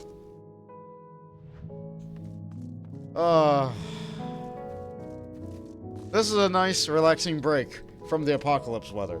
I'm glad to be here. This helps the brain a lot. In case you didn't know, it's rude to stare. Stop. Alright, just a moment. I am being stared at. Would you like to leave the room? There you go, Biscuit. Go ahead. I'm sure you want to leave the room to get a drink of water. Enjoy. I shut the door behind him. He's probably going to bark at the door in just a minute. Okay. No, I should stick to the party that's going for just the main story. It's hardly my first time here, but the scenery never fails to take my breath away. Why, it feels as if you could reach out and touch the heavens. Now then, to begin our guided tour. Perhaps you already know these things, but for the sake of thoroughness, I shall start with the basics. Using concepts to give shape to Aether, creation magics allow us to bring forth anything we desire, be it inanimate objects or living beings. Anyone may conceive of concepts, but they must all undergo evaluations at the Bureau of the Architect. As part of that process, living beings and certain arcane entities may be sent here to Elpis for in-depth observation and study. A fascinating facility, isn't it? I dare say you will enjoy touring with us. We're gonna get a mystery reward for this. Pedaluda Hunt. Althadaeus is looking you up and down. Now then, our friend Hermes, aside from overseeing the facility, he also conducts his own research. Chances are he will be at the main observation hub, so let us seek him out there first. Tired as you are, however, you stand out a little too much. Our dear Emmett Selk wishes to keep a low profile for his errands, so... Do you know how to make a robe? The basic concept will do. I'm afraid I don't have Weaver. No? In that case, Emmett Selk? No. Your whim, your responsibility. You're getting not another thimble of Aether out of me. Alright, I know what a thimble is. Huh. The way he scrimps sometimes, you'd think he wasn't a nigh-bottomless font of magic. Very well, I shall make the robe, but perhaps you can assist. Come, let us search for the requisite material.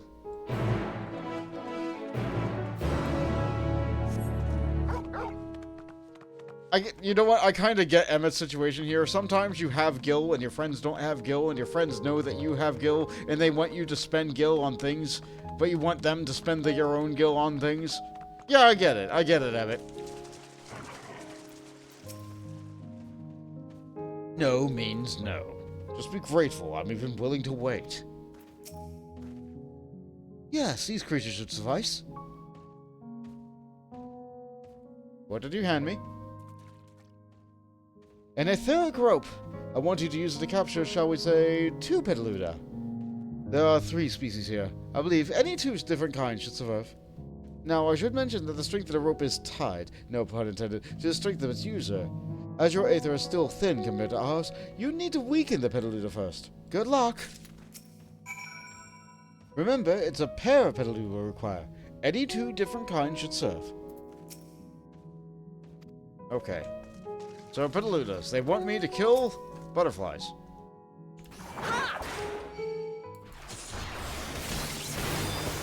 Well, not kill.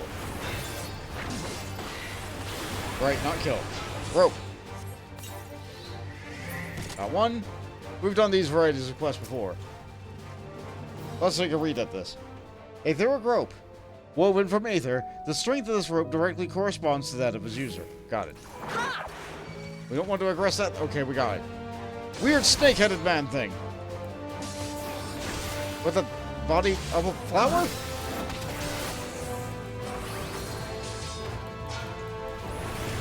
And it spits fire?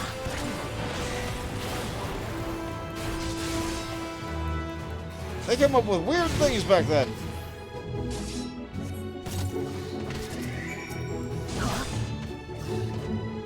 I suppose I don't need to fight this, but it is aggressed upon me, and I can't mount with it here, so...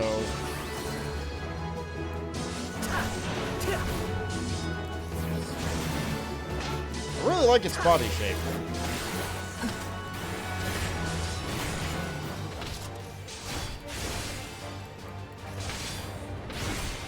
Shame that the neck seems to go away throughout the Aeons.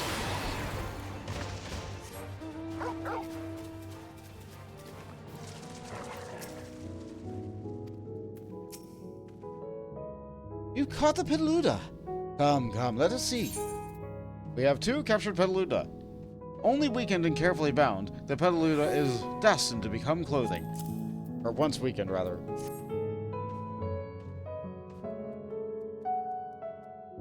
Yes, these fine fellows will do nicely. And now for a spot of reversion. So you etherically reduce living things into... There, it's ready.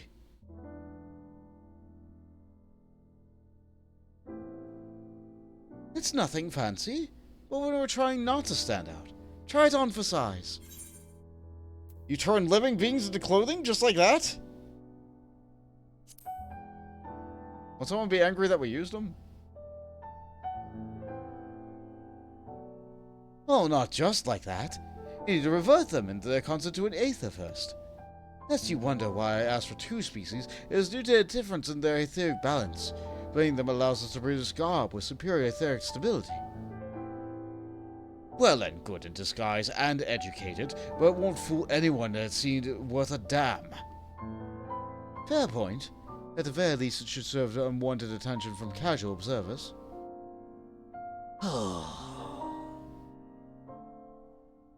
Emmett Sulk speaks true. Even dressed like us, your unusual nature will be plain to those who think to look. Should someone question your presence, don't make up an excuse, much less try to explain what you actually are. No, best to simply say that you are familiar. The question is whose? Ah, of course, it's M's. If you say you belong to him, people will give you the benefit of the doubt for any and all outlandish behavior. Exploiting our associate's absence. For lack of his presence, absolutely. Were he here, he'd have been the first to propose the idea, and you know it.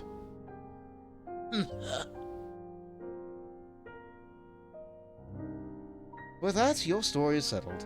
Let's conclude with our errand. We now have the Sophist Robe, Fraudier, and Hupedemir. They came up with weird words for clothing back then. Weird words. Okay, so if I try it out, I am in the middle of a dangerous area where I'm surrounded by deadly things. However, I can just wear these. I could just wear these. Like, my armor definitely sticks out on this thing. But yeah, this robe was super popular when this expansion came out. People loved this. And if I remember right, is it dyeable? Yeah, it has 2 dye channels. So the first dye channel gets the robe, and the second dye channel gets the mask. Not the entire mask, but it gets enough of the mask where you can feel like you're doing something cool with it. Yeah, this was a pretty popular combination back in the day. Alright, let's put my normal armor back on. Oh, I got a bracelet. Okay.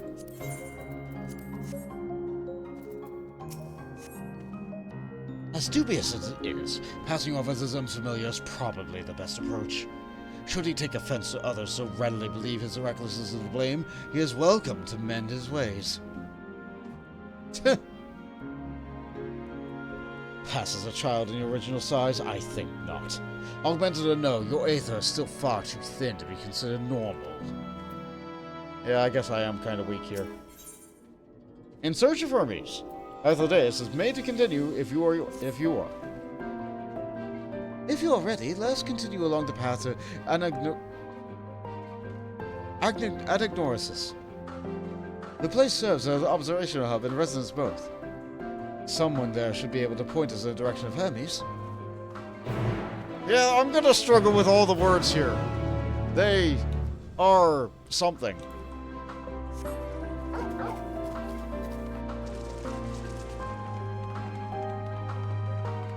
This theme is good.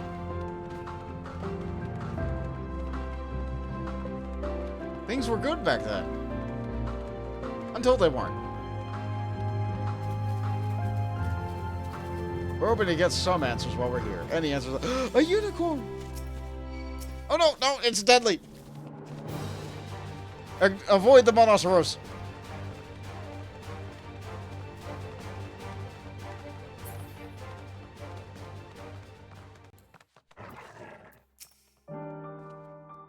I was wondering what she was examining, but it seems at the bush itself. Let's see if this observer knows Hermes' whereabouts.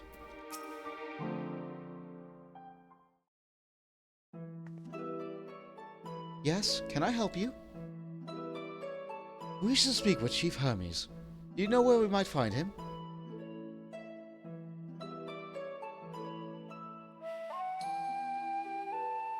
Well now, by your mask I assume you're one of the 14. I wasn't aware there was to be a visitation. Between you and us, it is something of a surprise. Your discretion in the matter would be appreciated. I see, I see. My lips are sealed. Our chief should be out conducting observations as usual. His focus of late has been aquatic creatures, so I believe you'll find him in one of his pools here. The pools, you say? Many thanks, and apologies for disrupting your work.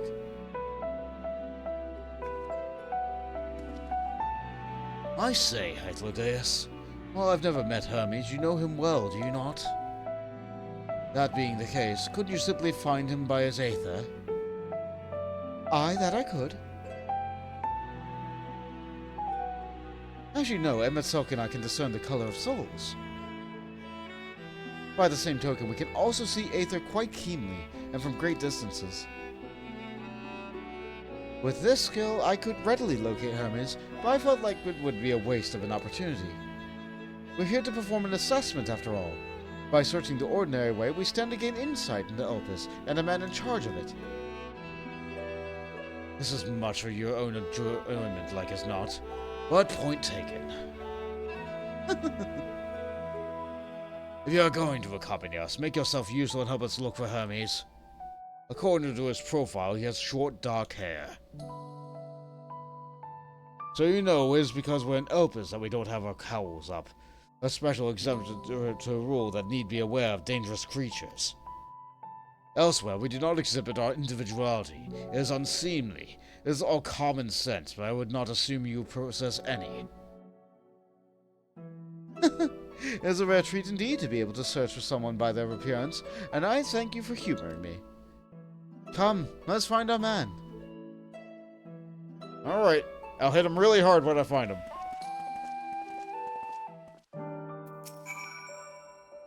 So looking for our chief? Should be out observing somewhere, likely at one of the pools. Okay. Let's see, pool number 1. Oh, they have a cup of the water plant thing. And over here they have a branch bearer. Wait a minute. Hi, Jade. And over here they have a monoceros. Good, good. I'm glad that they let them pet it without getting gored. Let's see what we have in this little pool over here. Oh, it's one of you guys. Yeah, you have the weird things on the back of your head. I don't know where they came up with your face, but good design. Good design. Oh, and crabs. Oh, I can't believe they had crabs at the time of paradise. Good job. Good job, old people.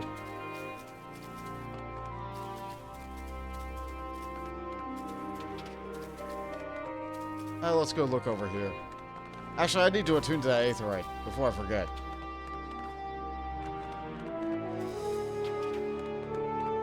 Oh, they have the kelpies, and they have those like little water maiden things. And they're not trying to kill us. Isn't it great that we can finally get up close and look at these things without them destroying us? I wonder who came up with that concept. Good on them.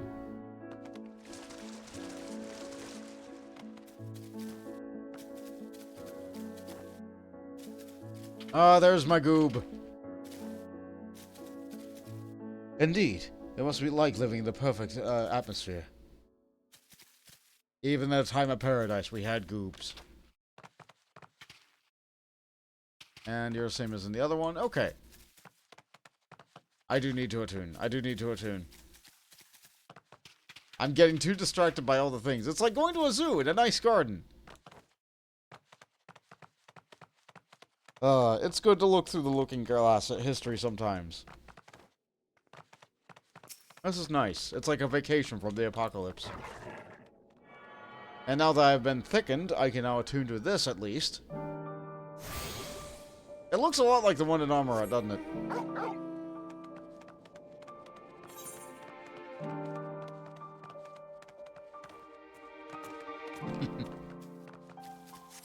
Oh, Spriggans!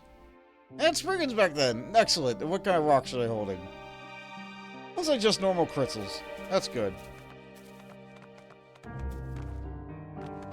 Oh, yes. Okay, now we know exactly where we are. Boltage looked into the oven. It's some big fat more tacos, tacos! some big fat tacos, some big fat tacos supreme. Wonderful, Uriel. Isn't it great you finally got some good food?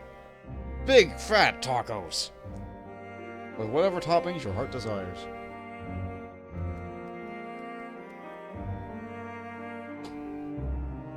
Now what does this bewinged girl say? They have such funny faces. And we have located Hermes. So the cutscene didn't spoil much. Awesome. You can use some big fat tacos right now. Yeah.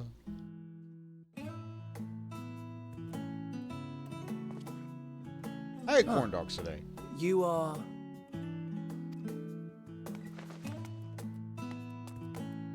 Oh. Oh, you're interesting. Don't trip. Different. You're different too. Yes. You and me. We're alike. Friends. I want to be...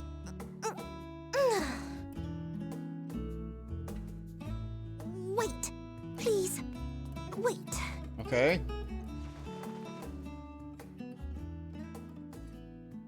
Greetings and salutations. Can you hear me? Oh, you're psychic. Do not be alarmed. I mean you no harm.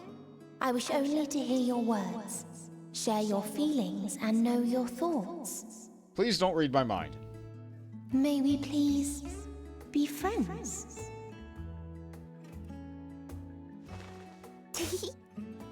May we please be friends? Okay, so you have a hard time using your mouth, but you're good at using your brain. Ah, I see you found him. Yeah. Hythlodaeus. It's been a while. Too long, I think. Too long indeed for close collaborators. On this blessed occasion, I bring not only myself, but others who long to speak with you. Jade envying the tacos.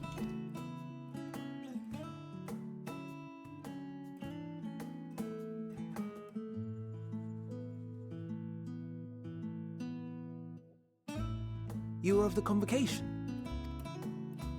Emmet Selk at your service. Do I have the honor of addressing Hermes, Chief Overseer of Elpis? You do. You have traveled far for it. Given your facility's purpose, its remote location is something of a necessity. Would that I didn't have to rely upon a guide. Oh, you wound me. Have I not ever been an attentive and helpful friend? But moving along to more agreeable company, this one we chance to...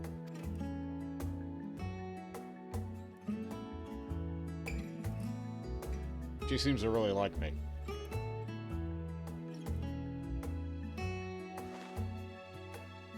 Hi. Well, you certainly have her attention. Is she one of yours, Hermes?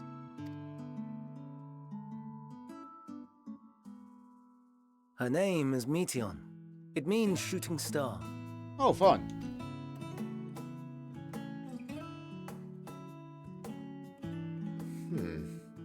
If I may make an observation, her ether is terribly thin. I fear she might dissipate at any moment. Nor do I believe you've made a submission to the Bureau. I would remember such a concept if you had. I haven't, as you say. I judged it too early. She's a pet project of mine, still undergoing preliminary testing. Unsanctioned. I see. But rest assured that I will attend in person ere long. Very well. Being an authority on flying life forms, I appreciate that you are exacting in your work. I shall look forward to your submission. If we have finished with the perfunctory chit-chat, I would discuss official matters. By my coming, I trust you already anticipate the subject. I have an inkling, yes. Please wait to the main building yonder. I shall join you as soon as I've returned these creatures to their homes. What's wrong, Hermes? What is wrong, Hermes? The Nemestoma is missing. Oh. Oh, there were 5. You turned your back for 1 second and it's gone.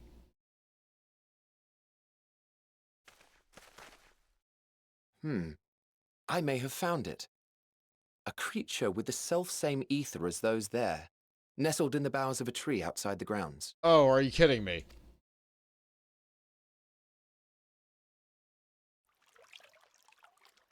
You're saying they can climb with their sorry excuses for limbs? Yes. The fashion has been to imbue aquatic creatures with the power of flight, ever since the words of Metron created a sky-swimming fish. Oh, I see. The Ambistomas, too, can fly, if only slightly, and they could conceivably climb a tree. Whether they can come down safely, however... Excuse me. Yeah, go save it. Go save the baby. I'll help. 2! Yes, that's right. You go help. 2! And what are we supposed to do with this lot? May I suggest we split up?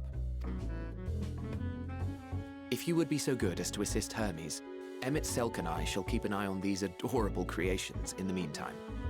I can do that. I'll try to get familiar with this place.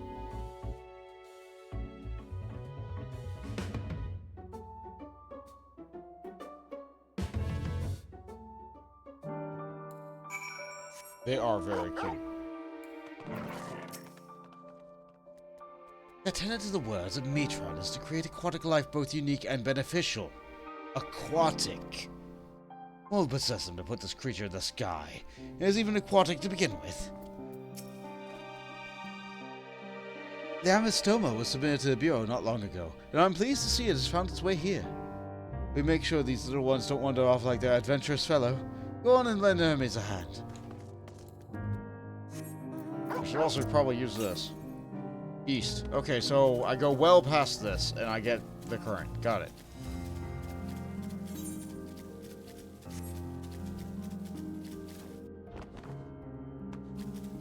Let's see. Where? Ah, here we go. Okay. Alright, I see the problem. That's quite the position you got yourself stuck in. I feel like that's something that kids do. Are you able to, like, just flip and then, like, land on your feet?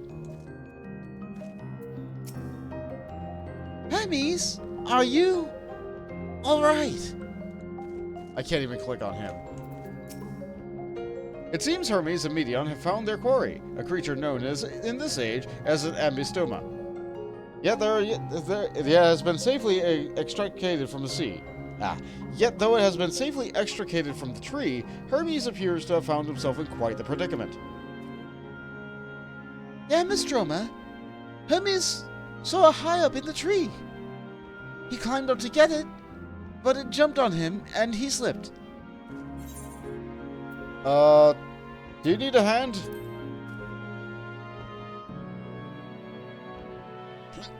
No, I'm fine. That's a little embarrassing.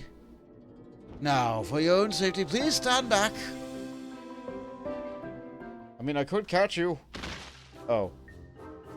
That sounded graceful.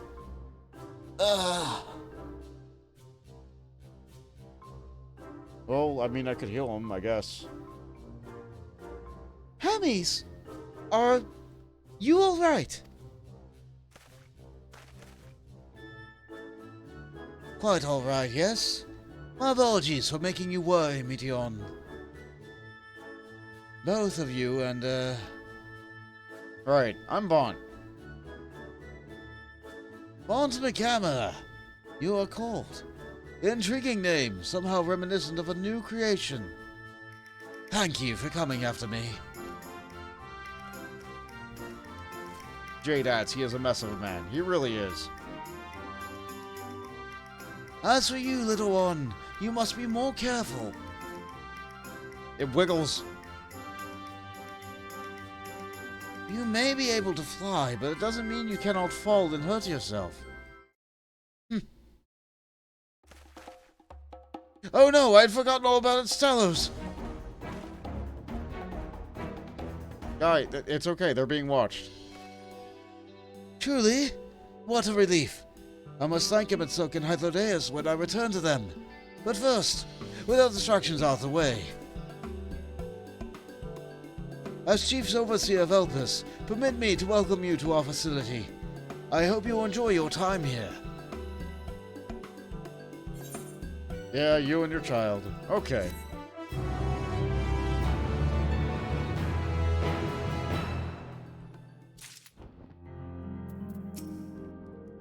The ambystroma stares at you unflinchingly, as if regarding something novel. Regarding, in turn, you notice that it appears to be floating, if ever so slightly.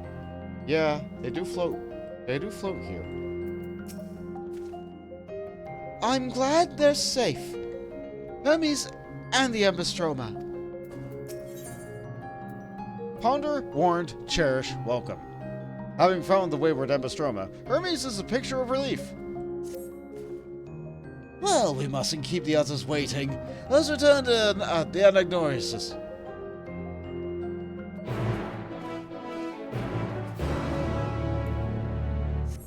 In a note of disbelief, they float now? I guess they always did float if they floated even as far back as this. Remember, we are in the past. We are in the past, so I guess they floated a long, long time ago. Oh, it's up there. I think we go there later anyway, so I'm not gonna go there yet.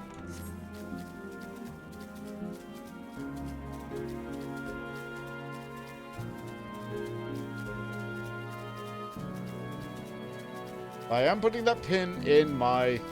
Well, not my hat. VR can't wear hats. But we will soon! Coming soon! Hats!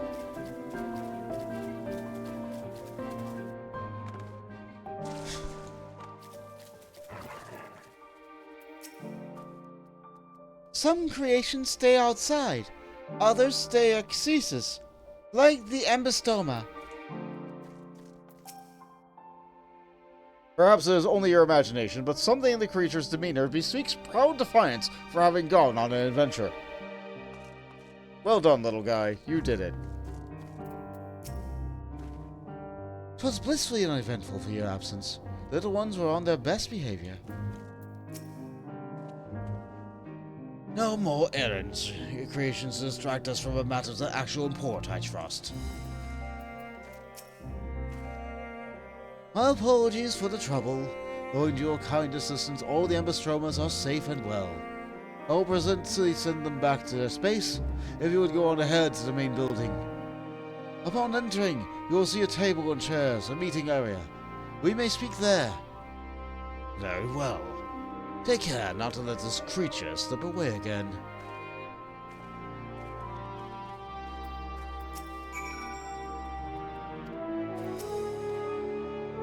Will you be attending as well? If so, you could join the others at the building. Sure. Sure, I'll do that.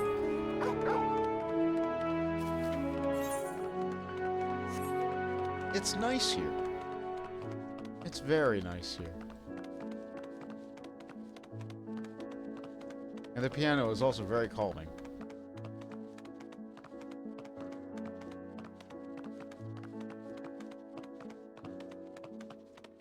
Wait, hold on. Let me look at that door again. That is a good door. That is a really good door. Okay, hold on. I want to take a look at this. Okay, so they have lamps. They have cages. They have... I don't know what this is. A water cooler? This thing could be a potential container for cups? I don't know. It's an ominous cubant. They do have an upstairs, but we can't go into any of the doors. Weird that they allow us onto this little balcony thing, then. Any other building would probably just put a little partition in front of the stairs. And we do get chairs. Back here we have... I don't know what this is. Maybe some kind of aether reflector thing? It looks like a lamp. But the lamp is the thing next to it. Tiny little box. Loads of books. Oh good, they have books back in the past. Something tells me that this is really inefficient for storing information in terms of like their technology. But like they have books. Good for them.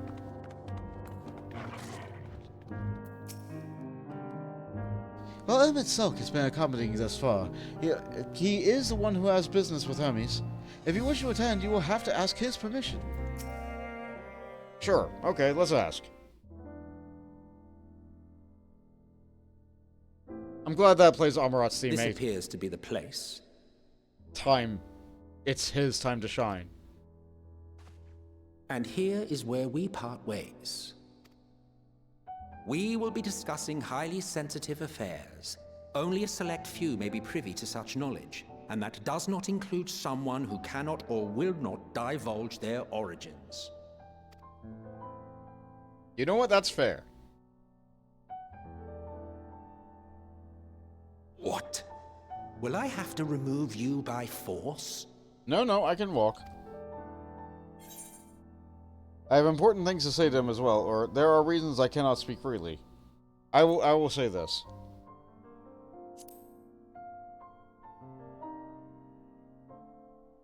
Let's hear them then, these reasons of yours. Who knows? If I deem your mysterious cause worthy, I may even be inclined to offer my assistance. I do not object to his attendance. Thank you, Hermes. Hermes, this is highly irregular. Perhaps, but I believe he can be trusted. Meteon would not have taken to him so quickly otherwise. Moreover, the presence of a third party may help me to maintain composure. Ah, so he's nervous and he needs his emotional support creatures. As you wish, then. Behave yourself, do you hear? Sure, I know how to stay quiet. I'll give you all the ellipses.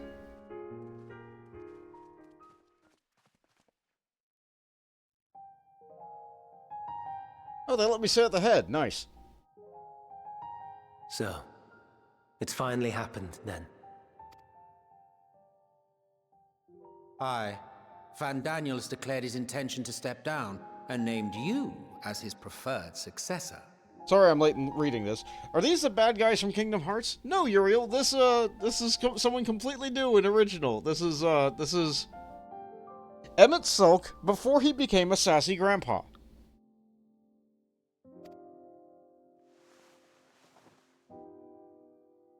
In recognition of your knowledge and your works, the Convocation is giving the recommendation due consideration. Yeah, this is not Kingdom Hearts, even though they look a lot like Kingdom Hearts. This is absolutely 1000% not Kingdom Hearts. Absolutely not. If it was, then they would have to give Disney money. As one who does not know you personally, I am to use my impartial eye to take your measure. And above all else, to ascertain your disposition towards the invitation.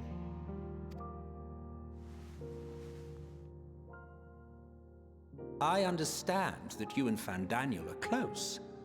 He himself was once chief overseer of Elpis after all.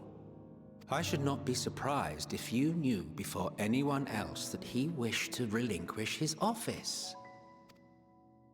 I did. He told me that when he fulfilled his purpose, he wished to pass the torch to me. A torch you seem none too pleased to accept. Are you so averse to serving on the Convocation? I really hate the face that he's making right now. No, it's not that. For a humble researcher like myself to even be considered is an honor beyond words. No. What troubles me, what I struggle to come to terms with, is the very fact that Fandaniel is stepping down. Does this not mean that he will return to the star? Ah, right. Of his own volition, yes, like so many others have before him. Return to the star? Does that mean die? Well now, that's not a word I hear often. Is that what you say here in Elpis?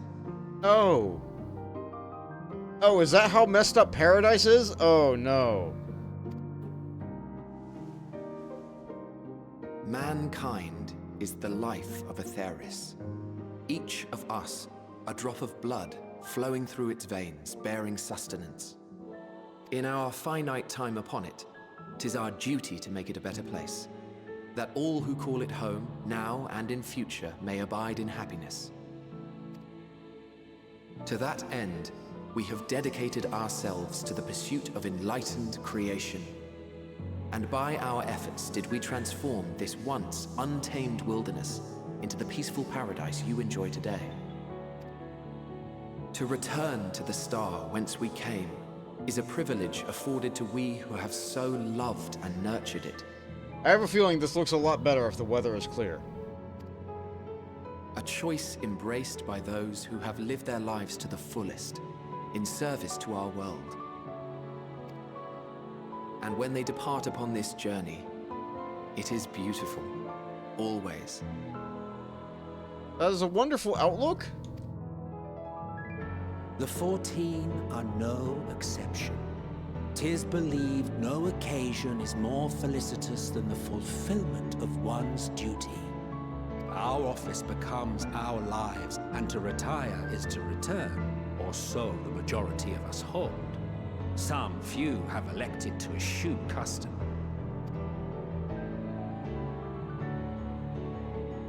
Mayhap you feel Fandaniel's deeds do not warrant his return. Yet you should know his accomplishments as well as any. During his time, he conceived of countless outstanding concepts. And channeling the wealth of experience he attained here in Elpis, he brought forth many new specimens. I know of all this. I do. It's just, I cannot fathom why someone so great and wise, who could still do so much good, would want to end it all.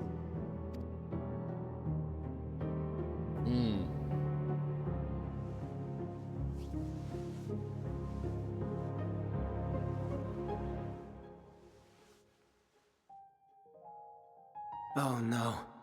I've made her upset. Forgive me. I know I requested your presence. Might I trouble you to take Meteon outside? A change of scenery would do her good.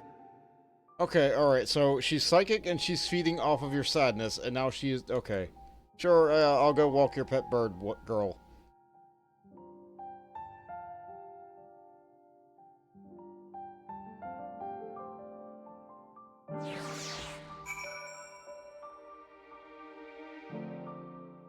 Okay.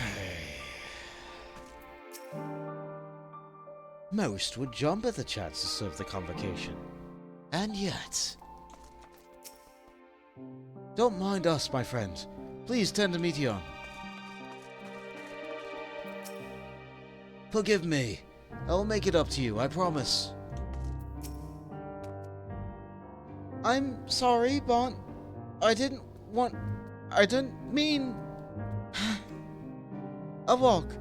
Perhaps we can go for a walk. Alright. Let's walk.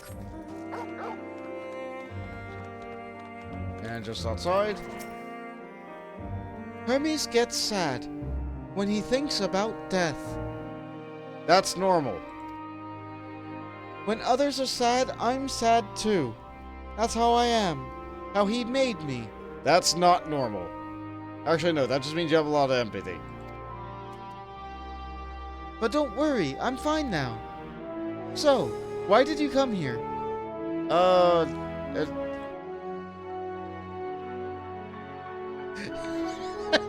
J-Dads, again, lady, me too, the F, yeah. Yeah, it's... You want to learn about Elpis and Hermes? Ooh, teach me! Teach you! I can teach you! You can take turns. I tell you something, then you tell me something. Sure, why not? Then it's settled. Where to start? Ah, yes. Let's talk to Menman. He should be near the Aetheryte. I'm not good at explaining, but Menman is. So I'll have him explain instead. Meteon is now accompanying you. Keep her at your side and proceed with the quest objectives. You can leave Meteon behind, etc. We've done this before. So now we have a tiny bird lady. Let's go talk to Menman. He should be near the Aetheryte.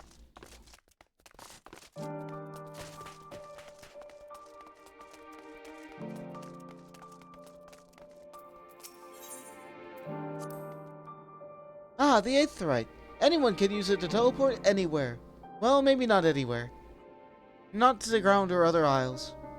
For that, you need teleporters. Oh, and permission. Biscuit is barking. I don't know if it's audible.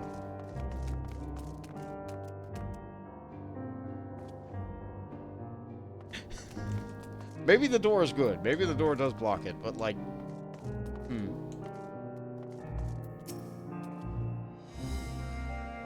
And what have we here? Although you look like a person, you have the ears of a beast. I assume you are familiar like Meteon. Is this something you need? This is Bont. Could you teach him about Elpis? Ah, newly arrived familiar is he? Very well. I should be glad to introduce our facility to him. As you know, it is mankind's duty to make the star a better place. A part of this duty, we employ creation magics to bring forth new life. However, we cannot simply release our works into the world, for it would lead to chaos. No, any and all life forms must undergo extensive testing to determine their fitness to exist. Testing which is conducted here in Elpis. Every candidate is subjected to rigorous study, in which we identify their properties, surmise what habitats would be suitable, and speculate as to the effects they may have on the environment and other species. Should it be judged to be a beneficial addition to the star, it will be allowed to take its place in the world. The two of you, too, were created with the hope that making the star a better place. So heed your masters and be good. Do you hear? We will, Menman, we will. Thanks for the lesson. You had a turn. Now I get a turn. Okay. Where did you come from? Let's see. For a place far, far away. A place facing a great threat. We'll say the second one. My mission here is important. There is such a place? I had no idea. But this place is important to you. I can feel it. Oh, my power! I haven't told you about it. A creation. Let's find a creation. What not being watched. Then I'll explain my power. Let's find a creation. What not being watched. Okay.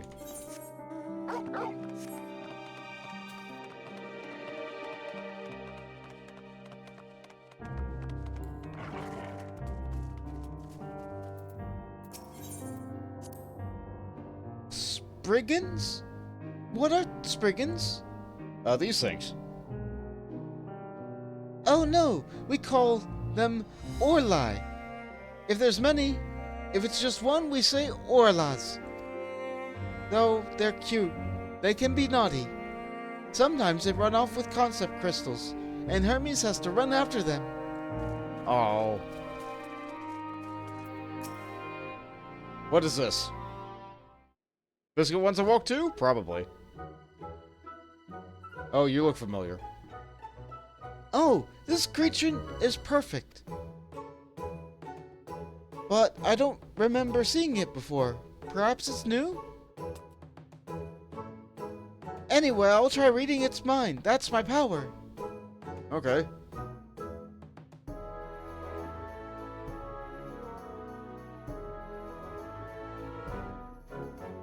It has a very intense gaze. It's very handsome.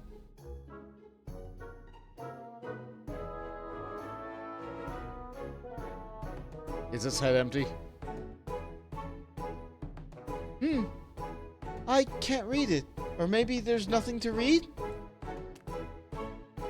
Well, please wait. I'll try again. With you this time.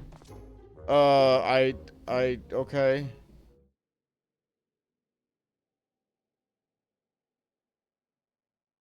Greetings. Can you hear me? Yeah. This is my power. I can read the emotions of those around me and project my emotions to others in turn. Oh, that sounds scary.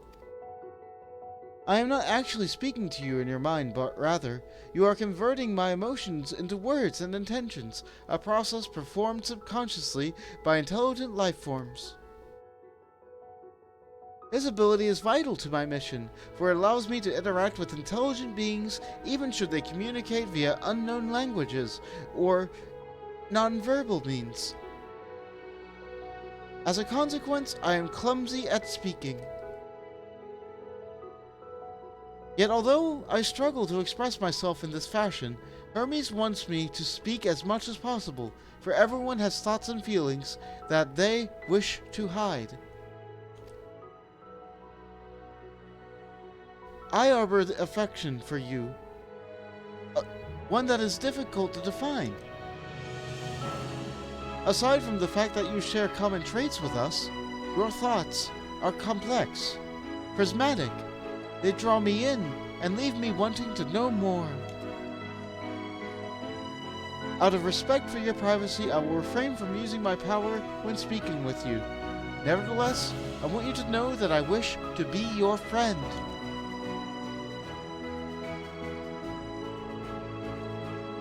Oh, so she's an empath. Yeah, basically. Did you hear me? Yes. Loud and clear. Good. This is my turn again. So, what are you good at? Fighting, crafting, gathering, playing, or it's a secret. That's not fair. That's not fair. Let's see. I'm playing a game right now. I do everything else, though. I am good at playing. Wow, that's a sassy hip hand. Playing? I'm still not sure what that means. Hermes says, let's play. Then he goes for a walk, or looks at creations. It's fun, but no different from work. That's complicated.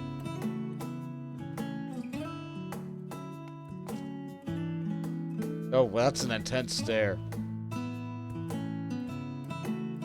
I think we might be bothering it.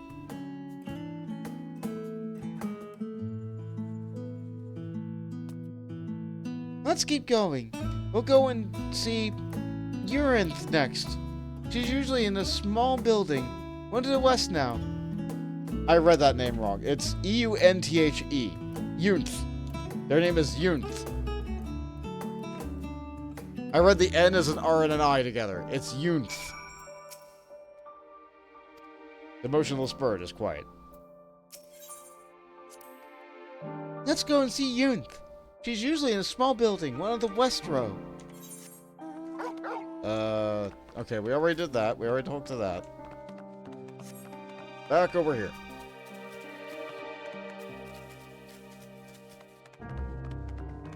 Not this one. Not the one that person came out of. No, that's locked. This one.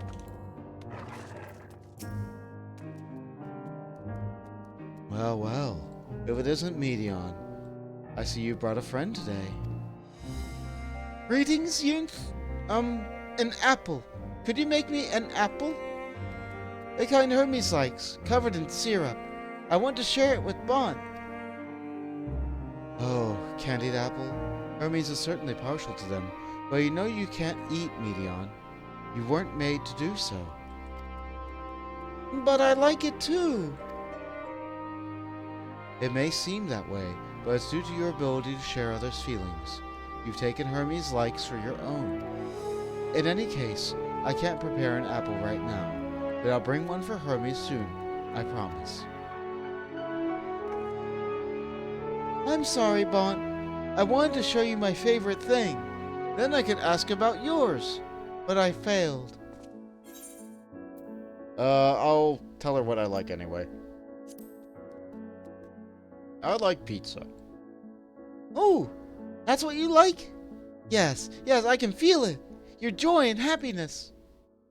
And it makes me happy too. Thanks for sharing it with me, Bon. Not a problem. Well, we've walked and talked a lot. Maybe Hermes has finished talking too? Shall we go and see? Between you and me, Hermes' eating habits are atrocious. We may not be reliant upon food to the exact extent that smaller creations are, but our diets eventually catch up with us. If we don't consume the requisite balance of nutrients, we grow weak and lethargic. Yet Hermes consumes candied apples as if they were a staple. So he likes food. Okay, so what we learned about Hermes so far is he gets sad thinking about death. And he works in a facility where there's lots of new beings made all the time. And he eats this food to feel happy. And he eats this food a lot. Oh no, okay. He's depression eating. Maybe I'm jumping to conclusions here.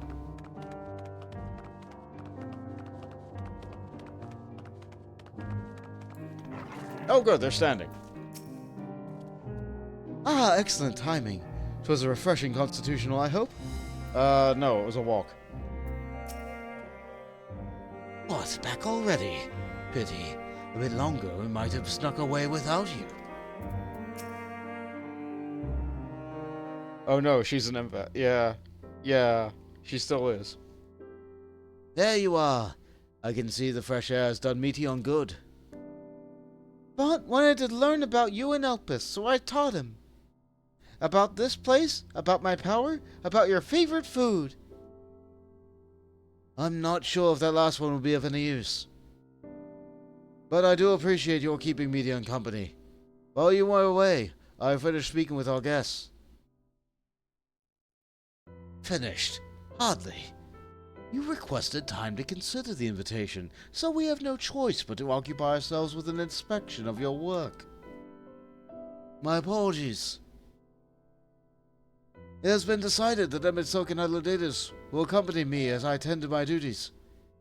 If you wish to learn more, perhaps you would like to come too. I'm compelled to remind you that he is in no way associated with Convocation. We simply chanced to meet at the Propylion. There's no guarantee the matters we discuss will remain private. I do not mind. You see the joy his presence brings Meteon, I cannot imagine my mysterious friend Arba's malicious intent. Bon is kind. Really, truly. He taught me as much as I taught him. You're coming, of course, to watch Hermes. You're bound to learn lots and lots. Yeah, okay. So this continues to amuse Hythlodaeus and continues to frustrate Emmett. And we are doing things. This is the way the timeline has demanded things go. This time we'll all go for a walk. Isn't it exciting? Yeah. It is held that all civil organizations should conduct their affairs with total transparency, and the Convocation is no exception. That doesn't mean we're obligated to show our work to unknown entities such as you. Consider yourself privileged, and behave accordingly. Gabriel says, "Why did you read my message again, Bolt? It makes me sound like I repeat it for no reason." Sorry. I read it because I keep on looking at chat and I didn't... You and Jade have the same color, roughly, as far as I can see. So, like, it looks like there's a very slight variance if I squint a little, but, like, I thought maybe it was a new message. My bad. My bad. I'm sorry I made you uncomfortable by reading your message twice. I see new creations on a daily basis. Here to look at them with a different eye, it will be interesting to observe Hermes at work. Lives apart. Live-a lives. Live-a lives. Composure regained, Hermes is ready to return to his duties. If everyone is ready, there are new creations I need to check in. First, we shall return to the spot where we found our wayward Ambistroma. Have care when you step outside the hub, for there may be more unruly specimens about.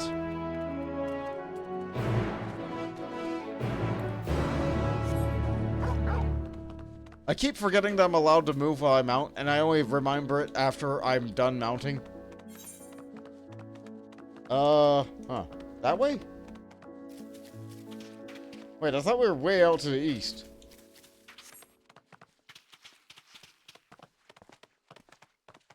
Oh no, we're going to the main ones first, not the wayward one. Got it.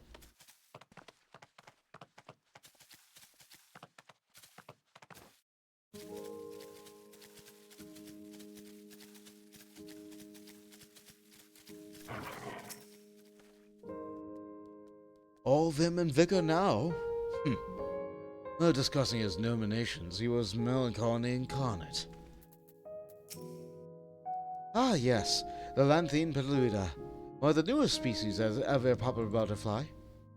You're still bothered about your robe? Ah, don't be. The few specimens we repurpose won't be missed. That's what bothers me about it. So beautiful, Pedaluda. I hope they make it into the world. Me too. No worries, I was just goofing. I hope you can see the emojis. I can see the emoji.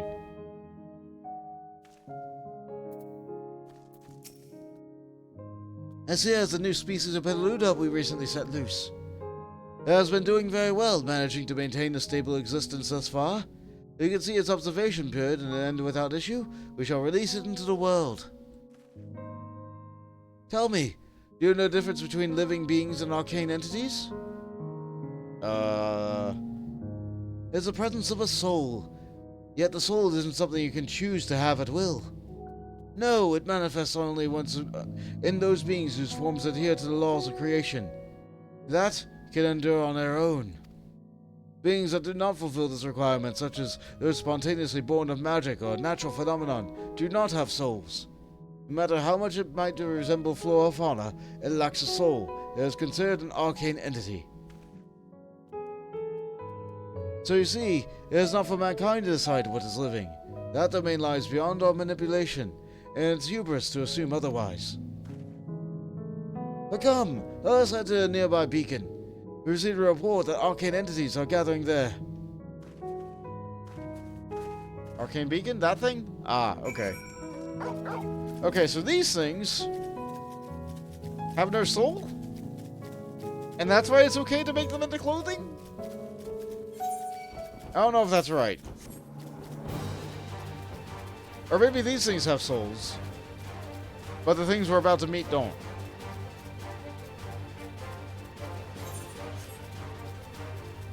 I don't feel like that was properly conveyed to me.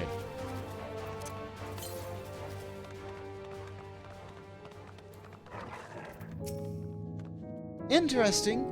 You're interesting too. Tell me, how did you find the Amdistoma?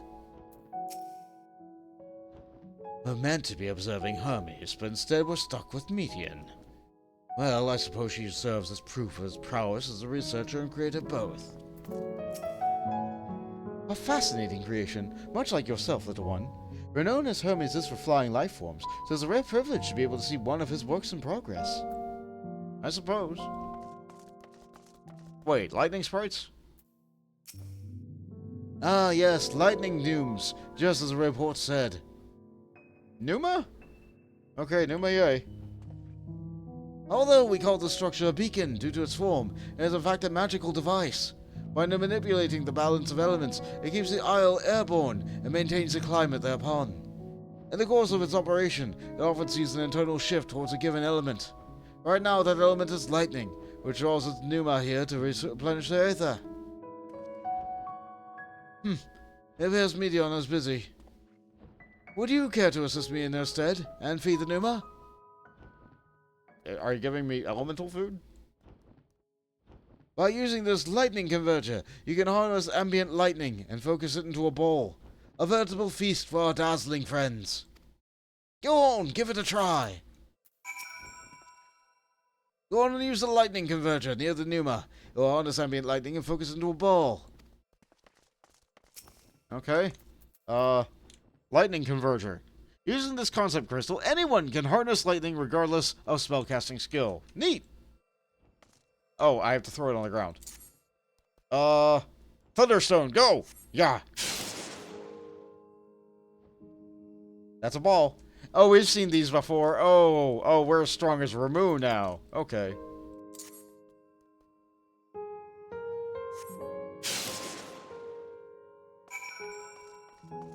Well, I guess they like to eat balls. You know what I like to eat balls too? Cheese balls are great. Perfectly done, Bond. Look!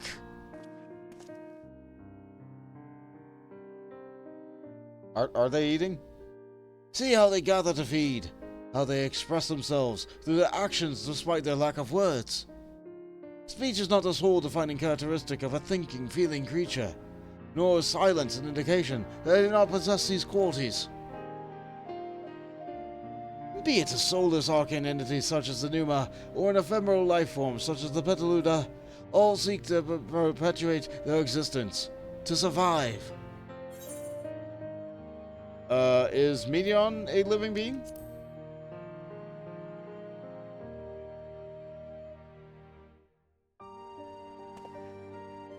A good question. I can answer it from a theoretical standpoint, but it ultimately falls to the Bureau of Architect to pass judgment. Those with exceptional vision, such as Hylodeus, may be able to ascertain her true nature. But to me, it doesn't matter. She is herself, and that is all I need to know.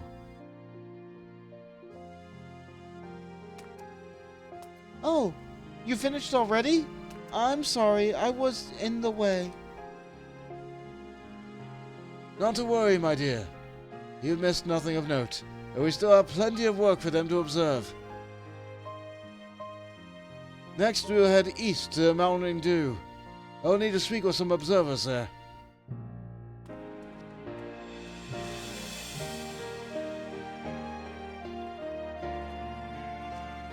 So far, his job doesn't sound too bad. You just walk around feeding the animals and making sure that they survive. Even if the animals are lightning sprites. Like he's just a fancy zookeeper. Like that sounds fun. Oh, east. Please don't. Stop. Please stop. What you are doing, I do not wish anymore. Thank you. Have a pleasant night. Oh good, it's shooting fire too. Oh, never mind, just wind.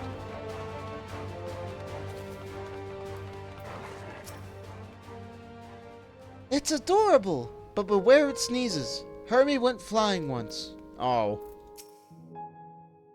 Was there a guiding theme or any method to the madness that is this random assortment of features? Ah, this fellow has been the talk of the Bureau. The combination of a carefree aspect and endless rows of fangs is strangely charming. It's a goob. A zookeeper that literally creates the animals in a zoo. I thought he had to, like, approve of concepts and stuff. I thought, like, other people made it here. Very close. Okay, tree. Hey, guy. You like this rock? I love my work. Yet at times such as this, the mind wanders. Where might I go? What monuments to man's ingenuity might I see, had I only the time to spare? Yeah. Yeah.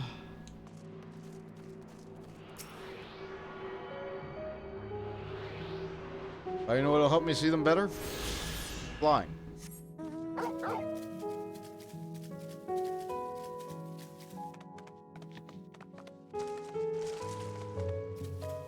Okay, now that I got that.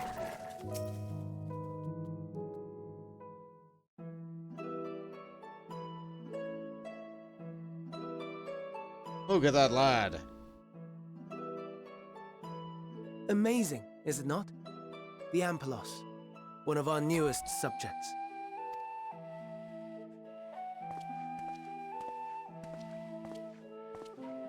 So, how are we coming along?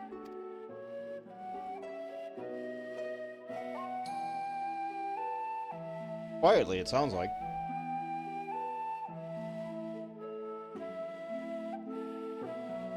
Ooh, flowers. I think I need a new one. Is it alright if I take one in the past, though?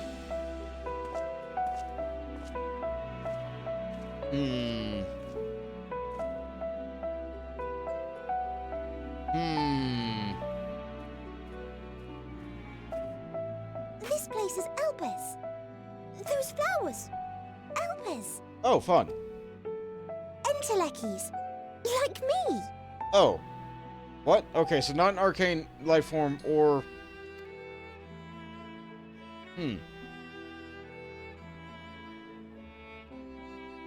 They are a product of Elpis, and so named for their birthplace.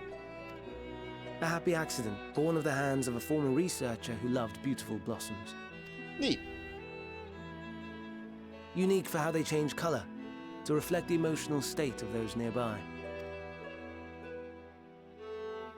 Though be it here or elsewhere, they are seldom seen in any hue save purest white. Reflect the emotional state, you say? By what means do they achieve this?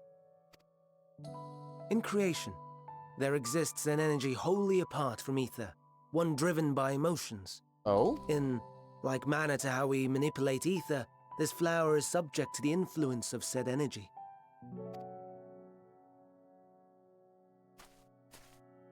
While it has no will of its own, it is sensitive to the prevailing emotion in the vicinity, and reacts by altering its color and vibrancy. We kind of knew that before. But they called it like... Akasha? It is one of the unseen energies defined by Harnish alchemical theory. Though a gross oversimplification, some describe it as an essence influenced by feeling.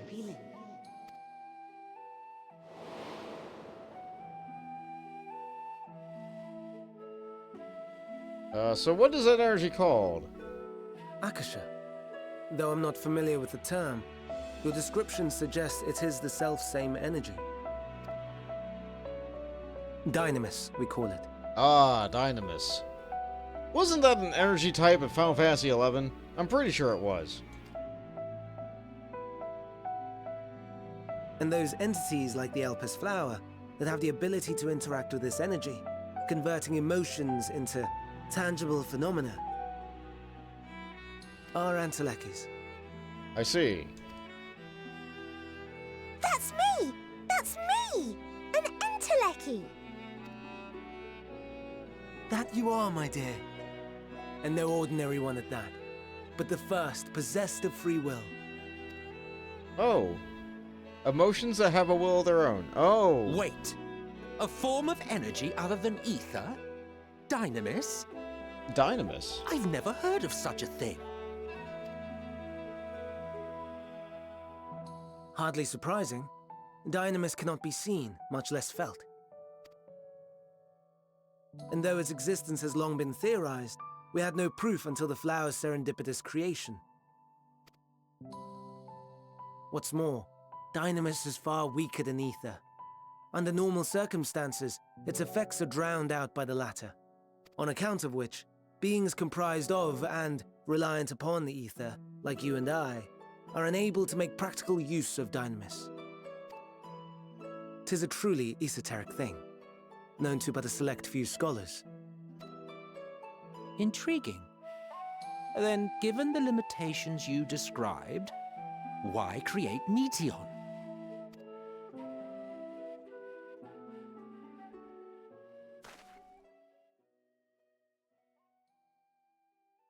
Our star, Aetheris, is especially rich in ether, so much so that its name is derived from it. However, when we consider all energy in existence here and in the vast space beyond, dynamis may account for as much as 68.3%. Oh, that much, huh? The more abundant form by far. Were we able to control it, we could open the door to limitless possibilities. 'Tis not unlike a gently flowing stream, unable to break through the dam of ether barring its path. But if we could imbue the stream with the vigor of a raging river...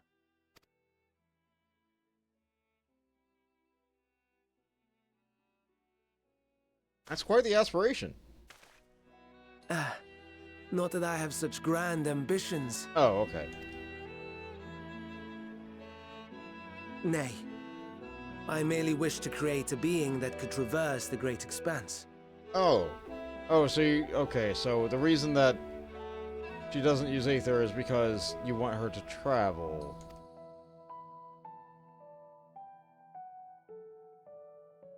The relative scarcity of ether beyond the bounds of this star was a concern. And so, I looked to another source of energy by necessity. I see.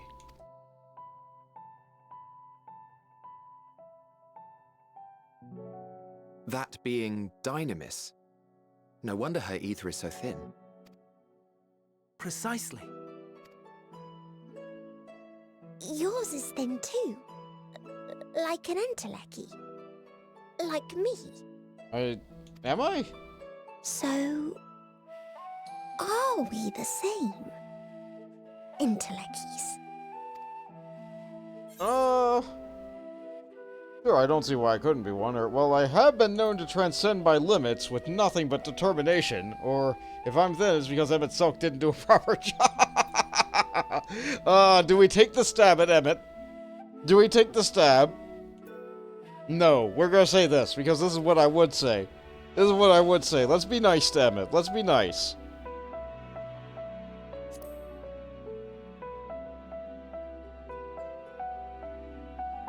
That sounds more akin to the desperate flailings of a wild beast when facing imminent death.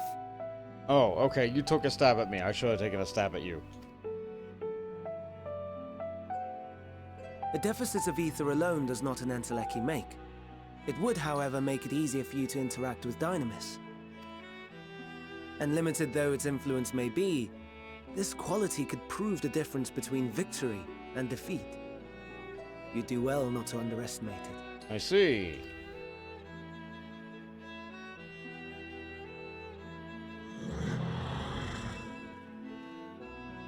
Oh dear. I'd forgotten about the poor fellow. You must excuse me a moment while I go and verify a few more things. Right, okay, yeah, you got a job to do. You're just easily distracted.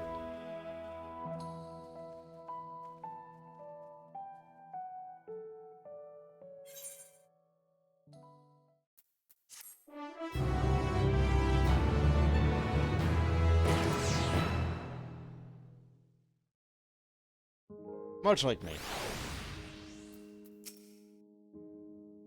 Never before had I heard of this Dynamis of Entelecchies.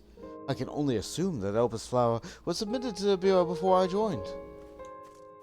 Maybe. Entelechy or no, we're friends. In thinness. All appears to be well. It shouldn't take long. The greatest contribution. Emmett Sulk appears to be deep in thought. Not that I or anyone would be able to make use of it if we even knew. What irks me to discover that there's an entirely different form of energy, and no one told me. That personal annoyance aside, Hermes' knowledge is undeniably impressive. Given that there are none amongst the 14 who specialize in this celestial, he would be a welcome addition. Assuming he can be persuaded to join, that is. I still can't understand his hesitation. Let's see. Why did you join the convocation, or what do you specialize in? I'll say the latter.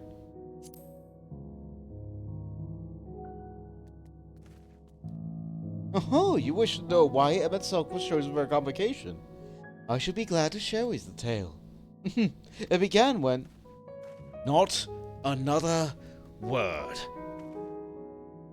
Lest you've forgotten, we're to learn about Hermes, not me. My misspent youth is not your concern. What now? I want to learn about the convocation.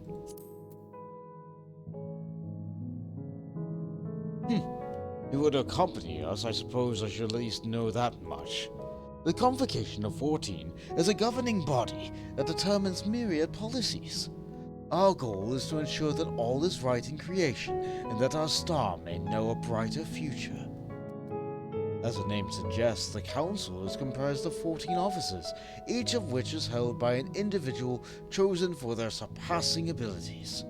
Depending on the office, one is required to either be an authority in a certain field or possess skills that will facilitate the performance of their stipulated duties.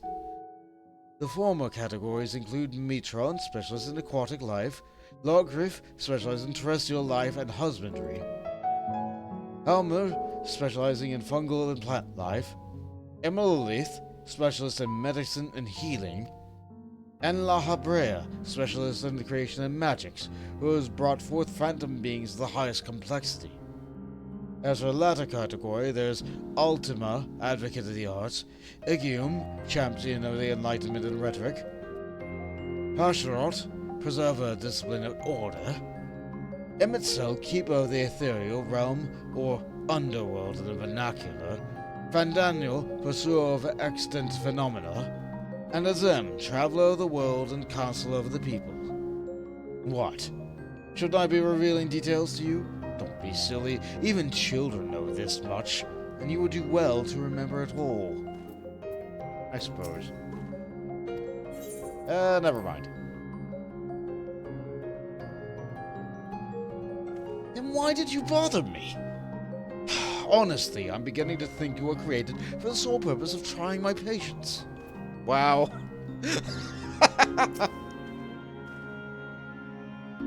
I'll tell you the tale when we're away from sensitive ears.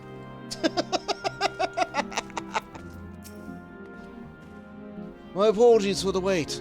I have inspected the Ampelos to my satisfaction. All is well with that creature, and I dare say it won't be long ere it's released unto the world. Another creation, however, reportedly isn't faring so well. The Caridibus. Oh. That is where we shall do next. If you would follow me, my friends, we shall return to the main isle and head north.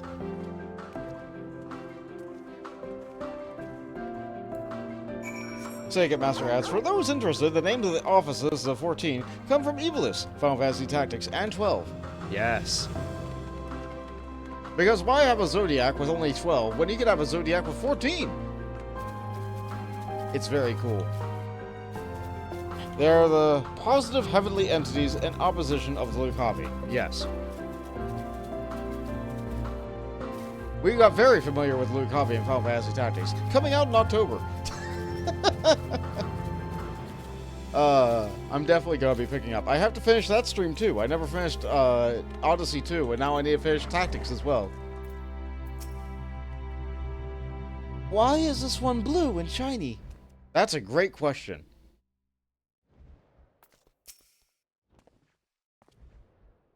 Oh, forgive me. I thought another member of the convocation to come. This is turning out to be an eventful day. That's a bunch of... Thank you. I will get up and stretch. Actually, I noticed while I was in the middle of that last cutscene that my chair had gotten a little bit loose of a screw.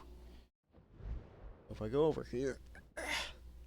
Where did my screwdriver go? Might as well get up and do that. Okay.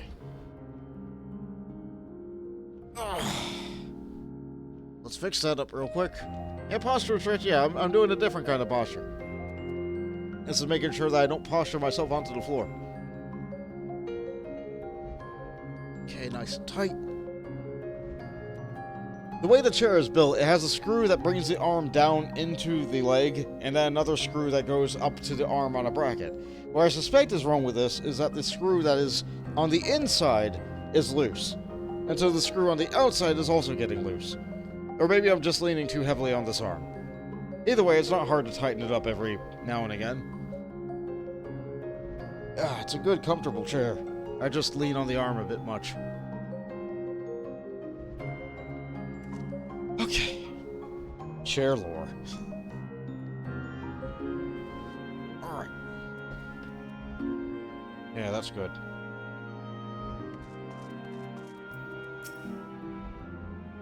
There's a slight difference in etheric balance between these Charybdis. By this is assumed that they aren't the original creation, but their offspring.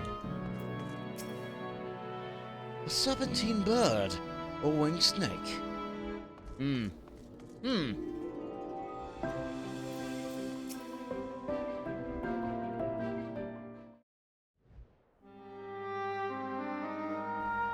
Alright, so what's wrong with this one? I understand there's a problem with the Charybdis. Oh yes, that's right. As you know, the Charybdis is based on a sea creature. Owing to its adjustment to enhance its affinity to wind, it is capable of flight. The specimen created from the concept should all fly without issue, but a problem arose in subsequent generations. Its third generation creature was born with an etheric balance leaning towards water. An aquatic origin asserting itself, it would seem. The result being its affinity to wind is diminished, and it cannot fly. No matter what we try, it can't seem to even rise the slightest bit. For such a change to manifest in so few generations, I fear they are too unstable, flawed. With your permission, I will revert the creatures and recommend to the Bureau that the concept be revised. Huh? With its etheric balance leaning towards water, the Charybdis would indeed struggle to manipulate wind. Yet it's too early to conclude that it cannot fly. Having failed at first, it may simply have developed a fear. I shall transform and fly with it, helping to manipulate wind until it finds its wings. What? You needn't go to such lengths. What? You don't know. But of course not. Transformation is an art in which one manipulates a vast quantity of ether to construct another body around oneself. In practice, it allows one to consume any conceivable form and thereby transcend the limits of one's flesh. Yet convenient though it may be, transforming to the presence of others is considered vainglorious in the extreme, as uncouth as the unseemly as running around robeless, shameful. Am I to understand you make a habit of this? Nothing of the sort. It's just that, when transformed, I can wield the wind and fly. It may seem excessive, but what is our shame next to the lives of these creatures? They deserve a chance, and we owe it to them to do all in our power. Be that as it may.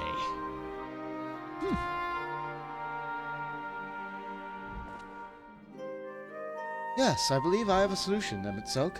May I trouble you to move that Charybdis away from its fellows, somewhere out of sight?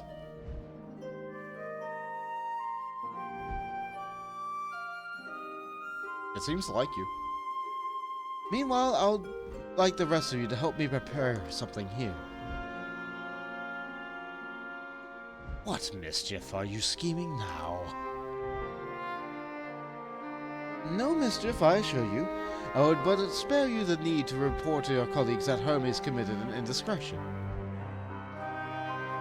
So have a little faith and run along. Trademark shrug. I trust you don't mind.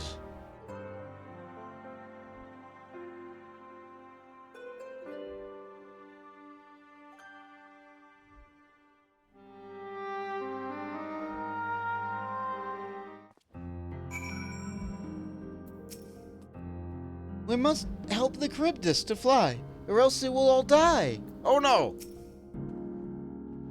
What's the bother when we could simply begin anew? I shall defer to the chief overseer. That's normal for you? Elpis is a man of ideas. I wonder if he has thought of this time. Emmet Sulk is out of sight? Good. Then speak of the plan. It's a stroke of genius, really. We have Emmet Sulk trained the Charybdis. Really? Aside from being able to fly untransformed, he can readily see aether currents. And with his adept spellcraft, he can also employ suitable winged magics to guide the creature along. While he is indeed capable as you described, it's not his duty. I am loath to trouble him with it. Don't be. As I mentioned, it would be for his own sake. With that settled, let's begin at once. Vaughn, I want you to go to Emmet Sulk. Tell him that you have a favor to ask. Oh no. He will be disinclined to cooperate at first, but you mustn't be discouraged. With our friend, the trick is to be unflaggingly persistent. Off you go now, and good luck. Really? With the chat mode, you say to say things. Okay. The rest of us will be right behind you. You wouldn't think of missing the fun. Oh, this is just a prank. I'm just a toy for a prank for you. With apologies to Emmet Sulk, this may be the best approach. Let's work together to win him over. Me? Perhaps it's best if I watch from afar. I'll persist too.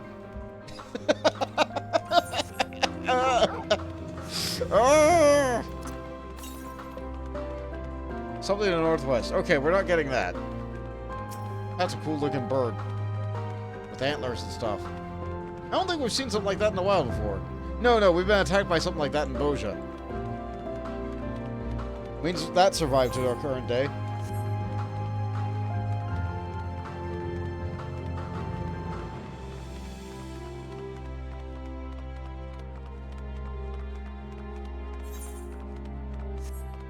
And the aether currents here.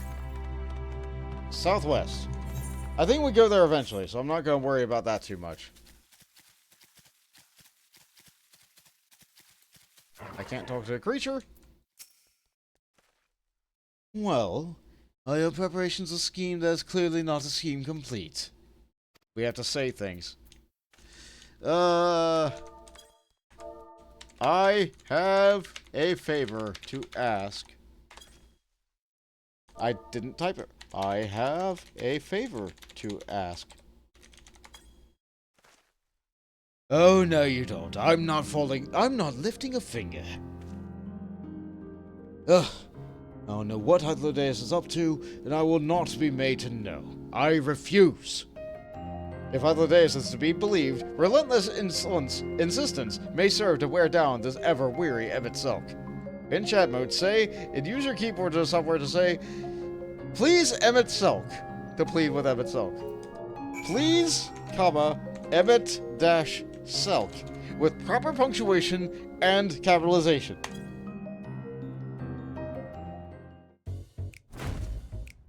Wheezy weezy, Mr. Emmet Sulk. No, you are not foisting this nonsense on me. Jane, you made me read that. Oh, please, Mr. Emmet Sulk, can you help me out? Woo.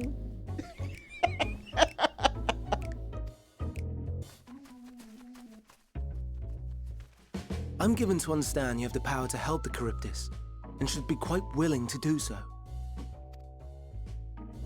And so I appeal to your better nature, most benevolent Emmet Sulk.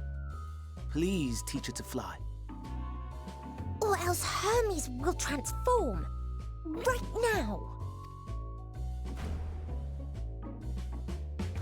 Now, there's no need to go quite that far. Altruism is its own reward, as I'm sure he would agree. Oh, would he now? And who contrived to put me in this position, pray tell? I like that finger point. Very gruesome of you, Emmet Sulk. Nothing so devious. I merely suggested a possible course of action.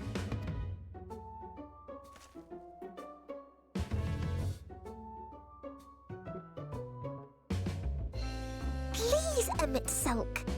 Please.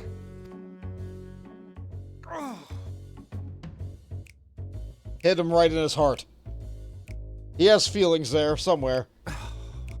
not come all this way to play nursemaid to your creations. I'd thank you to remember this favor and let it be the last.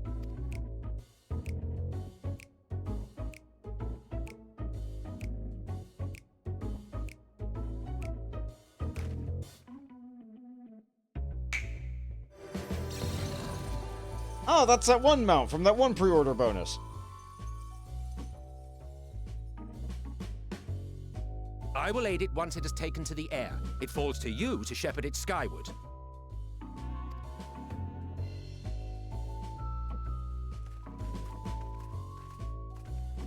Alright, so we're gonna teach the poor baby how to fly, because it's scared.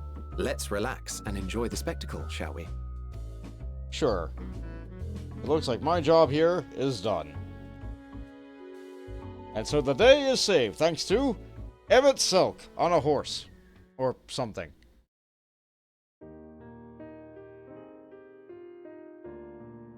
You were wondering why Emmett Selk joined the convocation. Yeah. Truth be told, he wasn't the first choice for the office. I was, on the strength of my ability to see ether. But I declined the offer. For though my vision is exceptional, I am pedestrian in all other aspects. Worse even. Oh. Quite abysmal when it comes to manipulating ether, for example. Couldn't transform even if I had a mind to do so. Oh. What good is the ability to perceive a problem if one cannot act to address it? I see. Emmett Selk has no such shortcomings. He excels in vision and manipulation both, the latter to an extraordinary degree. If there is a mage more powerful, I do not know of them.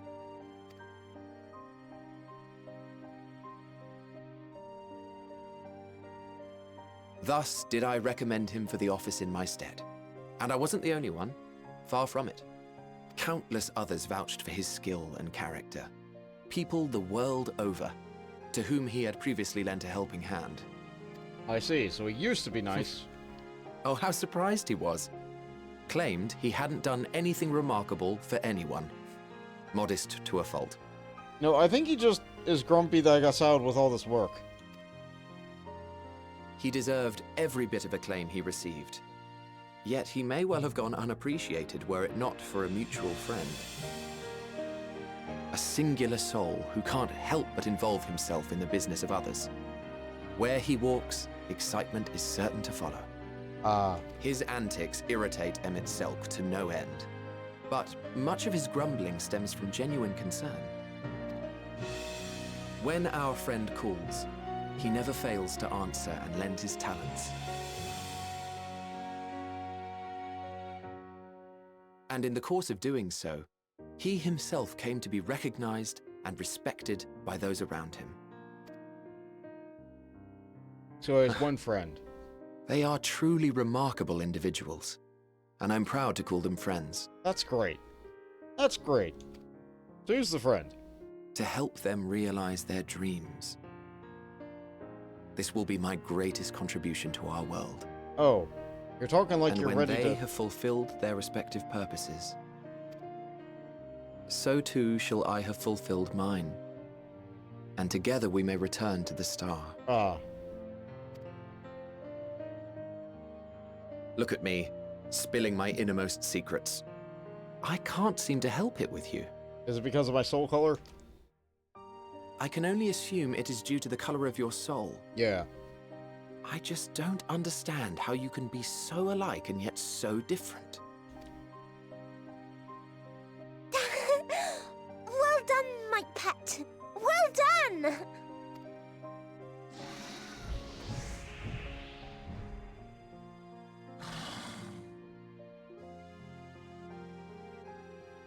Ah, yes. I dare say the Charybdis will be fine here on. Excellent. Why don't you go and signal to Emmett Selk? Let him know that his arduous task is at an end. Alright, I can do that. You're a really nice guy, Hith.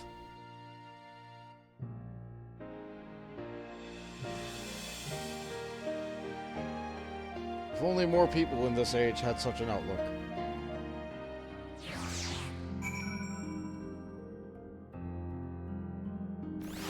this now.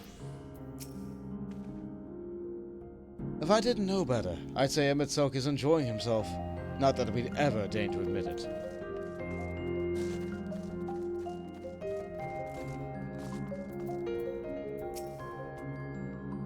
Look, Mont! Look how well the Cryptus flies! Yeah! I can't wait for it to try and destroy me with the whole island underneath of me. What? Oh, nothing. It's flying. It's really flying. As we were born to do so. Thank goodness. Alright, what do we need to do here? Oh, I do need to... Slash wave. Emerging from his reverie, Emmett Silk notices you and begins to descend with the Charybdis.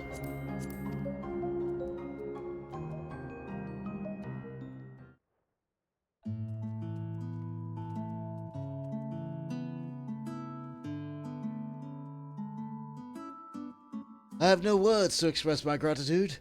Thanks to you, the Charybdis has learned to fly.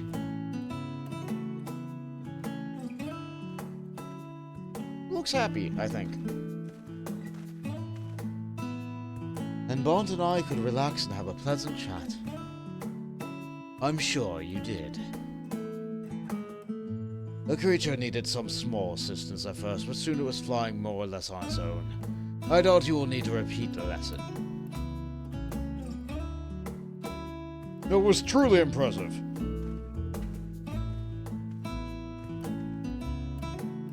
I witnessed it all from afar. The Cryptus flies. Indeed. With this, we've proven that even a creature with skewed etheric balance is capable of flight. Though we helped it to achieve this, the Cryptus is a herdman animal. It may well aid their struggling kin in like fashion, if and when the need arises.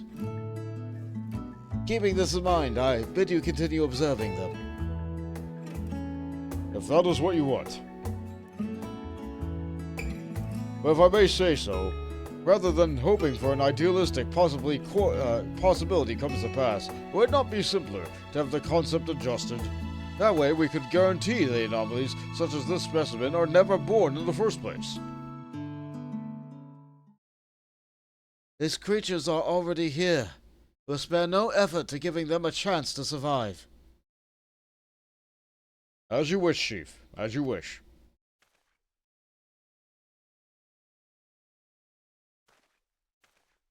Yeah, it seems like the underlings are really quick to just erase things and start over.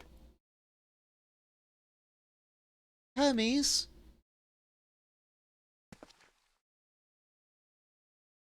I'm fine. Don't worry. Well, that concludes all of my present tasks. Let us return to Agnosis for now.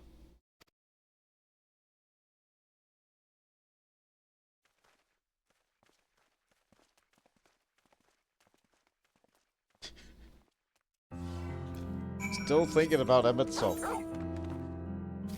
And words. Southwest? Yeah, we'll head over there eventually.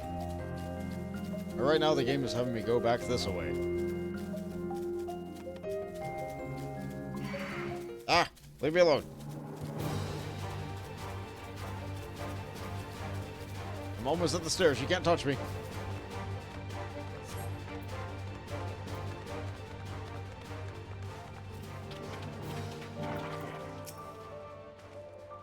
I thoroughly enjoyed myself. At the end, most of all. Now that you've seen what I do, was it everything you were expecting? Not quite. All the creations were happy. That makes me happy too. Nice. What? Want to apologize for forcing me to help, do you? Save your breath. But don't force me to do anything. I merely chose the most expedient way to have done with an impediment to our business. Athlodius chuckles. Could have an ooh-woo mode redeemed for 20,000. Are you serious? I could, but I feel like then, if I had an ooh-woo thing, or toggle ooh-woo on and off, then I feel like there would be a point fight thing again, where people just spend points to overwrite other people's decisions again. Do you guys want that? Do you guys want the uwu toggle? Because I know there are certain people who cannot stand uwu speech. I believe Metal Sheep even has an emote that specifically says no uwu. So I have to keep that in mind too. It is an idea though, and I could do that very easily.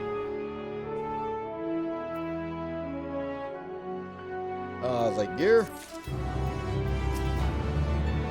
I'm tired. Leave me be. Aether to Aether. Something seems to be weighing on Hermes' mind.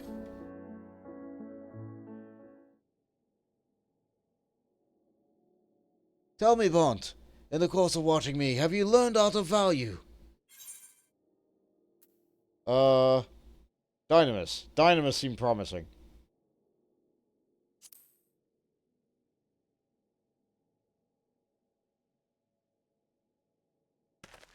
Dynamis, you say? Curious that such an obscure phenomenon should be of interest to you.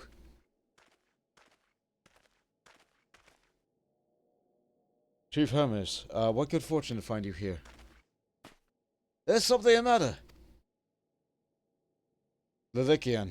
I'm afraid it's done it again. No sooner did we release one from observation that had set upon the nearby occupites, slaughtering them. Was this creature hungry? Or somehow provoked? I just fed them myself, and the occupites were keeping a wide berth. It's their nature Lekian to blame. It's their innate viciousness. Temperamental aside, it is an outstanding creation, perfect in the form and function.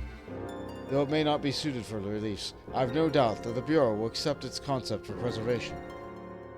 In any case, there's no point in postponing the inevitable. Doros will revert them all once the paperwork is done. What is the scene of the incident?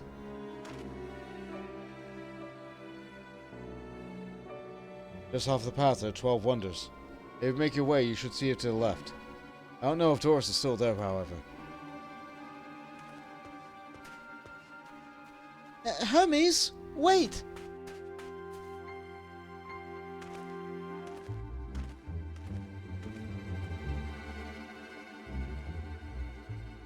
This is part of the work. I don't would observe. We follow.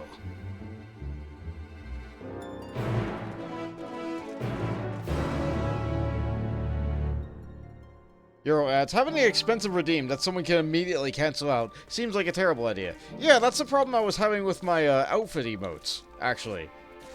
People were a little bit, like, quite a bit miffed. Quite a bit, like, off-put by the fact that, like, they would put me in an outfit, and then immediately another outfit would happen. Now I'm getting a problem where people are redeeming the second outfit, and they're like, wait, where is it? Even though I have everything inside the text inside of it. There is a timer. I wish I could make the timer more visible. I've not had a lot of success in making a timer, unfortunately.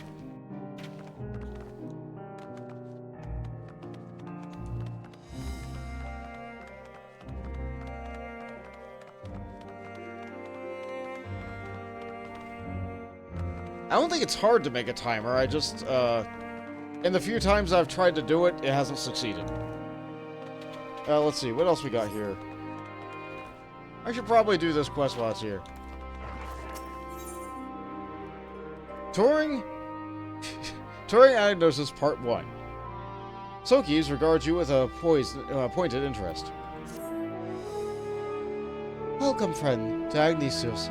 I am Sokis, and manager of region under authority of Chief Hermes and the head overseer of Elpis. And you are, oh, how unusual, a soul-bearing familiar.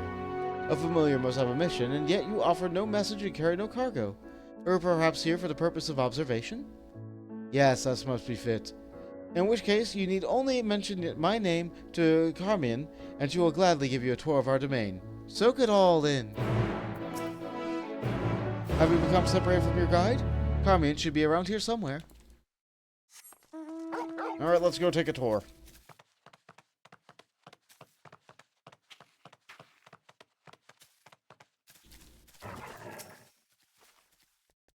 Yes? What can I do for you? Hi. Selkie said you'd give me a tour? Bond, is it? And Overseer Sulky's wishes for me to be act as your guide? Oh. Oh, no, I didn't mean it like that. I would be more than happy to show you around. I'm simply wondering why the Overseer chose to send you to me, of all people. I haven't been here long myself, truth be told. Until quite recently, I was wholly engaged in prolonged research project on the Academia Niter. Surely there are other more experienced individuals who could provide a more comprehensive...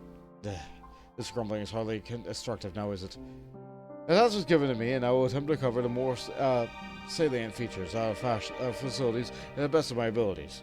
After all, it's not every day that you're asked to indulge the curiosity of a rare and fascinating visitor. We can commence the tour at the very moment, if you like. Then let's begin. You know, rather than have you lecture you as we walk along, I think observing firsthand will do here in Agnesius would prove more beneficial.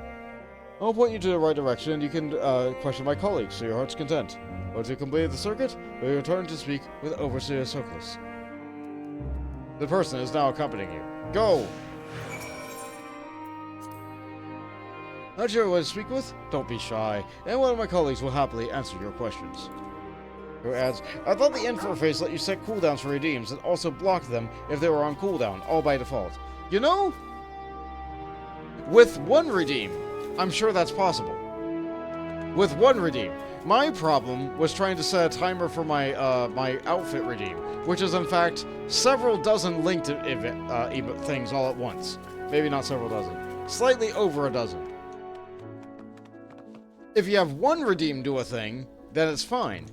But if you have multiple redeems for a thing, then suddenly you need to know how to code. And I am only proficient at coding. I'm not very good at it.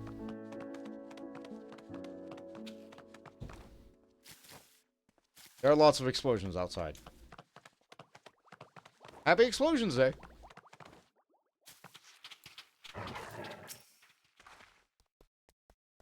Come in! Oh, and who is your friend? I am Bont. That sounds familiar. You appear so astute to deliver your thinking. I should try very much to make an extended study of your composition and consciousness. Oh, and do forgive my forwardness. It is my duty to chart the behavior of familiars, and if I ever find it, and I find it ever so diverting. Arcade servants are rarely permitted to roam in the world with us, you see, but all research here is given special dispensation, once the subjects are properly registered as constants, of course. There are times when the familiars are tasked with tending cattle, or must otherwise coexist with other living beings. Such projects are brought to me, and I'm responsible for observing and evaluating their potential comparabilities. Oh, but, of course, if Azem might grant us permission, then you might abide here for a few years while I analyze... And on that note, we must really be moving along. Step lively, Bont! So here? Has my request for full compositional analysis been granted?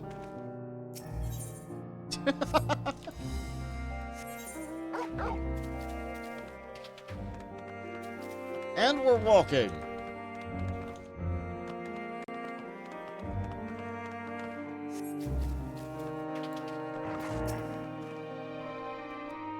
Who do we have here? A familiar of some kind, judging by your third structure?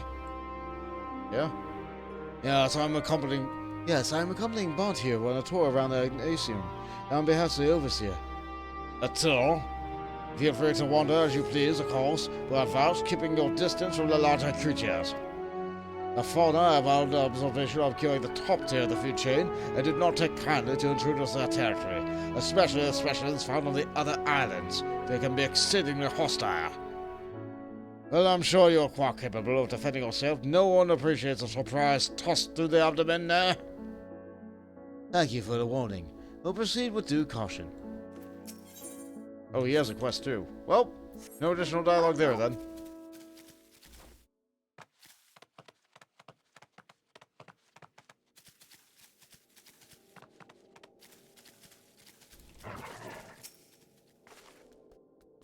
Hello, Camian. Was there something? The Overseer asked me to give this familiar tour of the grounds, and I thought the best way to do that was to show him what we do here firsthand. I see.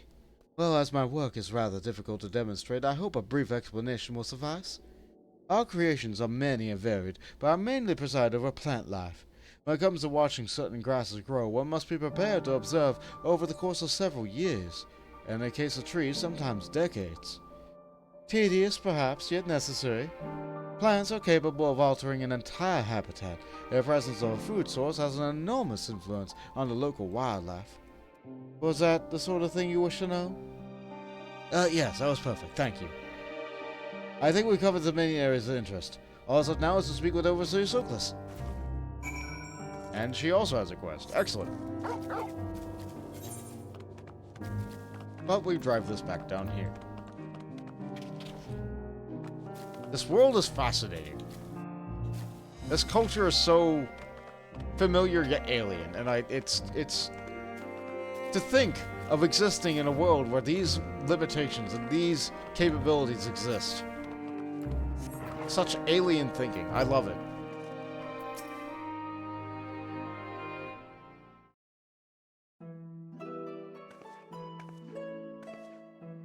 Ah, I see you've completed your tour. Almost. We spoke with those in charge of the various facets of neurosis, but I thought it would be fitting to end this where it began, with you, Overseer Sockless. I see. And what is your impression of the work we do here? It requires equal levels of passion and patience. I am glad we could further your worldly education. And I am glad to see you enjoyed your experience. At least I hope you did. You are truly a masterpiece of creation. Only a soul-bearing familiar could demonstrate such robust cognitive and cognitive features. Were you perhaps designed to inspire others? I feel something special has been woven into your aura. You have an intriguing presence, to say the least. Please stay a while and share more of your thoughts with us. Yes, I second this invitation. In all the long years I have resided here, never have I encountered such a unique entity, and one of Azem's no less. I feel like the timeline is a little bit messed up here. You have an intriguing presence, to say the least. Please stay a while and listen. Share more of your thoughts with us. Alright, so the timeline here is a little bit weird. Okay, we're way in the past, and we know that their civilization will at some point come to an end. So, either the things we do here happened, or the things that we do here didn't happen, or they didn't matter enough to a point because the world ended. We don't know how far in the future from this point that the world ended. So, whether you do the side quest here or not does not seem to have a significant impact on the story. But it can be cool to learn about the society of the past. That's the way I see it. The side quests are all just a way to immerse yourself in the world and learn about the society. I tend not to do side quests, but the side quests here are extremely interesting. Because I enjoy, like, alien worlds and stuff. Like, this is so cool. This is so cool.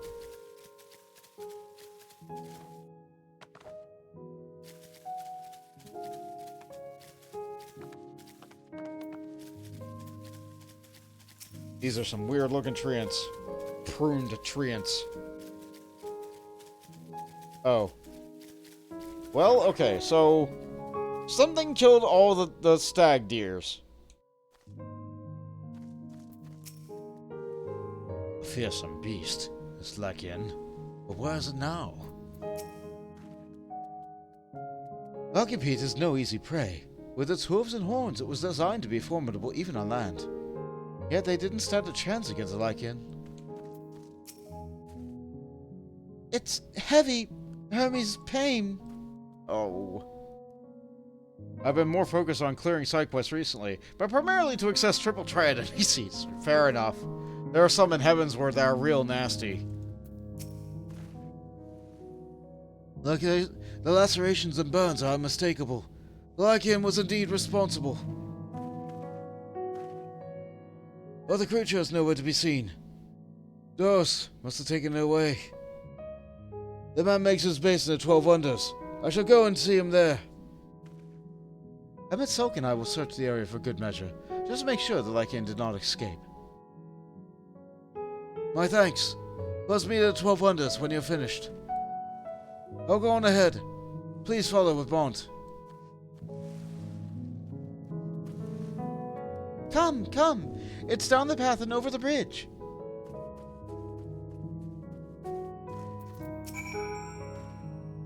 Occupy. Oh, right. Same dialogue. Okay.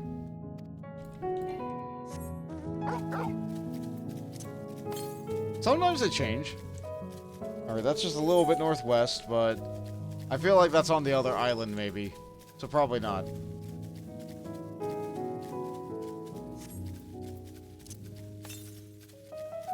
Still northwest? No. Okay, so she said to cross a bridge. I'm glad they have a bridge and don't expect me to just fly.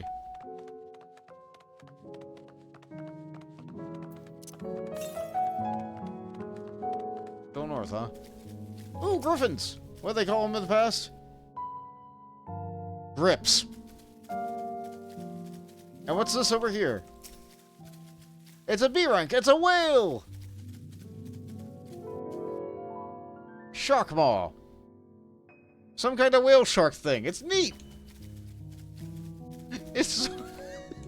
we don't encounter a lot of that type of enemy. I would hope that we wouldn't. We don't have the underwater... No, we don't need to breathe water. I guess we could encounter a lot more if we really wanted to. There it is! The 12 Wonders. Hermes is looking for Doros. Let's look for Doros too. He's a man with long blonde hair, I think. I'll know him when I see him. Medion is now accompanying you. Again!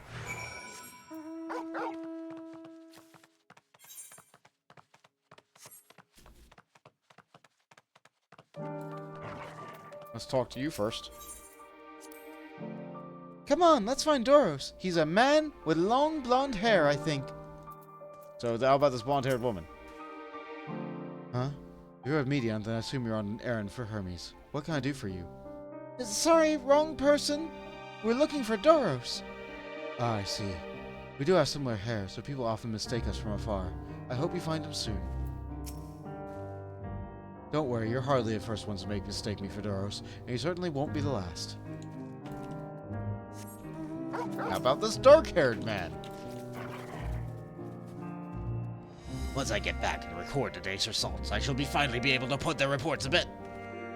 Not Doros. His hair is long, but the color is wrong. Doros, I think you returned a short while ago. Okay. Do we have any additional things that we do here? We have a blonde-haired man. Doros! That's Doros. Oh, well now, if it is a Median, what brings you here?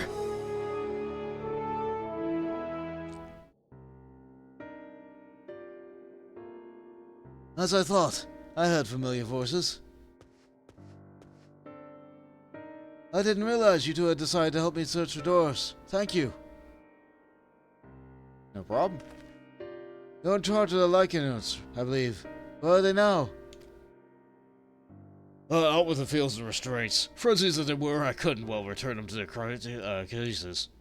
Once I've submitted my report, I'll see them referred without delay.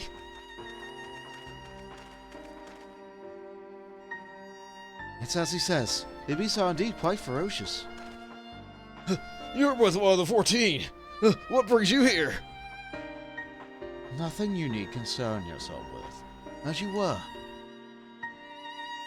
We've heard the news that the Lycians slaughtered Occupites.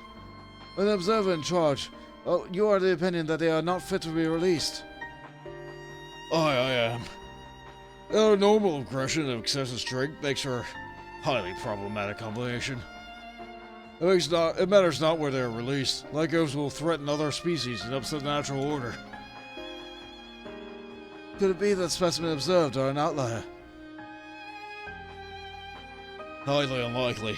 I created a good many of them. All exhibit the same tendencies. Even when we used Kairos to begin their fresh slate, their behavior was unchanged. Kairos? I'm interested. Kairos? Memory reconfiguration syndrome. The Chief himself created it.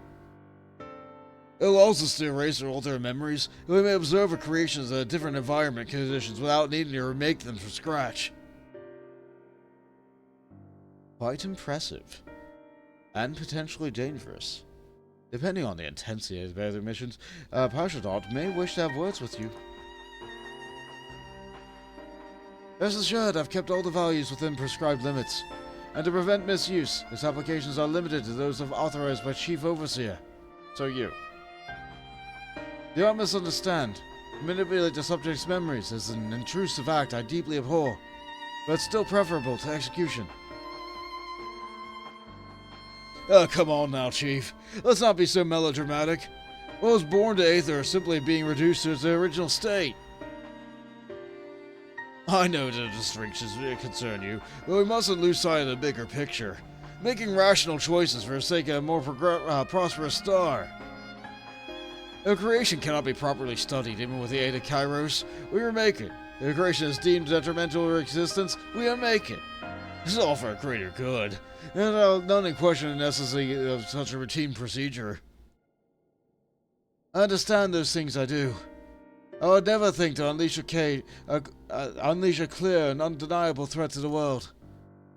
Yet insignificant though their individual lives may be next to all creation, it is all the likers have. Before we set their fates, we owe it to these beings to exhaust all options, to ensure that nothing has been overlooked. If you insist. I'll provide you with the full report, though we might take it from there.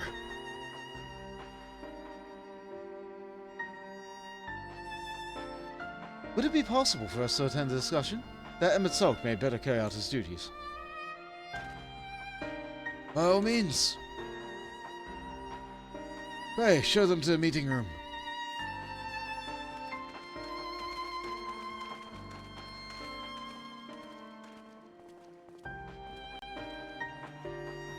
Yeah. Yeah, he's really feeling it. And she's really feeling it through him.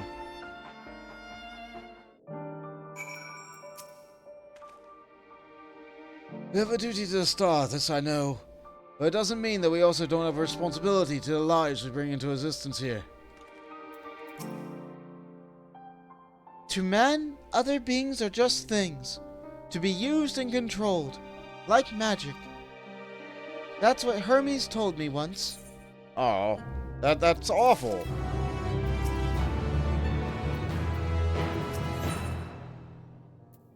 Alright. Sentimental gift. This might be the last one for a night. You needn't be an Endwalker to feel the weight bearing down on Hermes. I fear this discussion may take a while, during which time, Yeah, she doesn't seem to want a lot to do. Minion, are you feeling unwell? It's not me, Hermes. It's you. Guys, I had the door shut. My dog, Biscuit, has clawed at the door so ferociously that he has pushed the door open and is now staring at me. It is now staring at me with one eye through the open door. However, he is so fat that he gets pinched between the door and the wall. So he is still looking at me, whining, and scratching the door. He seems unable to push the door even further open, so he is resorting to this. Oh, poor Biscuit. Poor Biscuit. I'm gonna take a picture. Like, this is kind of sad. But he has missed me because I shut him out of my room because he wanted water once.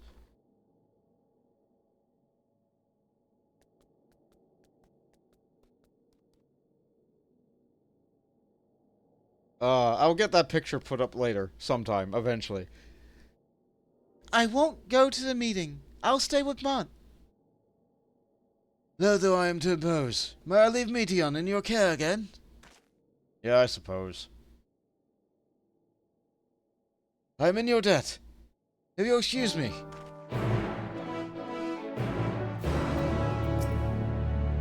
Can you help me with something, Bon? The meeting will make Hermes sad. I want to cheer him up with a flower. Hermes likes flowers the most of all the creations in Elpis.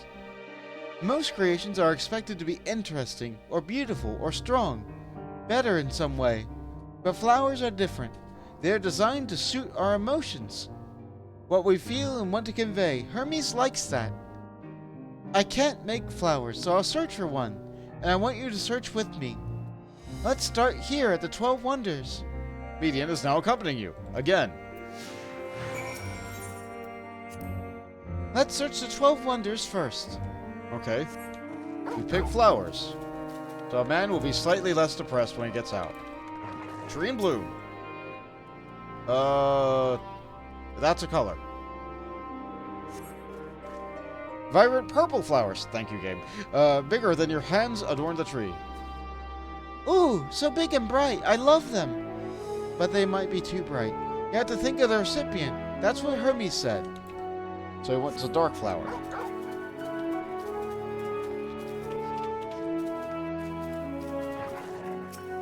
Does this tree have flowers? A tall, slender tree lies before you. You crane your neck to look for flowers. No flowers. If there were apples, we could cover them in syrup. Let's head outside next. Don't worry, we won't wander far. Alright. Actually, I can't see it like that.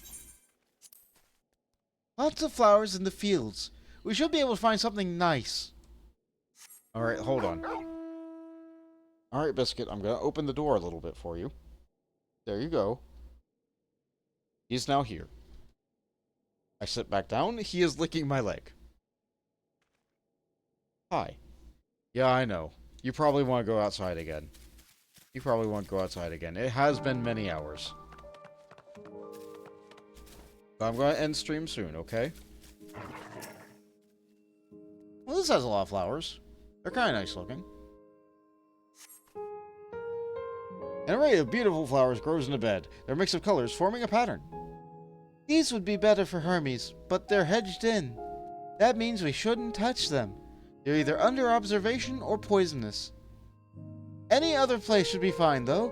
Let's keep looking. Okay. That answers that. So the things in the hedge are poisonous, probably. That's not going to stop most players from just jumping in, then. How about you? You look like an enemy.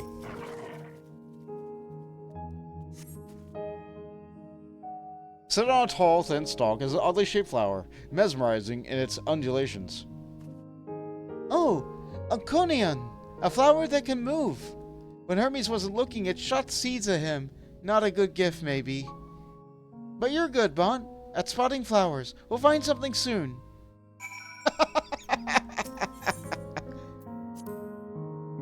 You're good at observing, Bon, just like an observer.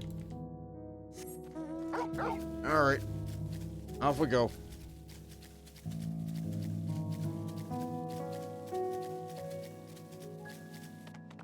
Actually, where? Okay, I have to observe from here. Got it. Alright, where do we go from this junction? There are flowers, but they're hedged in, so we can't touch them. How about those flowers out there? You spy nothing promising nearby. At best, common-looking grasses with some few tiny flowers. Nothing around here. Ah! Over there, Bon. Something big. Huge. Something tells me this is gonna be an enemy. Yeah, that's not good. This is not what we want. Malodorous grass. Yeah, this is not what we want. A terrible stench reminiscent of a sodden old boots pervades the air. Without a doubt, the culprit is the morble-like creature before you. It's an Adonis.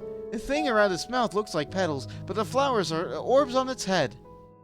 When Hermes inspected it, it swallowed him up. It didn't even leave his room for days. What do you think, Bon? Would he like it?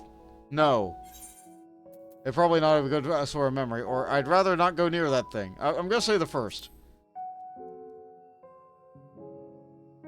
So not this one either. Funny and good flower. It's harder than I thought. I'm sorry, Bon, but could we search a little more? Maybe as far as the fields over there. I'll pick something after that, I promise. I'd never given a gift before. Were you nervous too? For your first time? Not really. I think the first time I gave a gift, I was like 4. So I just thought, like, here, have a thing. And then I gave it to them, and then I walked away. I didn't even wait for their response. Didn't give them the option to refuse it.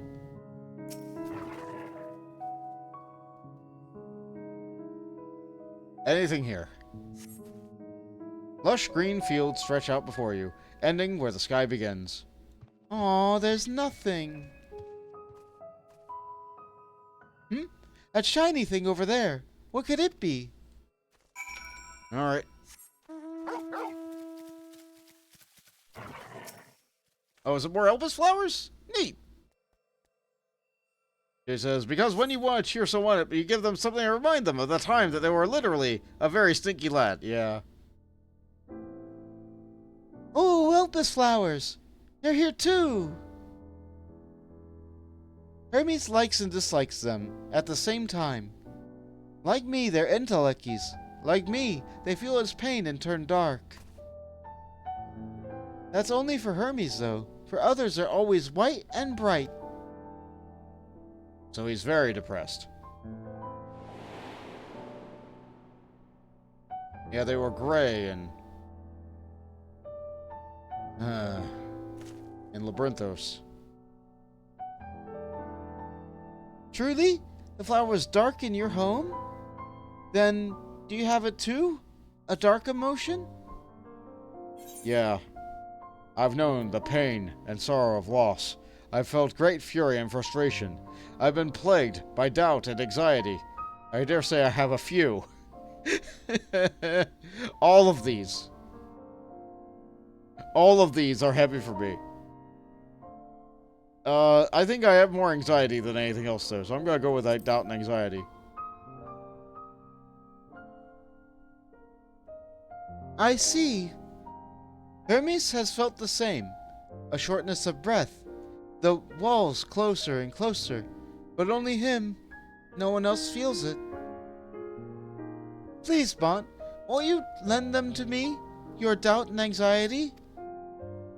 I want you to make the flower dark. In front of Hermes. I can do that. He has been in a dark place since before he created me.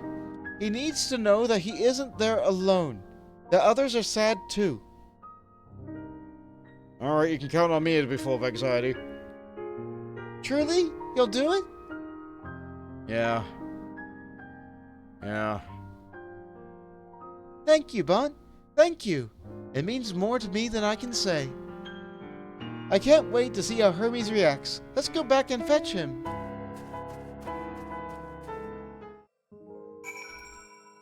So we're gonna go and get Hermes and then bring him back here. I wonder if the game's gonna make me walk. Oh, there's...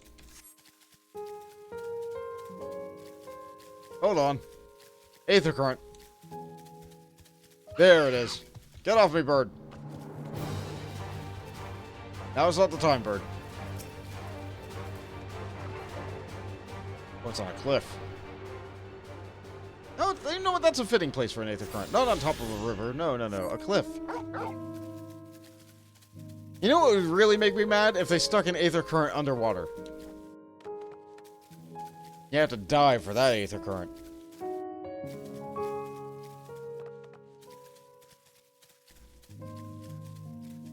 I'm really glad they did not do that with the Ruby Sea. Both before and after the shortening. It seems they're still talking. Let's wait until they've finished.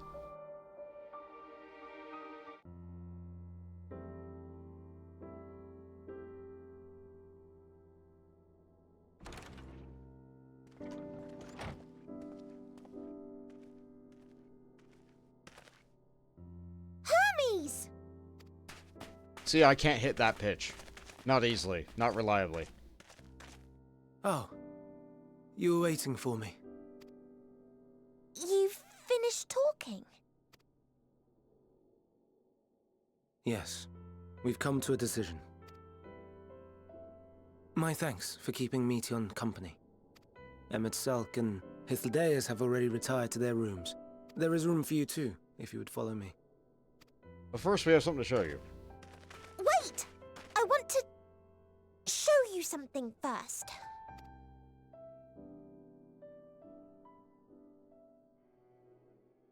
Yeah, he can't resist the will of his little girl.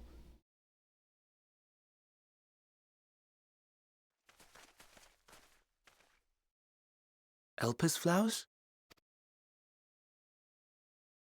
Go on. Well, I mean, you're making me anxious by telling me to be anxious, so here we go. Anxiety powers, go! Woo, woo, woo, woo, woo, woo, woo. It got pink. Sorta. You're not the only one, Hermes. Others feel sad too. You're not alone. I see Mission has shared much with you. Yeah.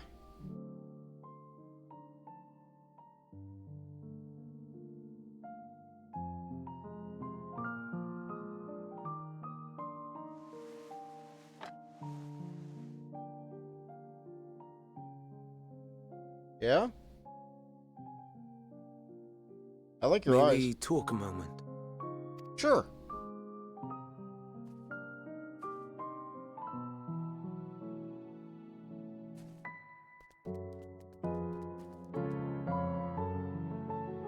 That's cute.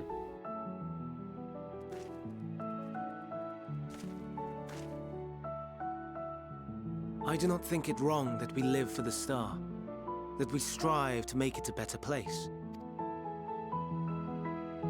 And yet, in carrying out my duties here, there are times when I am plagued by doubt. Yeah. Do you recall what Hythlodaeus said when we first spoke of my nomination? Death is the privilege of those who have fulfilled their purpose, a choice they embrace of their own free will, and when they depart, it is always beautiful. Perhaps it is, but only for man. Ah. Creations that he deems useless are discarded with nary a second thought. Some scarcely born into the world, afforded a handful of breaths before life and potential are abruptly extinguished. We make an effort to spare them the pain, but they sense what awaits. Rage and anguish and cower and fear, and it is not beautiful. Cat. Yet no one cares.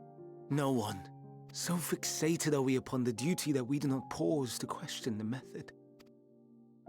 Pain and suffering, confusion and despair, writ plain in the eyes of those poor creatures. Yet no one sees. We turn a blind eye and carry on in blissful ignorance. Not amiss. And always, always the blossoms shine pure and white. A contradiction so blatant I could scream, want to scream. How can you all accept this aberration? Then I wonder, am I the aberration for thinking thus? And I'm filled with dread. But now I know I'm not alone. Not the only one for whom the flowers weep. I won't ask what you thought as you kneeled beside the Elpis, or if you only did it at Metion's insistence. Nevertheless, I thank you. To know that you too have experienced suffering is a comfort. We suffer together, I guess. Oh, I could tell you all about suffering. Glad I could be of service.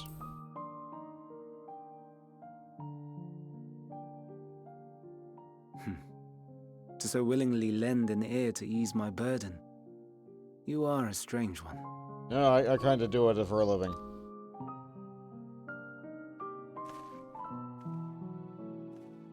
The stars in the heavens. Know you what they are? Other Though planets? it is too far to tell, each glittering light could be a world not unlike Aetheris. A world filled with life. Oh, neat. So many stars, so many lives.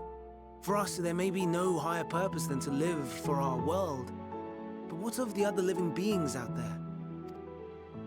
What is it that gives their lives meaning? That drives them day after day after day? To pose that question to our undiscovered cousins, I created beings of dynamis, who can traverse the vast emptiness between the stars. Meteon and her sisters. Wait, hold on. You didn't get approved to make Medion. You told me you made many Medions? Aye, sisters. She has a great many of them. And they have already departed on their journey, traveling to one star and then the next in search of life.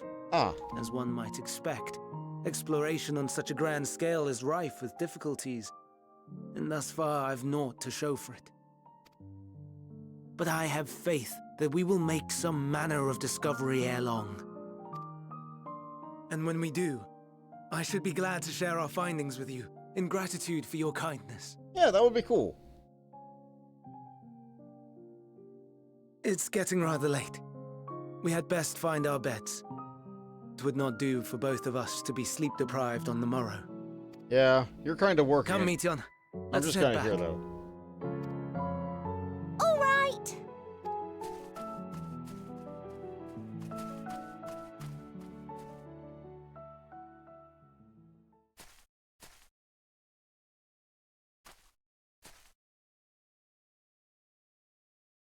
You hear something?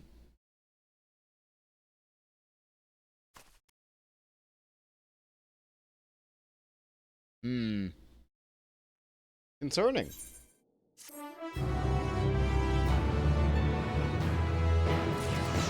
And unfortunately, that is where I'm going to leave it tonight. I went a little bit more than last time. I went a little bit less than some other times. However, I have a very angry dog that is starting to bite at my leg, actually. They really, really, really want me to stop. They want it to be the end. So, we didn't quite walk to the end. We're getting closer. I didn't even make it to another bit of instance content this time. Like, this is a very slow-paced expansion. And honestly, I think Dawn Trail might be even slower paced. But we're here, and we sure are learning a lot about the lore of the world and how deep, and like everything that happened. It's all, it's so much. I'm going to pick up this Aetheryte before I forget. I want to thank Horace and Jade for appearing in stream. I think I heard Mills as well at one point. And I want to thank all of you in chat for interacting with me as I'm going through this story. I'm enjoying my time going through it again, even though sometimes the times are bad. I have faith that the times will get better. Happy to help. Yeah, there wasn't much to help with this time. There's just a lot of story. There's a lot of story. It's good story. It's good story. People love Hythlodeus and Ebonstone. Now we get to finally meet them in this form. In this form. We loved these characters when they were Ween Woon mode and super angry grandpa. But now we get to see them when they were young. So Final Fantasy X next week, and Final Fantasy XIV the following? Yep, that's the plan. Final Fantasy X next week. I have no idea where I'm going to get in that story. It's still my first time playing the game. I have been told that maybe I should stop trying to switch every character in every single battle for optimal experience gain, except for maybe bosses and high experience enemies. But it's so hard to resist the temptation.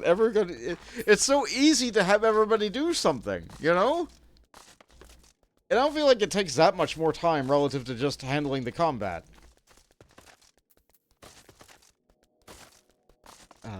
What I won't be doing next time on Final Fantasy X, though, is dodging 200 lightning bolts.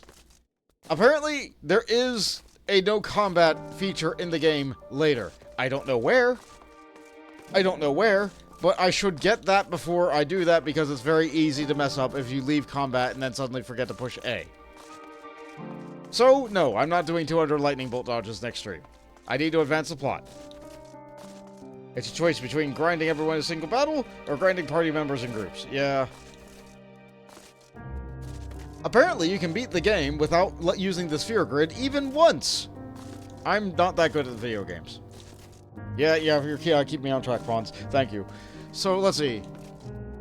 Tuesday should be, should be more Mech Warrior. Friday should be Final Fantasy X. I might do another art stream Wednesday, maybe, maybe not. I'll see how I feel. I'll talk more about that on Tuesday, probably.